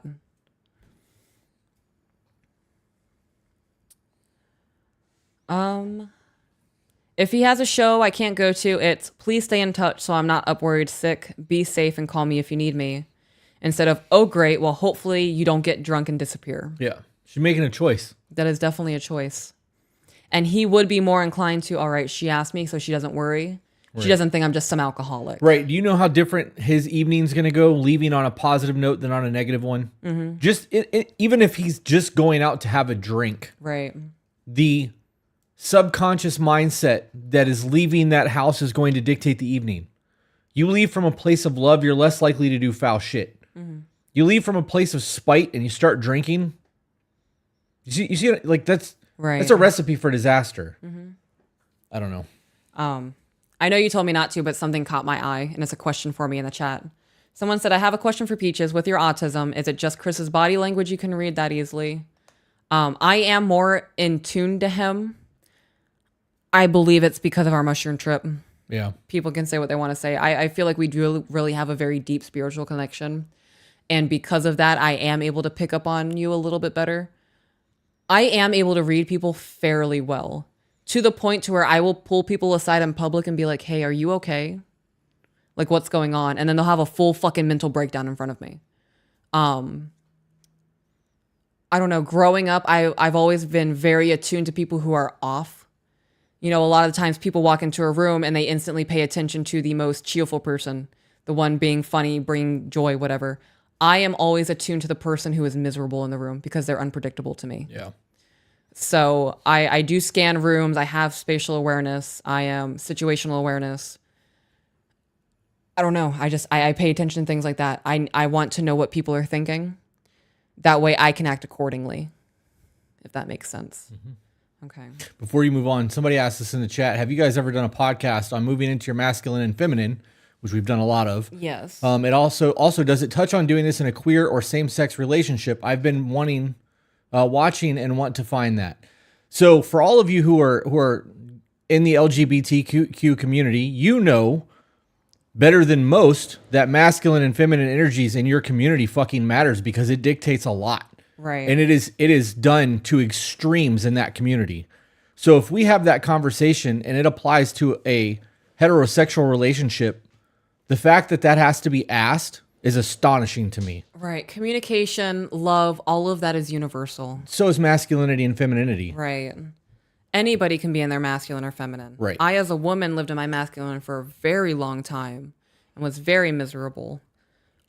We have had conversations.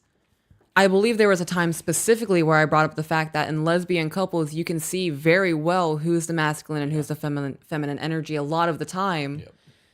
And when it comes to two men, you can typically tell which one's the more feminine, which one's the more masculine. Right. And because it's so prevalent in the LGBTQ community, it makes sense that it's that way in heterosexual relationships. But women really want to push the fact that I can do everything a man can do, when we can see that the energy balance works and same-sex couples. Yeah. Yeah. I feel like when people ask those questions, they do that because they need to feel like, well, what about us? It's communication. Yeah. It's natural energies that everyone on the planet has. It's you're really just, Yeah. I don't know. I think it's also that the LGBTQ community is so used to getting shit on by people like us who have the traditional roles and the traditional values and the religious aspect of things that It sounds exhausting to me. it does sound very exhausting.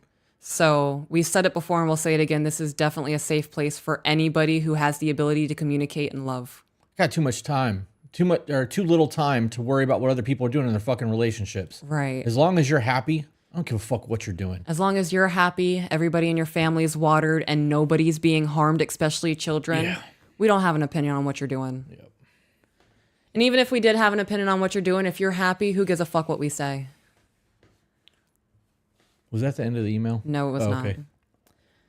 All right. Since taking a kinder approach, he is more open with his feelings. He has called me if he needed a ride, but most important, he stays in touch. Comes home and gives me no reason to think he is stepping outside of our relationship. We have become old people, going to bed more often than not by 9 p.m., enjoying day dates on Saturdays or watching movies on rainy days. He truly is my best friend, and I've never enjoyed being in someone's presence as much as I do when I'm with him. That's how it's supposed to be. That's exactly how it's supposed to be. So I'm coming back to both of us. Okay. That's what a relationship is, right? It's not just intimacy. It's not just sex. There is a fucking bond there that is a relationship that transcends intimacy. He is my best friend. He's the person I like spending the most of my time with. Yeah. Like, that is what a relationship looks like. Mm-hmm. Every relationship should look like that. Not just the we're together relationships. That's how your relationships look like with your best friends. Like, when you're out having the great fucking night and everybody's laughing and having a good time, that's how you feel. Right. If you want a successful marriage, you have to choose to fucking have that happen in your life and work for it. Going back to you. Okay. And back to you. I have tears in my eyes typing that because I know so many times we shouldn't have made it here. Is it possible? Am I crazy? Are we crazy? Are we actually doing this? I mean, it does look like you guys are doing it. Yeah, it does. So I get that feeling, though, of are we crazy? How is this possible? All of the odds were stacked against you and I becoming a couple, letting alone getting married. Yeah.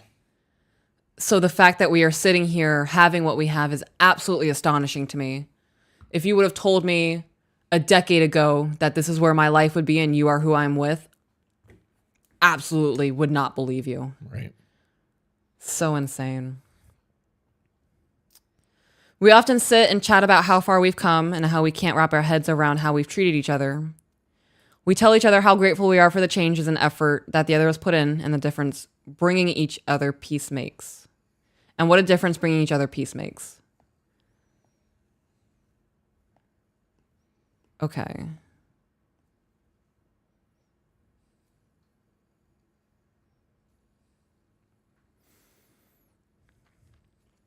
We remind each other that the world is hard enough, so it's important that we have each other's backs through it all and give each other a soft place to land. I can confidently say that we trust each other fully now, and that was missing for a long time.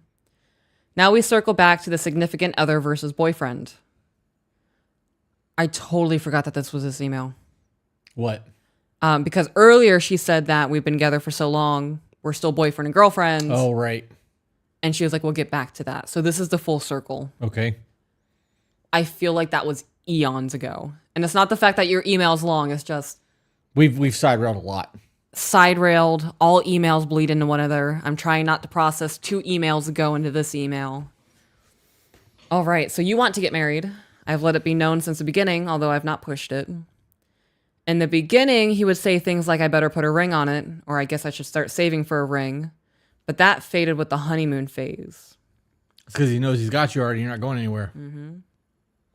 I mean, very clearly through everything you guys have been through, you're really not going anywhere. Yeah.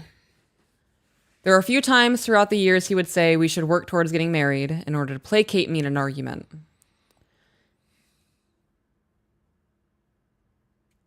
At the beginning of this year, after a few months of me being in therapy, my therapist urged me to share my wants for marriage with him. The first time I brought it up, he got kind of defensive, saying he didn't see it as important And it's just getting the government involved in our relationship.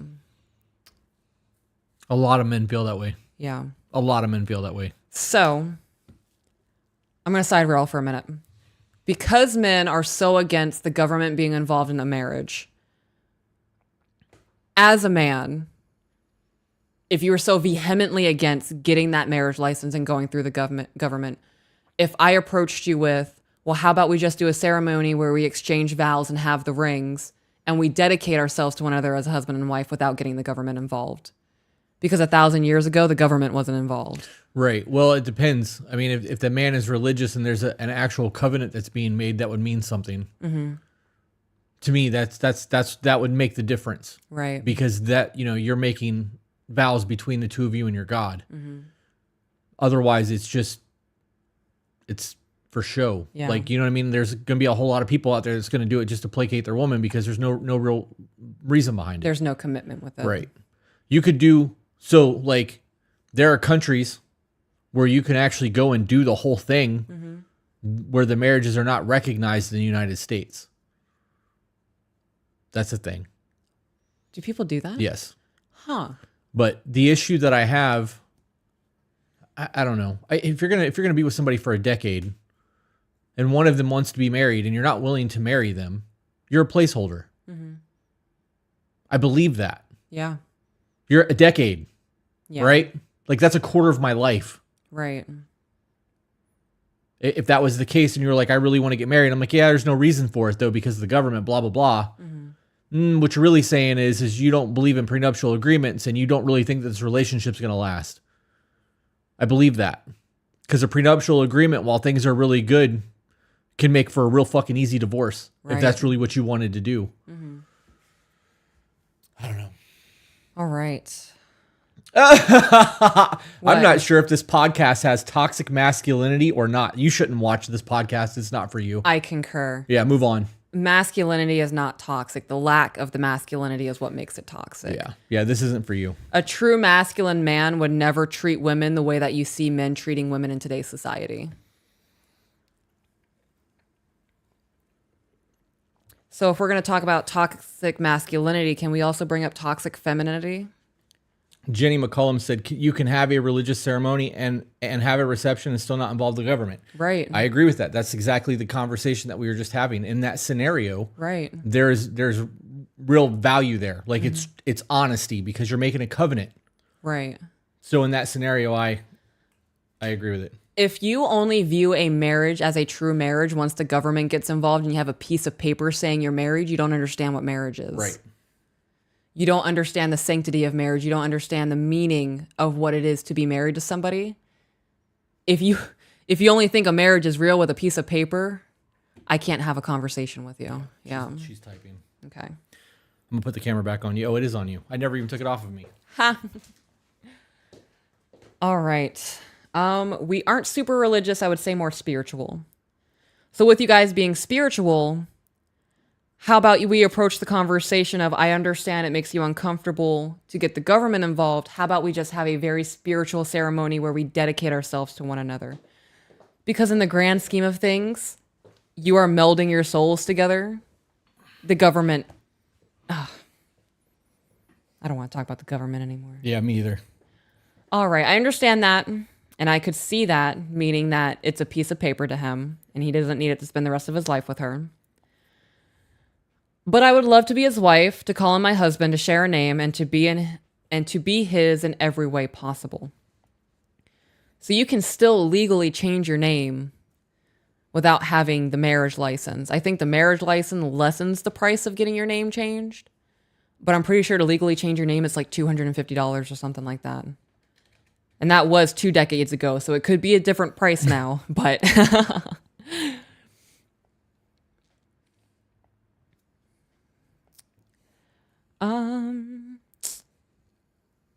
Totally lost my place.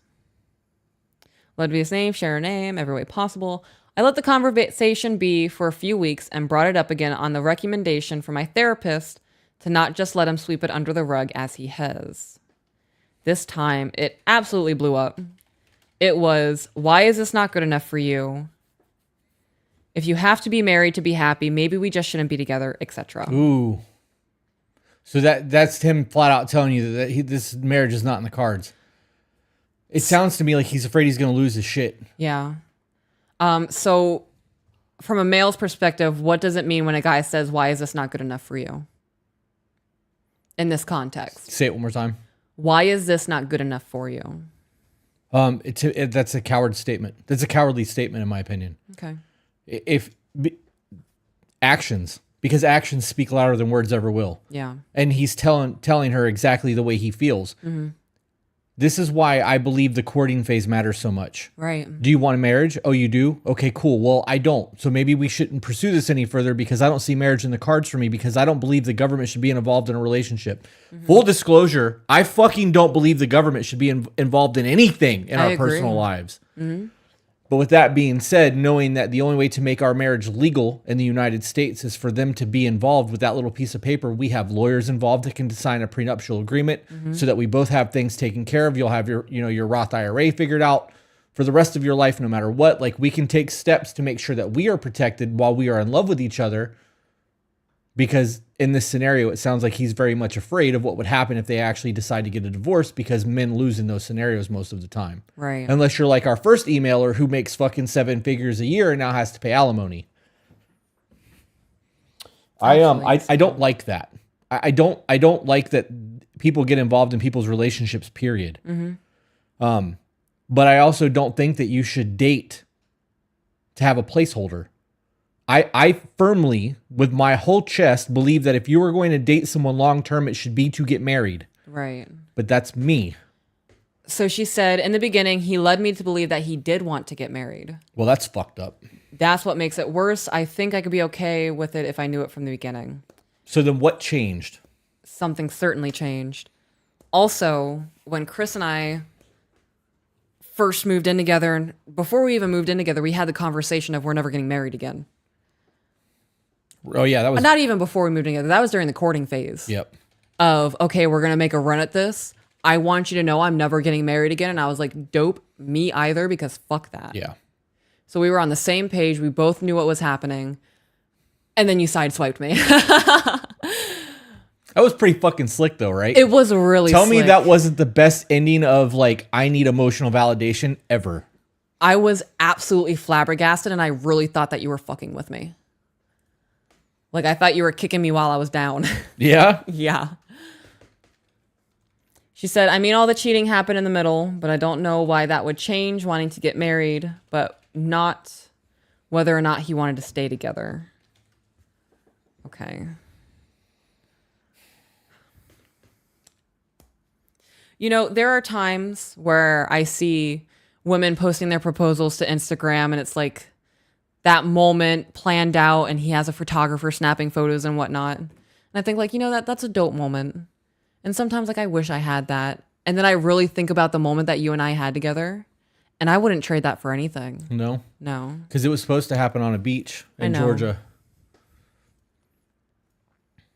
I cherish that moment between us. It's one of my favorite moments. You said, what is this? I said, it's a box. And you were like, open it. And I opened it, and I'm just sitting there looking at it. I was like, are you fucking with me? Like, are you kidding? And you were like, that's a pretty expensive joke. Yeah. Yeah. And I'm just sitting there flabbergasted, not knowing what to say to you. Also, he doesn't have much to lose as far as assets. I make more and brought more into the relationship. Okay. Yeah, you guys need to sit down and really talk about what's going on, because there's something happening there that's not being discussed. Continues. So I asked why he was so opposed to it, and he says he isn't opposed to it, but he doesn't feel it's important. I haven't brought it up since, and things have been back to normal. I just don't understand, and I've also stopped therapy. You would think that it's commitment issues, but I have a hard time believing that. We own a house together, and I can't imagine any man that is willing to work through infidelity on both sides and stay for 7 years has an issue with commitment. Let me add that in the last 2 months, I have started taking care of him again in small ways, doing his laundry, making sure I cook dinner, doing things I did in the beginning of our relationship that I stopped doing because he was being crappy when I took the stance of, I'm not doing wifey things when I'm not a wife. Okay, so there you go. That's your answer. You showed him that you weren't willing to be a wife, and he realized that you're not wife material. Therefore, you've been a girlfriend this entire time. I believe that. Yeah. I do fucking believe that. He who finds a wife finds a good thing. Not he who finds a girlfriend. And I gotta be honest, I would never fucking marry a woman who treated me like a girlfriend. If I was a single man and this ever ended up being a thing where I was in the fucking dating game again, that it just wouldn't happen. We are married because you treated me like you were my wife while we were dating. Coming to my house, going to the grocery store, cooking fucking dinner, doing laundry, all the womanly shit. And when you had car trouble, you fucking called me, not AAA. Yeah. Like, we acted that from the fucking jump, and it's never changed. I don't believe that when a woman gets a ring, she's going to change her entire personality type to fit something. You've shown me who you are. You showed me what you're willing to be, and why would I commit to that if that's not what I want? Right. Okay. However, taking care of him and doing these things brings me joy. So why was I denying both of us that? He seems more in love with me now than ever, but we still don't share a last name. After all we've been through and things being better than they ever have, I can't imagine my life without him.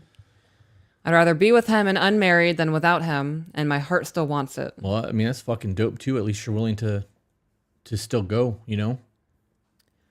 What's a girl to do? Do I just get over it and let that ship sail and enjoy your life how it is? Thank you for reading this. Truly, thank you for all that you do. So, I would have that conversation of, okay, you're not okay with the marriage license and going through the government. How about we just have a private ceremony where we exchange vows and dedicate ourselves to each other? Yeah. And if he shoots down that idea, he just doesn't want to be married to you. Right. That would be my solution to that.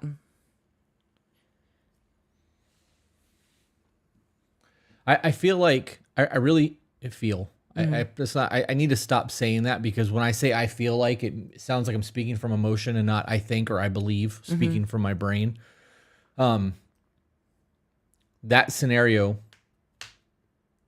because of my belief, would work for me. If I was, because I am that against the government. Right. But if I was like, I don't want them in my life, no matter what, I'm not going to get legally married, and you were like, well, I still want the ceremony, I'd give that to you. I'd hire the photographer, do the whole fucking thing, because it would mean a lot to me, because we're still having that commitment with our faith. Right. The other side of that is that she said that she would rather not be married and have him in her life forever than not. That's a fucking statement. Like, you're willing to give up something that means a lot to you to have the life that you currently have with this man.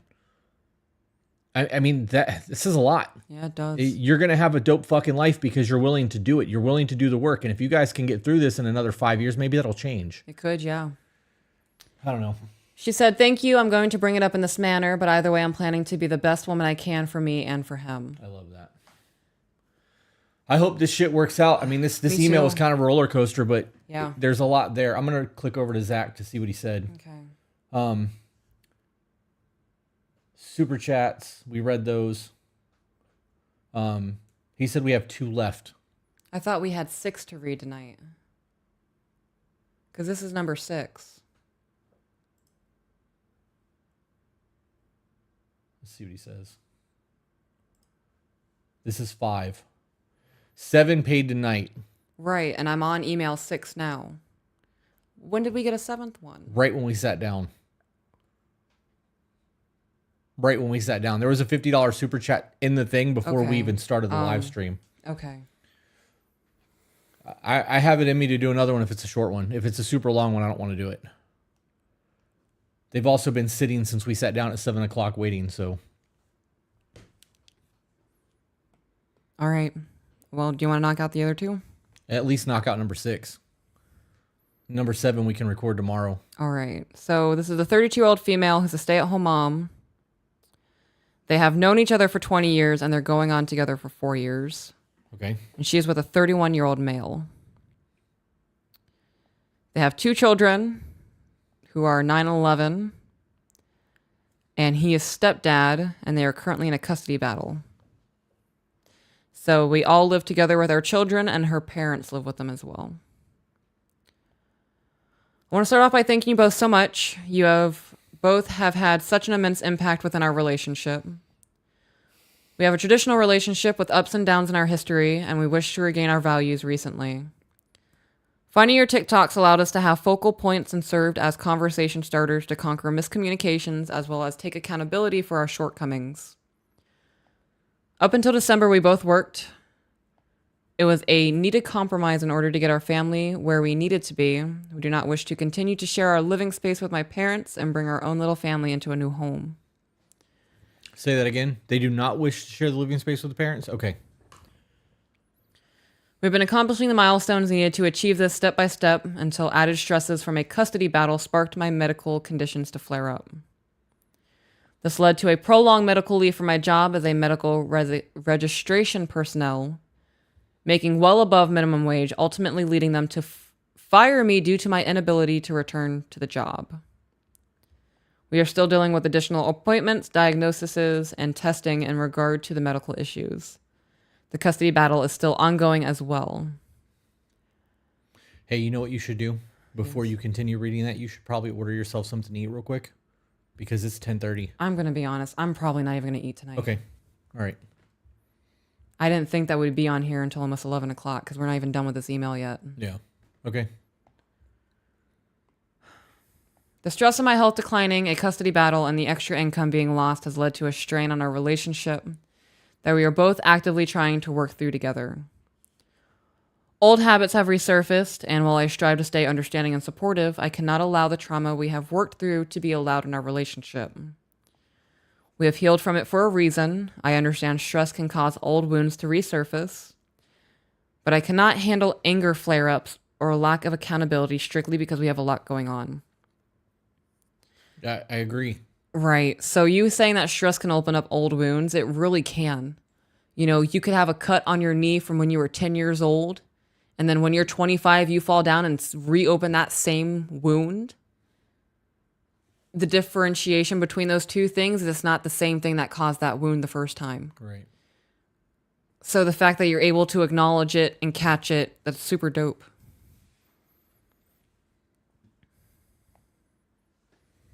Is she in the chat?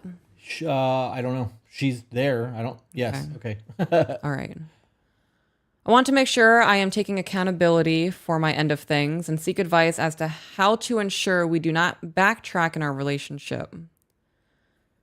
We have lost our values, and while I need to get myself back on track for my end of this, while I need to get myself back on track for my end of this. Okay.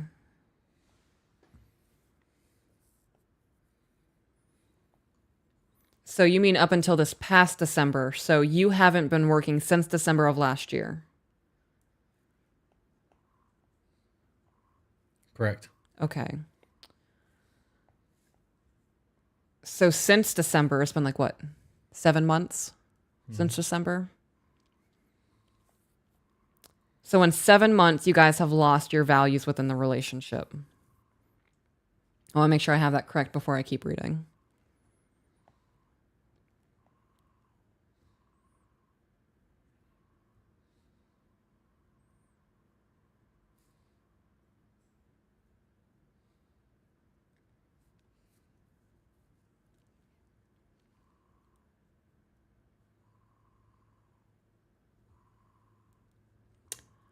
To a certain point, the traditional values have suffered, yes. Okay. Okay. So I feel like I'm following things better when I have a time frame of things. Yeah. This whole setup is way better than I thought it was going to be. Yeah. This definitely worked better than last week. Mm-hmm. Cleaning the entire house more, returning to removing his shoes at the end of the day, and returning to weekly, if not daily, check-ins with my partner. I understand I need to give myself some grace with the new knowledge of narcolepsy. However, I have caught myself taking my frustration of communication breaking down and the stress affecting our relationship to the level it is out of our traditions. Did that make sense to you? No. Okay, so are you saying that your frustration is coming from the fact that you guys have a traditional relationship and that's not what you want?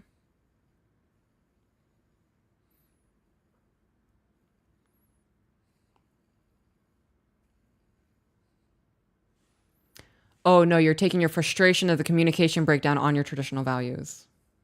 Okay, that makes sense. Yeah, I think That makes sense. Okay. There was a lot to process in that moment. I was upset with the lack of communication and accountability. I was upset with the lack of communication and accountability out on the values. Okay. I'm going to assume that you meant you were taking it out on the values. This has been an ongoing issue for a month now, and within the last week, we have been able to reconnect physically.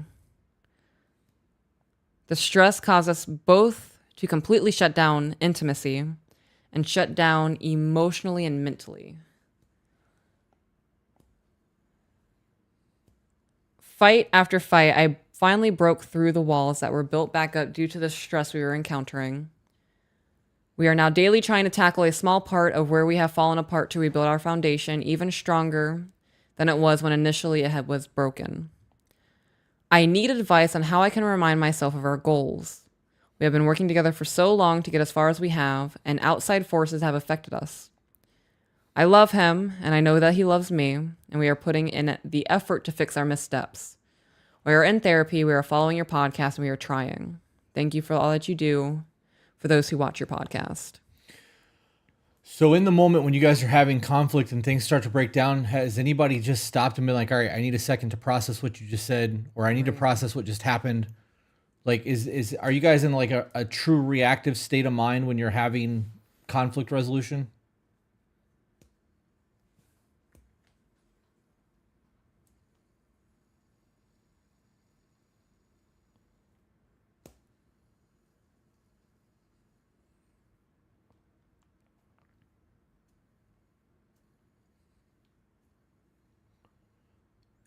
The email number 7 is a stay-at-home mom. So if we want to read that tomorrow, we could probably get her on in Discord to read that email tomorrow and be able to ask her questions the way we were this time as well. Do you just want to knock it out tonight? That's entirely up to you, babe. I don't know how long this email was. That's the end of that email. Oh. Well, she's typing still, so let's see what she has to say, and then, yeah, we can do the last one if you're up for it.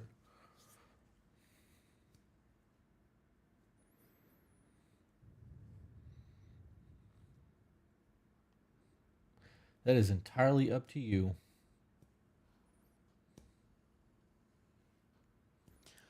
My advice on this would be, in those moments of frustration, that moment of frustration is a short-term problem. Right.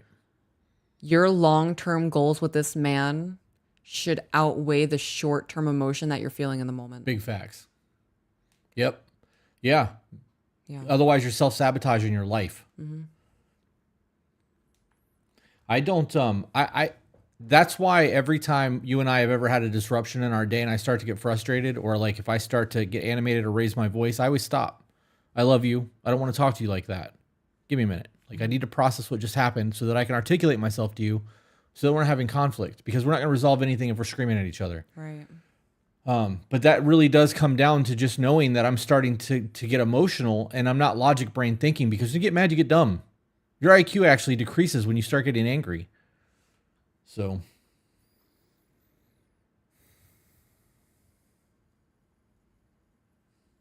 She's still typing.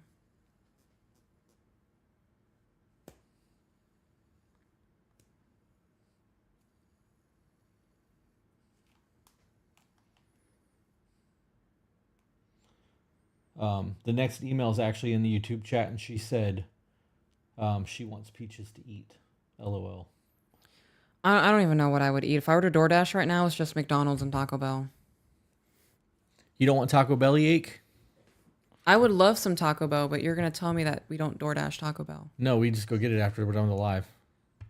You're willing to venture out of the house at 10:30 at night? I'll even drive. Stop.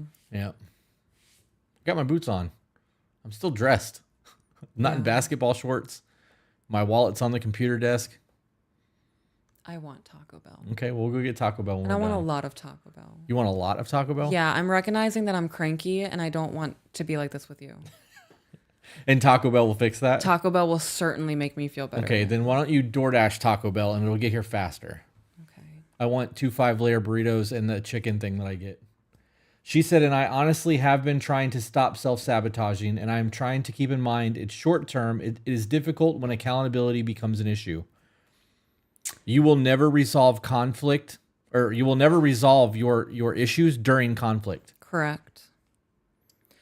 Have you ever, has anybody in the chat ever seen that happen where two people are fucking screaming and yelling and having complete meltdowns and things get resolved?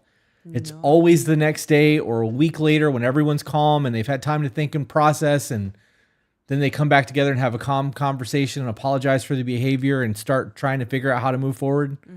It's never in conflict. You guys need to be you guys need to become comfortable with conflict too. When you are with somebody and you guys are working on communication, everything is going dope, and there's a moment of tension and you guys need to break away for a moment, or there's a resolution. You know that feeling after a disruption where you're like, things aren't right? I hate that feeling. Yeah. That feeling makes me straight panic, and I want to ask you if you're leaving me 40 million times. Sounds like borderline. But I don't. Because I have to logic brain myself that if this man wanted to leave me, he fucking would. Yep. There is nothing I can do to keep you here if you didn't want to be here. So tell me when you understand that, how different your life changes. It's absolutely insane. You know, I still have to fight back those thoughts of, you're a piece of shit, he's going to leave you, he's tired of you, you're a burden. Logically, I know, though, if you wanted to, you would. Yep. And, you know, after moments of disruption, I really need that physical contact afterwards. Yeah. That's something that satiates that he's going to leave me because we just went through another disruption. Yeah. And it's not like we have them frequently. No, it's but maybe once a month. But we also don't argue and fight. No, we don't. It is minor discussions. Like, things get slightly elevated because it's not a normal conversation, because that's not normal to us. No. And in those moments, I think you're going to leave me because I slipped up. Yeah. Not because of the argument, not because of, it was not an argument, not because of the disruption or whatever the topic was. It's because I didn't recognize sooner that I'm not on my shit, and I'm part of the reason that that disruption went on as long as it would. Yeah. That's when I feel bad. Our disruptions are like 15, 20 minutes at a time now. They are. They are. But I still hate when they happen because I'm trying so hard to work on who I am as a person. Yeah. So when they do happen, I'm like, fuck, I've slipped up yet again. All right. So real quick, super chats, because we have 2 of them waiting on us before the next email. Okay. And this gives you time to order food. What did you say you wanted? The 5-layer burritos and the chicken things that I always get. Oh, what you always got. Okay. Yep. Wifey ASF Gaming. I like that. I love your podcast, and I even talked to my therapist about you, or about this. He thinks it's a good outlet for me, and for that I appreciate you. Words can't describe. Oh, I love that. We are actually interviewing a therapist on Friday for the first time, and she's one of 6 who have reached out to us and told us how great of a job we're doing and how much they love our podcast, which is super fucking dope. Brittany Jean sent us $10 for Taco Bell, so not only did she pay for her email to be read, she bought your Taco Bell, babe. Thank you.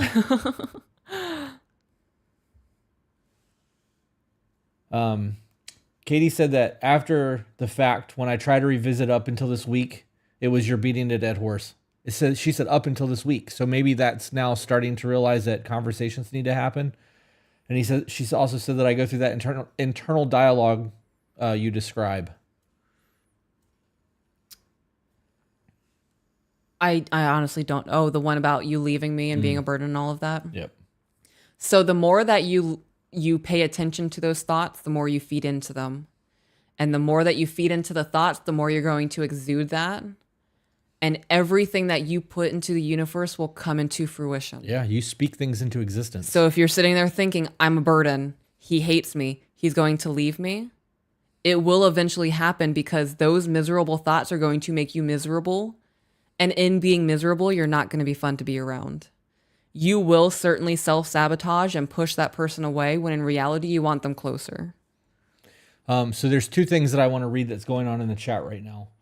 One was Power Coach Alicia said, disruptions give you space to grow. Mm-hmm. And oh my fucking God, do I agree with that. Yeah. Because you and I have those discussions and come back together later and talk about things, and like this podcast has actually helped us grow because we're dealing with other people's shit as well. And it's created a whole lot of dialogue between us that we otherwise wouldn't have had. Correct. And if you never have conflict, you will never understand conflict resolution and you will never be able to truly understand your person.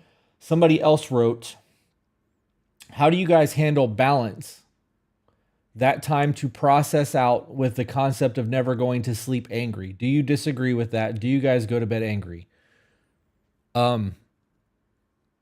I would prefer never to go to bed angry. To say that you never go to bed angry is speaking in definites, and I don't do that. Because there's going to be a time in my life that I'm going to go to bed angry. There have definitely been a couple of times, not a couple of times. I would say 1 or 2 times where we've had like a disruption or something happens, and I'm not going to bed angry, but I'm like, I'm not gonna put my butt against him tonight. Yeah.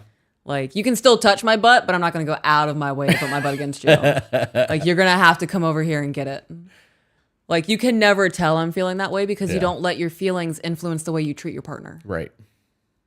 Your feelings are purely a construct of your own brain through a cognitive bias of your life experience. Yeah. I am really, really big on not going to bed angry or leaving the house angry. Luckily, I am self-employed and have been most of my adult life. So in the event that if we were to have conflict in the morning, I'm not going to work until our conflict is resolved. Because if I leave the house and die in a car accident and the last conversation we had is us fighting, I'm not okay with that. We have someone trying to log into something. It might be Zach. Oh, it is. Okay. I can't find your chicken melt. That's okay. Just get the 5-layer burritos. Did you give, I don't know. I didn't get any notifications on my phone because it's on Do Not Disturb. Okay, so I did. And it's just a notification of a sign-in. Yeah, it's fine. Okay. So on that, not going to bed angry and not leaving the house in an argument and all of that, it's the same thing for me. Mm-hmm. There's a very real possibility that, we've said this on TikTok, and when I said it on TikTok, a whole lot of people chimed in and was like, that's exactly what happened to my husband. Could have a fucking heart attack in the middle of the night and die. And I don't want our last conversation to be one of elevated anything. Right. Even if we had elevated issues and we go to bed and my hand is touching your butt and you've got your back to me, like I would rather us go to bed that way so that you know that I went to bed and we're good. Like, I understand that can't always happen. Sometimes people are going to be heated and not be able to stay up until 4 o'clock in the morning to resolve issues. We also don't have issues that last that long. Our disruptions are short. They're 15, 20 minutes. Like, I can't remember the last time we had a discussion that was elevated that went over an hour. I truly don't. Me either. So. All right. No need to apologize. I think 7 emails is too much for me in one night. So now we know. Yep. Next time we'll keep it to 4. You don't know your limits until you try what your limits are. Yeah. So definitely no need to apologize. I'm super stoked that we were actually able to get to you before it got super late. Yeah. Yeah. We have people watching from other countries and it's super late over there or super early. So. Oh yeah. By this point, it's like probably 4 o'clock in the morning for them. Oh, I almost didn't order our food. I just typed everything in. Power Coach Alicia said, elevated issues are lower level than disruptions. I think it's the same for me. I don't believe that we have arguments. We have minor disruptions in our day where things might be misunderstood. I have borderline personality disorder, so that could be a thing from time to time. Most of the time when something starts to get elevated or starts to disrupt our day, we stop and we go, okay, this is happening right now. This is what is happening. This is the way that I perceived what's happening. Am I right? And if I'm right or you're right, we go, okay, so then what's the root? Why did I talk to you that way? Why did I not give you a good morning kiss this morning? Why did whatever the issue is? We break that down and discuss the root of it because that's what the real problem is. Everything else that happened since then is superficial. Right. And when you do that, I feel like the disruption of your day is not an argument or real conflict. There was a point, I can't remember what happened. We were recording. We had a disagreement and it led into a disruption. And in the middle of that disruption, I looked at you and I was like, we're fucking going in circles. Yeah. And I was like, there is a communication breakdown right here and we have to figure out what it is. Yeah. That's actually on YouTube somewhere. Yeah. And that's all it takes. is saying we're going in circles. I'm not understanding you. You're not understanding me. What's the problem right now? And then once you work through whatever that issue is, then you can start going through and be like, okay, well, we just figured that out. Let's move on to the next point of it. Right. That I think that is actually the biggest issue that we have is because you go from point to point to point to point to point, and I can't move past the first point until I feel like until I really understand what's going on, because everything else past that doesn't matter right now. I'm stuck on this. Right. And now that I've done the research and I've actually listened to how your brain works, I can understand that. Before, I couldn't understand that. Yeah. Because every little side point draws back into the main point. But you're right. Once you get to the root of that main point, all that other shit doesn't matter. Yep. You can discuss it once the main point is resolved. And then we can move on to those things like, hey, I know we resolved that, but you mentioned this and I just wanted more clarification on that because I didn't understand. Right. And that goes a long way too, because we're not arguing anymore. Right. Yeah. Or having a disruption. All right. You ready to get into it? I am. My knees are super sweaty. Oh, yeah? I also saw that Dashers are in super high demand right now. So I tipped the Dasher $10 to give them more incentive to get our order, and it worked. That's funny. We immediately have a Dasher. I love that. All right. Relationship, but not my husband. My mother and I had a rough go at things after my dad passed, and she had poor judgment in partners and life choices after. How old were you when this happened? Were you a teenager? 9. Oh my goodness. Okay. Was not expecting such a low number. I am so sorry that you had to live through your mother's poor choices. I had a wild nature of rebellion because of it, and fell in my early life and chose, though I never wanted to be like her, with men who were, or men who she might have chosen had she been my age. You guys, this is literally what we say. You are the example of what your children are going to grow into. Yep. So if you are leading a life of bouncing from man to man to man, who the hell is calling me at 10:30 at night? DoorDash. Oh, is it DoorDash? Probably. No, it was, because I read it too late and I just sent them the voicemail. No way you're about to give me some bad news like Taco Bell is not going to take the order. Can I call them back? Try. What's going to happen?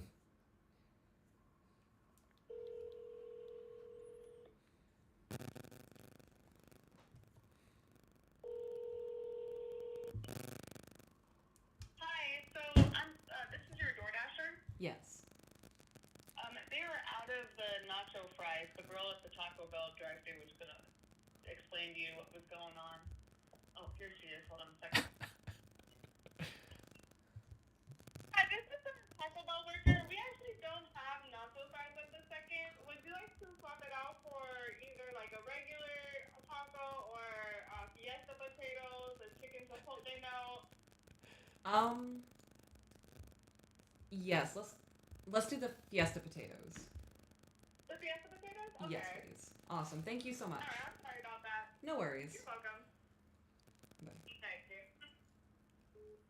I think it's so funny that all that just happened on the podcast. I was gonna joke around and tell her like I will never financially recover from this. Yeah.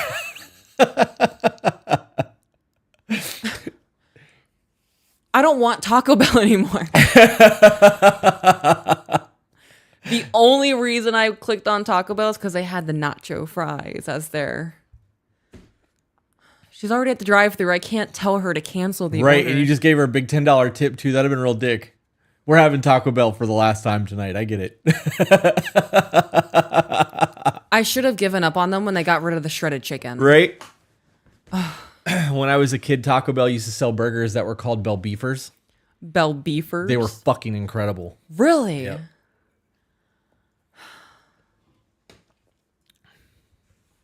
Okay, so she said, had a stepdad, failed at 10. Failed marriage from 17 to 23. That led me to my current husband. Okay.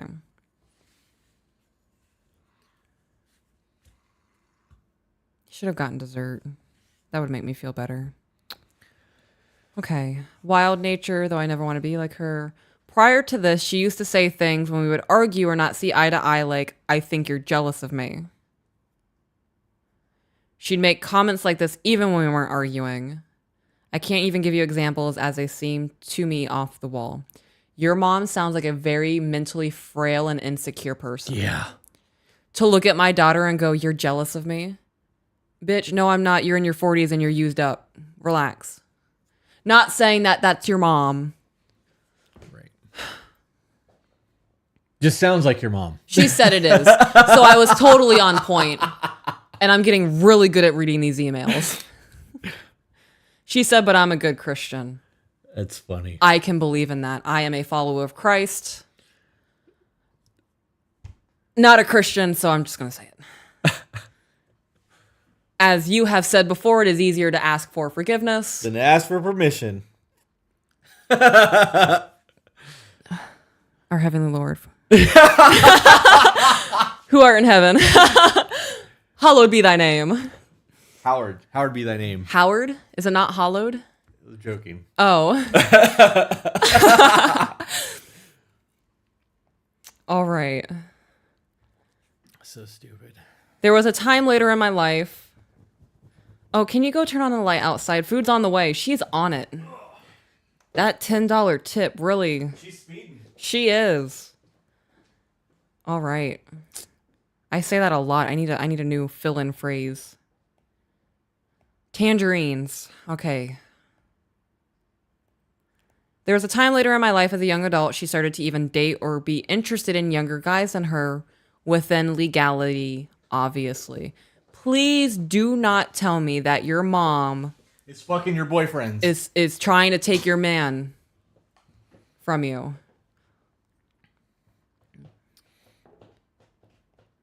Ooh, she's typing. I don't know why, but when there's a mom involved, I really do feel like it's more Jerry Springer geared. Okay, she said, watch. I'm here for it. She had a stint out of nowhere when I was a young adult living off on my own of being wild like a teen as I started to settle in my first marriage. It was a toxic marriage, but she got along really well with him. I'm assuming it's because your mom was super used to being around toxic men and that was just comfortable for her. Yep. I feel the need to answer a question you may have. My mother, was 21 when she had me. Maybe that played a role, but I feel like that's a general age to start having kids back then. She never married my dad, and they were not together when I was born. So I had my first child, I believe, when I was 21. How old am I? I don't know. I was super young when I had my first child. I was really young when I had a miscarriage. Age is definitely an excuse when it comes to your quality of character as a parent. Okay.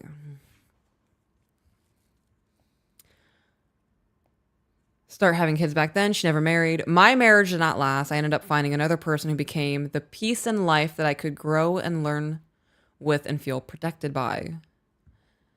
She came to live with us as the most current relationship she had failed yet again, codependent without wanting to be dependent or respect a man. Oh, so she was that fuck all men, pay all of my bills. Yes. All right.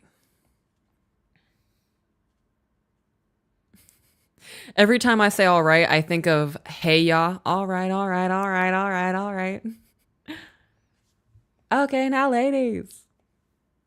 That's such a good song. I might be him for Halloween. I did Bob Ross last year. Yeah, you did. Andre 3000. All right. I could nail it. I have to work on the song. Okay. 2018 was the year. This was my husband's idea. Oh, damn. So your man stepped in and was like, we got to help your mom out.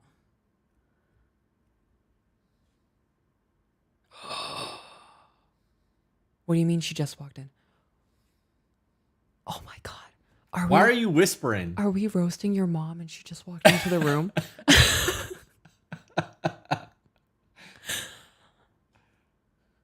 Oh my God!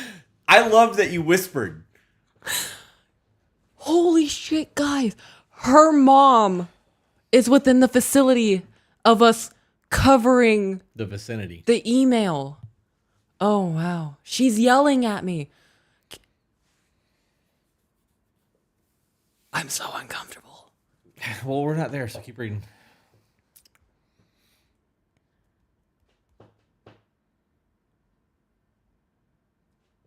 She cannot hear. Oh my goodness. You're right, Jordan. It's way past our bedtime. You just walked into so much happening. Yeah, dude, it has been a fucking night.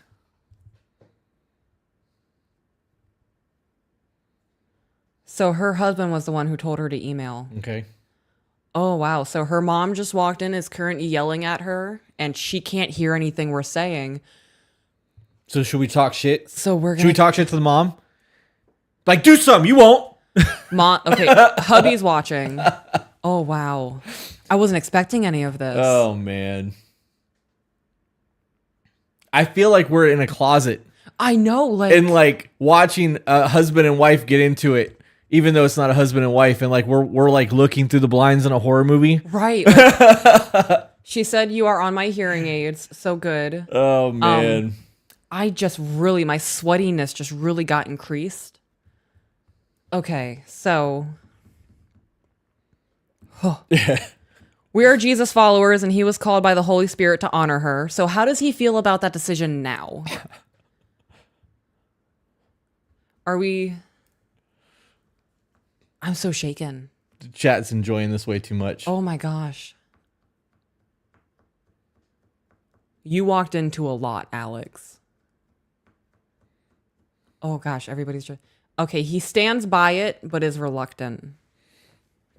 I mean, it really could be like, this could be the Holy Spirit saying this is what you guys need to further yourselves. I don't know what the lesson is here. The lesson's not for us. I would say it could be a pretty profound one, so I would scan everything. We went to buy a house the next year, 2019, and put her on the loan to help build her credit. You put her on the loan to the house? To build your mama's credit? How isn't that supposed to be the other way around? She said yes. It's what not to be as a wife, correct. I would say as a human being in general.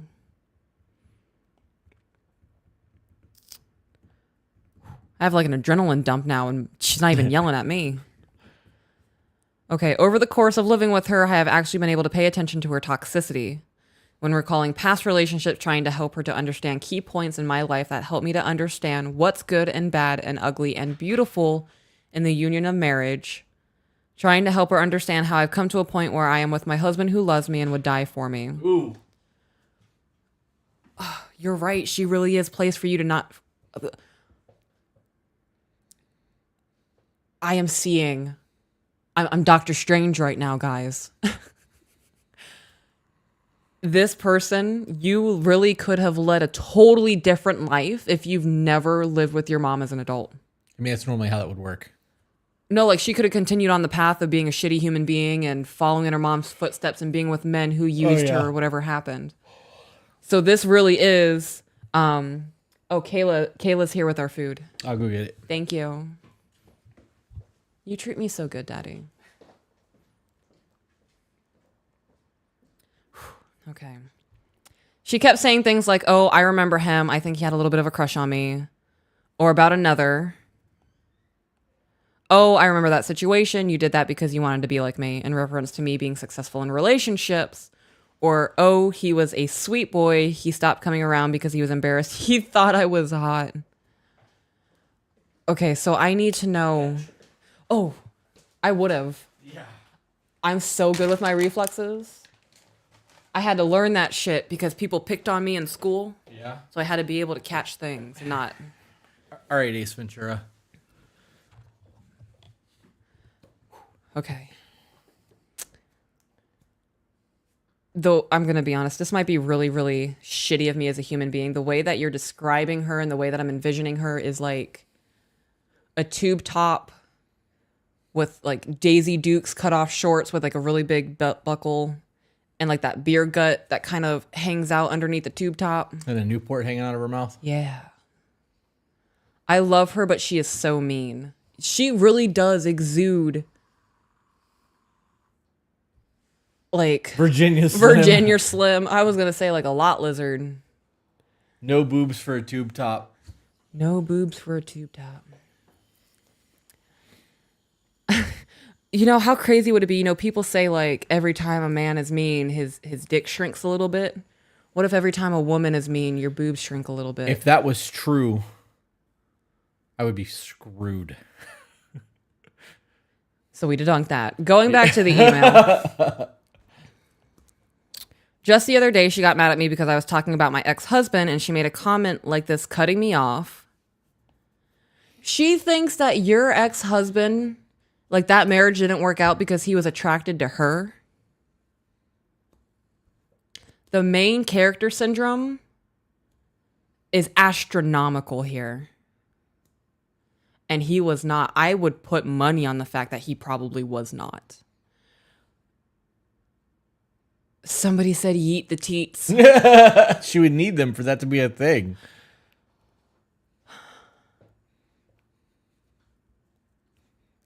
Okay.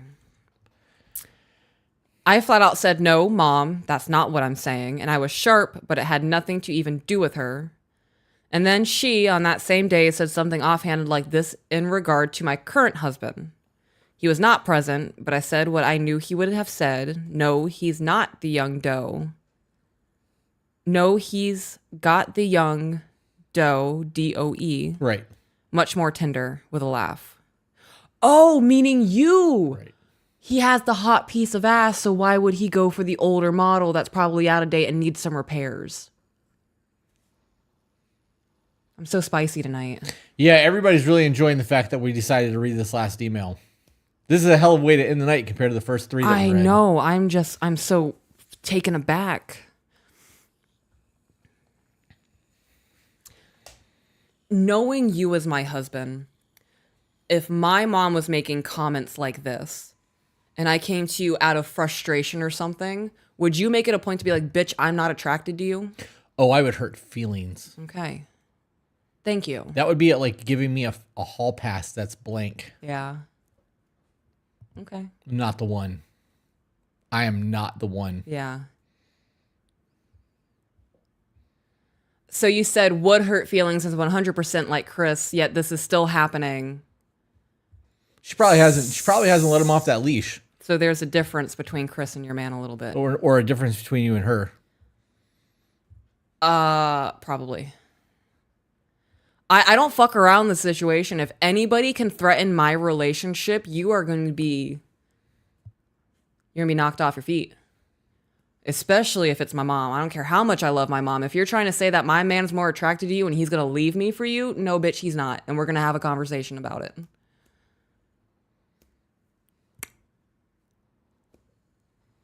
Flicker away. Like a booger that the kids do. All right. My mother and I look nothing alike. I have a light-colored hair, blue eyes, 5 foot, and curvier than her. I am so glad that you described a description for her. That was her. Right, that's her. Yeah. She has dark hair, is thin, and shorter than me. I am very firm and have always been in my own self-image, but more so the one that I have in Christ in my marriage. She's been married only once, but I can't recall a time she was not dating.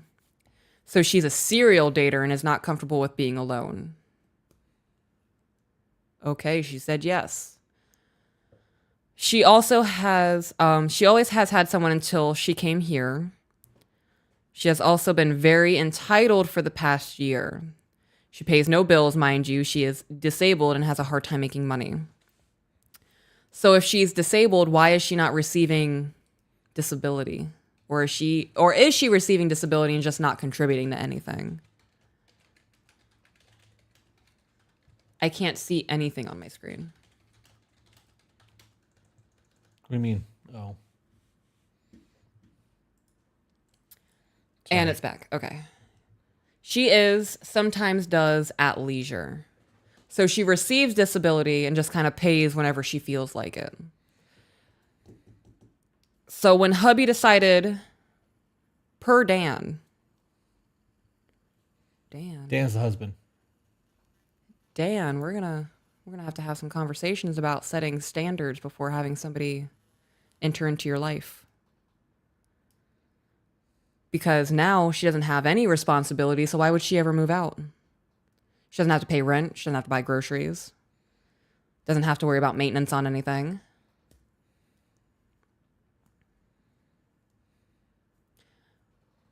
When making life decisions, you have to think about the long-term effects. Did you guys want her living with you for longer than a year?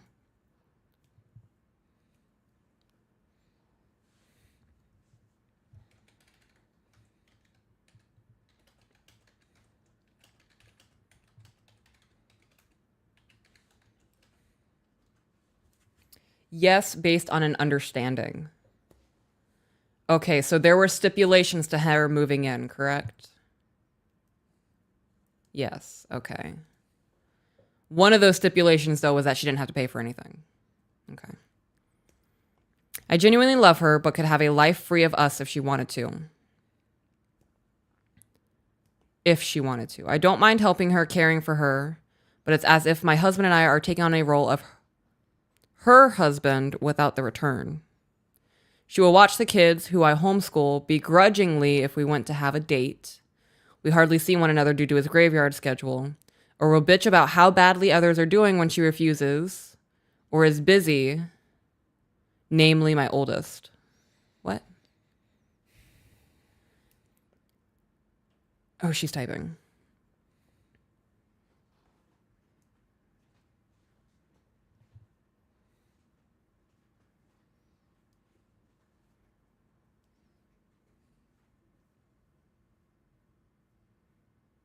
I have Smooth by Santana stuck in my head. Oldest kid. Okay.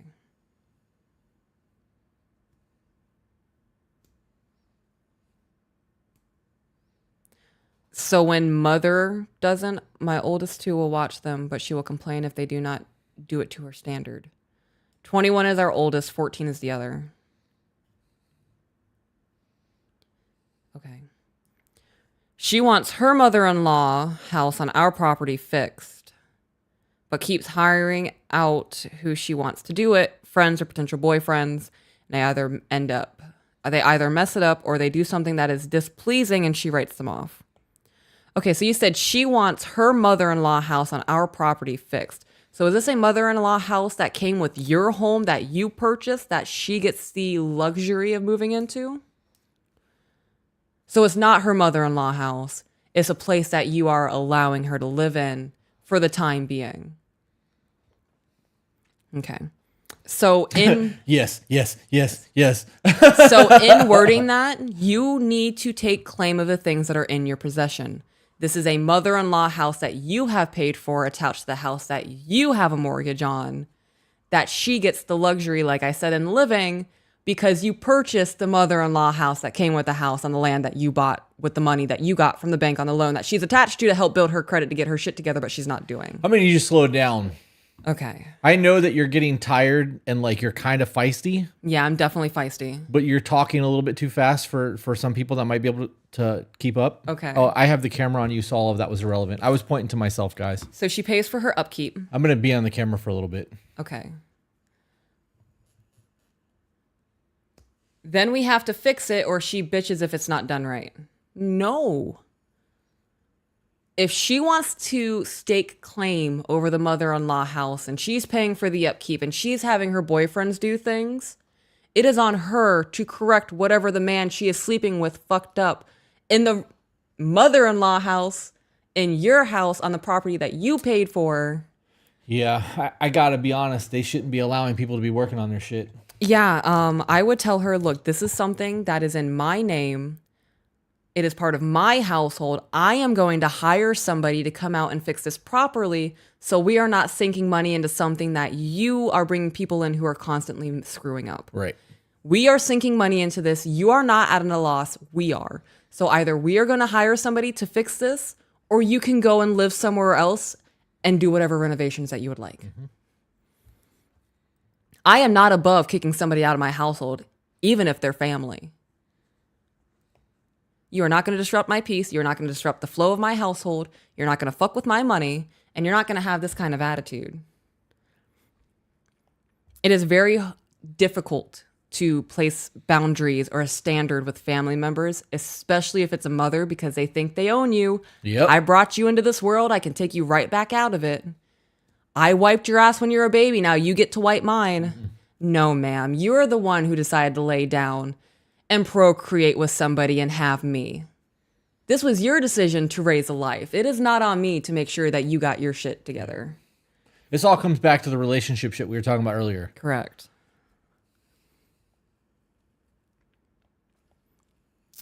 All right. She wants her mother-in-law house and the property fixed. We already talked about that. She writes them off. She says, I'm shaking in fear and excitement. You know what? Me too. Because I don't know where this is going anymore. I don't know if she's going to walk back in. If she's in the mother-in-law house, why is she in your guys'... Why can't she just freely walk into your guys' room? Is the mother-in-law house not habitable? Someone said Peach's Court, and I'm here for it. Entitlement. Bitch, I'd put a lock on that door. I'm not referring to you as a bitch. I'm just saying in general. No, ma'am. I would walk around my room butt naked. You want to walk in here whenever you want to? Girl, you're going to get a show. Let's do it. What happens if the husband's naked? You just want to walk in willy-nilly. Oh, but then she's going to play that whole... And then we're going to have a street brawl. The police are going to be called. It's going to be an issue. So it would be, I'm walking around however I want. Babe, you know she's a little... That's not fair to me. Off kilter. You're right. That's not fair to you because you can do whatever you want in your household. I don't know. I'm going to be honest. I would have the mother-in-law suite that my mom can move into. If my mother behaved this way, no way in hell.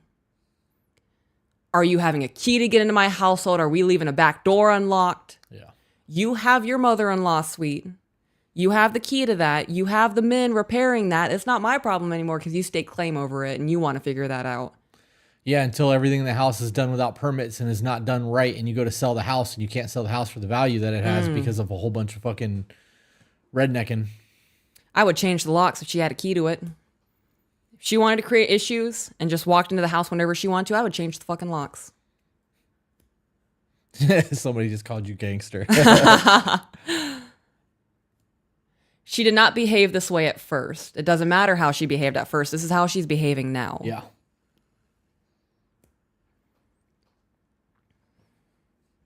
Okay. Just the other day at my daughter's dance recital, she was very obnoxious.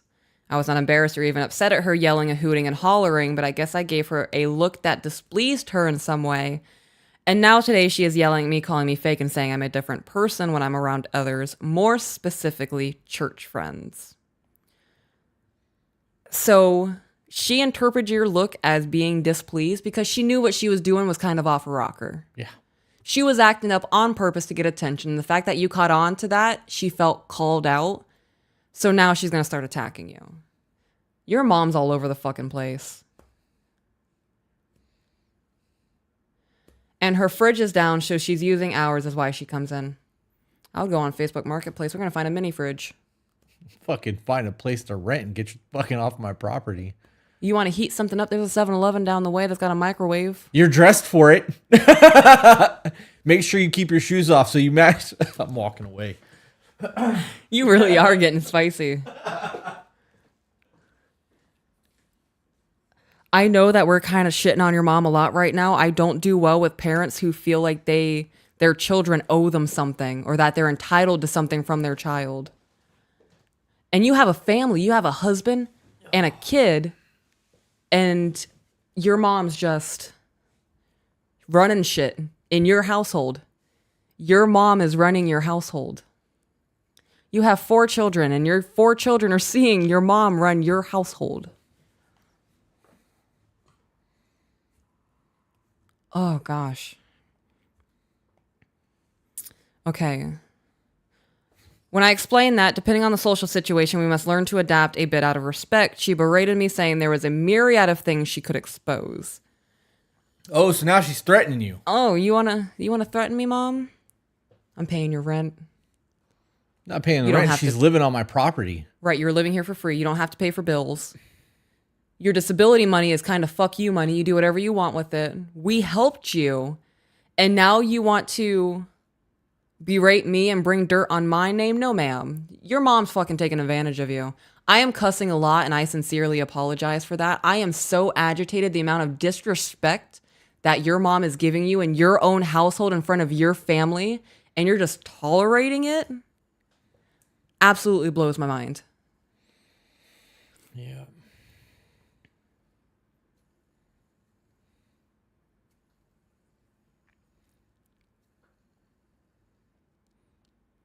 She really is threatening you. You, out of the kindness, your husband is the one who is like, babe, we got to help your mom. She's your mom. The Holy Spirit told me this is the right thing to do.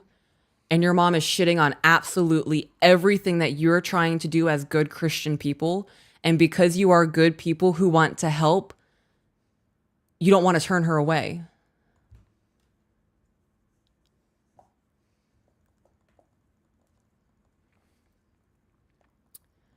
I do agree. Certain situations call for a certain side of you. I'm not going to go out into public and start speaking to men the way that I speak to my husband. And I wouldn't start treating people the way that I treat my sister just because I ran into a stranger at Starbucks. People get a different side of me because they have limited access to me. Somebody on the chat wrote, my mom caused so much trauma. Grown-ass adult can't take care of herself. She's stuck now without me, a literal caregiver for a job, and have a full-time mom to 2 beautiful kids. Woman is on her own. I haven't spoken to any blood relative other than my daughter in 13 years. Mm-hmm. I will remove people like cancer. I'm not fucking around with that. You disrupt my peace, you got to go. Yep. That I'm not the same at home as I am in church or events. Then I need to just be me, and then I care too much what others think. She again today mentions, I thought I taught you something, and don't be embarrassed of me. And I wanted to ask her, so what is it? Am I jealous or embarrassed? She makes no sense. She expects everyone to do everything for her. It's been like this my whole life. I had thought that we'd healed and grew, but lately it's seeming like she has fallen back into it all. What should I do? My husband, though he wants to help, has even started to get sick of her antics. I don't know how to be respectful. I love her, but she is a season of being so warped. She said, don't be embarrassed by me, which means she was fully aware that she was embarrassing her kid in public. Yeah. What should you do? Kick your mom out.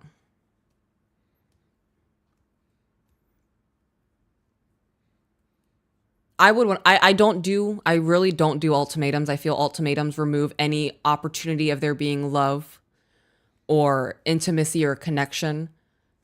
In this instance, your mother is 100% taking advantage of you, disrespecting your household, disrespecting your husband, and disrespecting your children.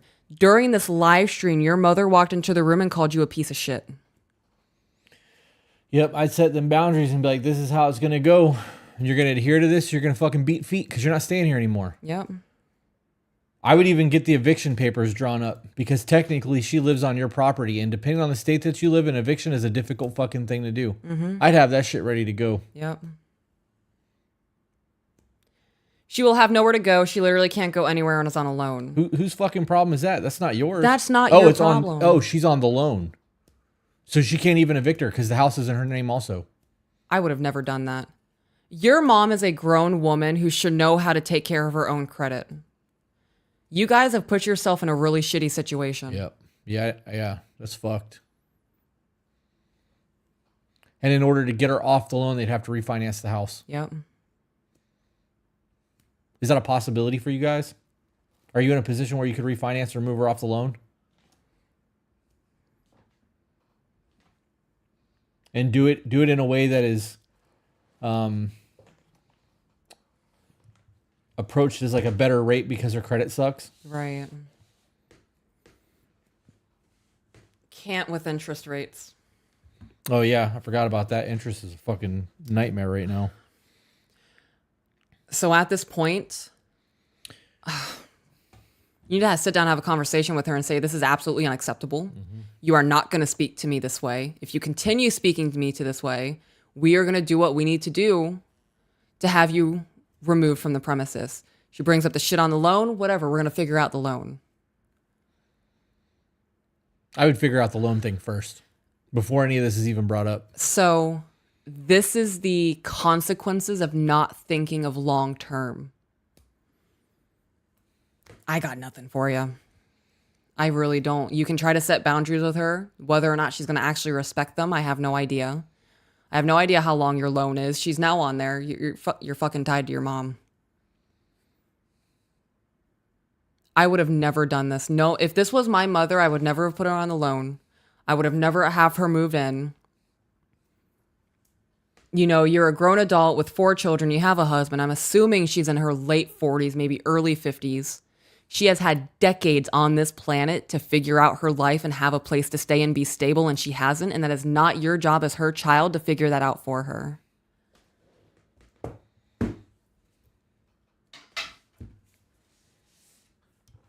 You just shut it all down, huh? That's the last email. That's funny.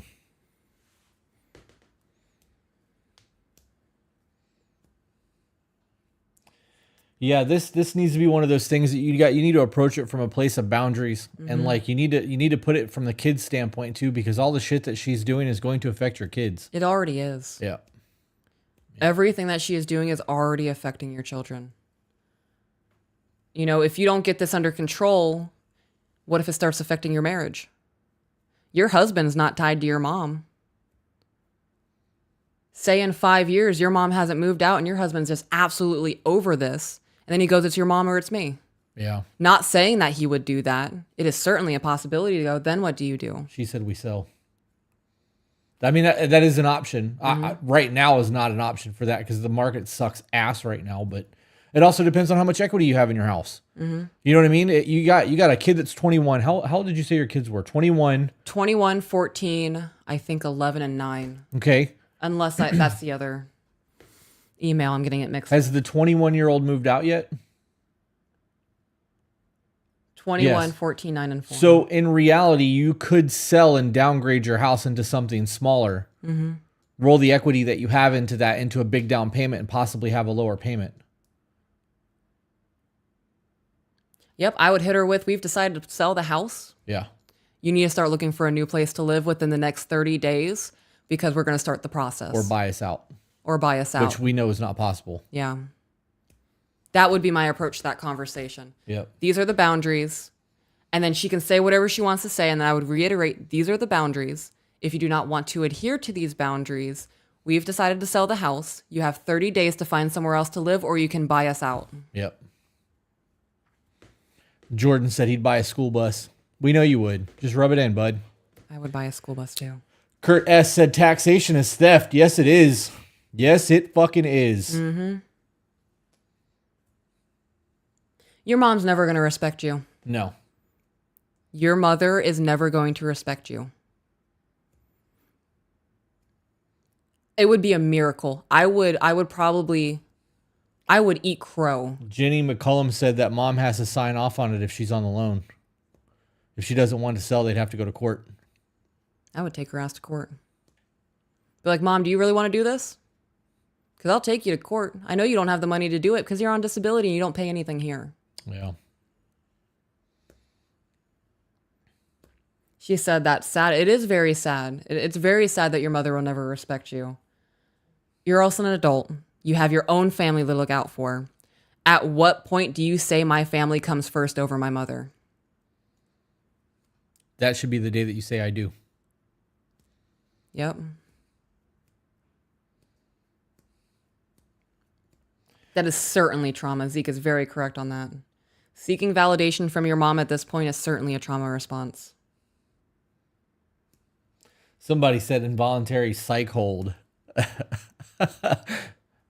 Been like, my mom is been threatening to in kill our herself. house. Yeah. She's threatening. I don't know what's going on. I don't know how she got in. That's fucking savage. Someone's got to come pick her up. Dude, it's 11:30. She won't afford it, but will want a cut when we sell. This is your house. She doesn't get a cut when you sell. She can be on the loan. I got to be honest, if that gets her out of there and gets her to sign the paperwork, sometimes it's worth it. A little bit of money is okay to lose. Sometimes it's okay to take a loss. I will spend money for a peace of mind. I would do everything I can to be getting this woman out of my life. Yeah. That's my answer to this. You know your life. You know what you can and cannot do when it comes to certain things. The bottom line would be she needs to be removed from your day-to-day life the way that she is. Somebody said hit her with the grippy socks.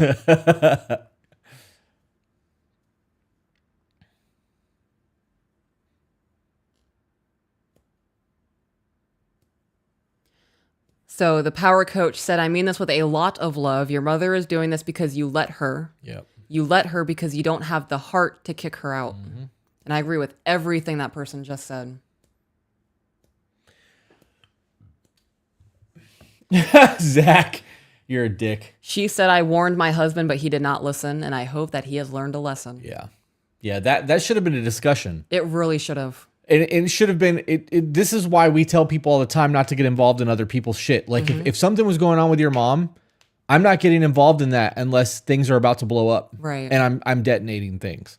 Because if you and your mom are having conflict and I get involved and then her and I have conflict, now there's three-way conflict going on. Right. And there's no coming back from you getting involved with it. Right. Your family is your responsibility. My family is my responsibility. Somebody moving in is a discussion that we have to have either way. But that, if I don't want them here, you're not going to be like, well, I think we should because Right. that's my family. Yep. He should have listened to you. Yeah, I agree. He dropped the ball on this one a little bit. We got Taco Bell getting cold over there. Yeah, and it's bad enough that we're eating Taco Bell, so I don't want to eat cold Taco Bell. I'm starving. Do you have anything else that you would like to add to tonight's debauchery? I do not eat. No, I do not. Guys, we are less than 80 people away from 85,000 subbed on YouTube. We are at 84,924. We have 76 to go. Yeah. If you are not subscribed to our channel, for fuck's sake, subscribe to our channel. Yes. I don't know if everybody who we covered their email tonight are still in the chat, but thank you guys for putting yourself on the spot, being vulnerable like this. And I hope that we have said something, at least one nugget of something that is going to help you get to the point in your life that you want to be at. Yeah. Okay, I am absolutely exhausted. All right. Well, then in that case, I'm going to hit end stream. All right, good night, guys. Have a good night, guys.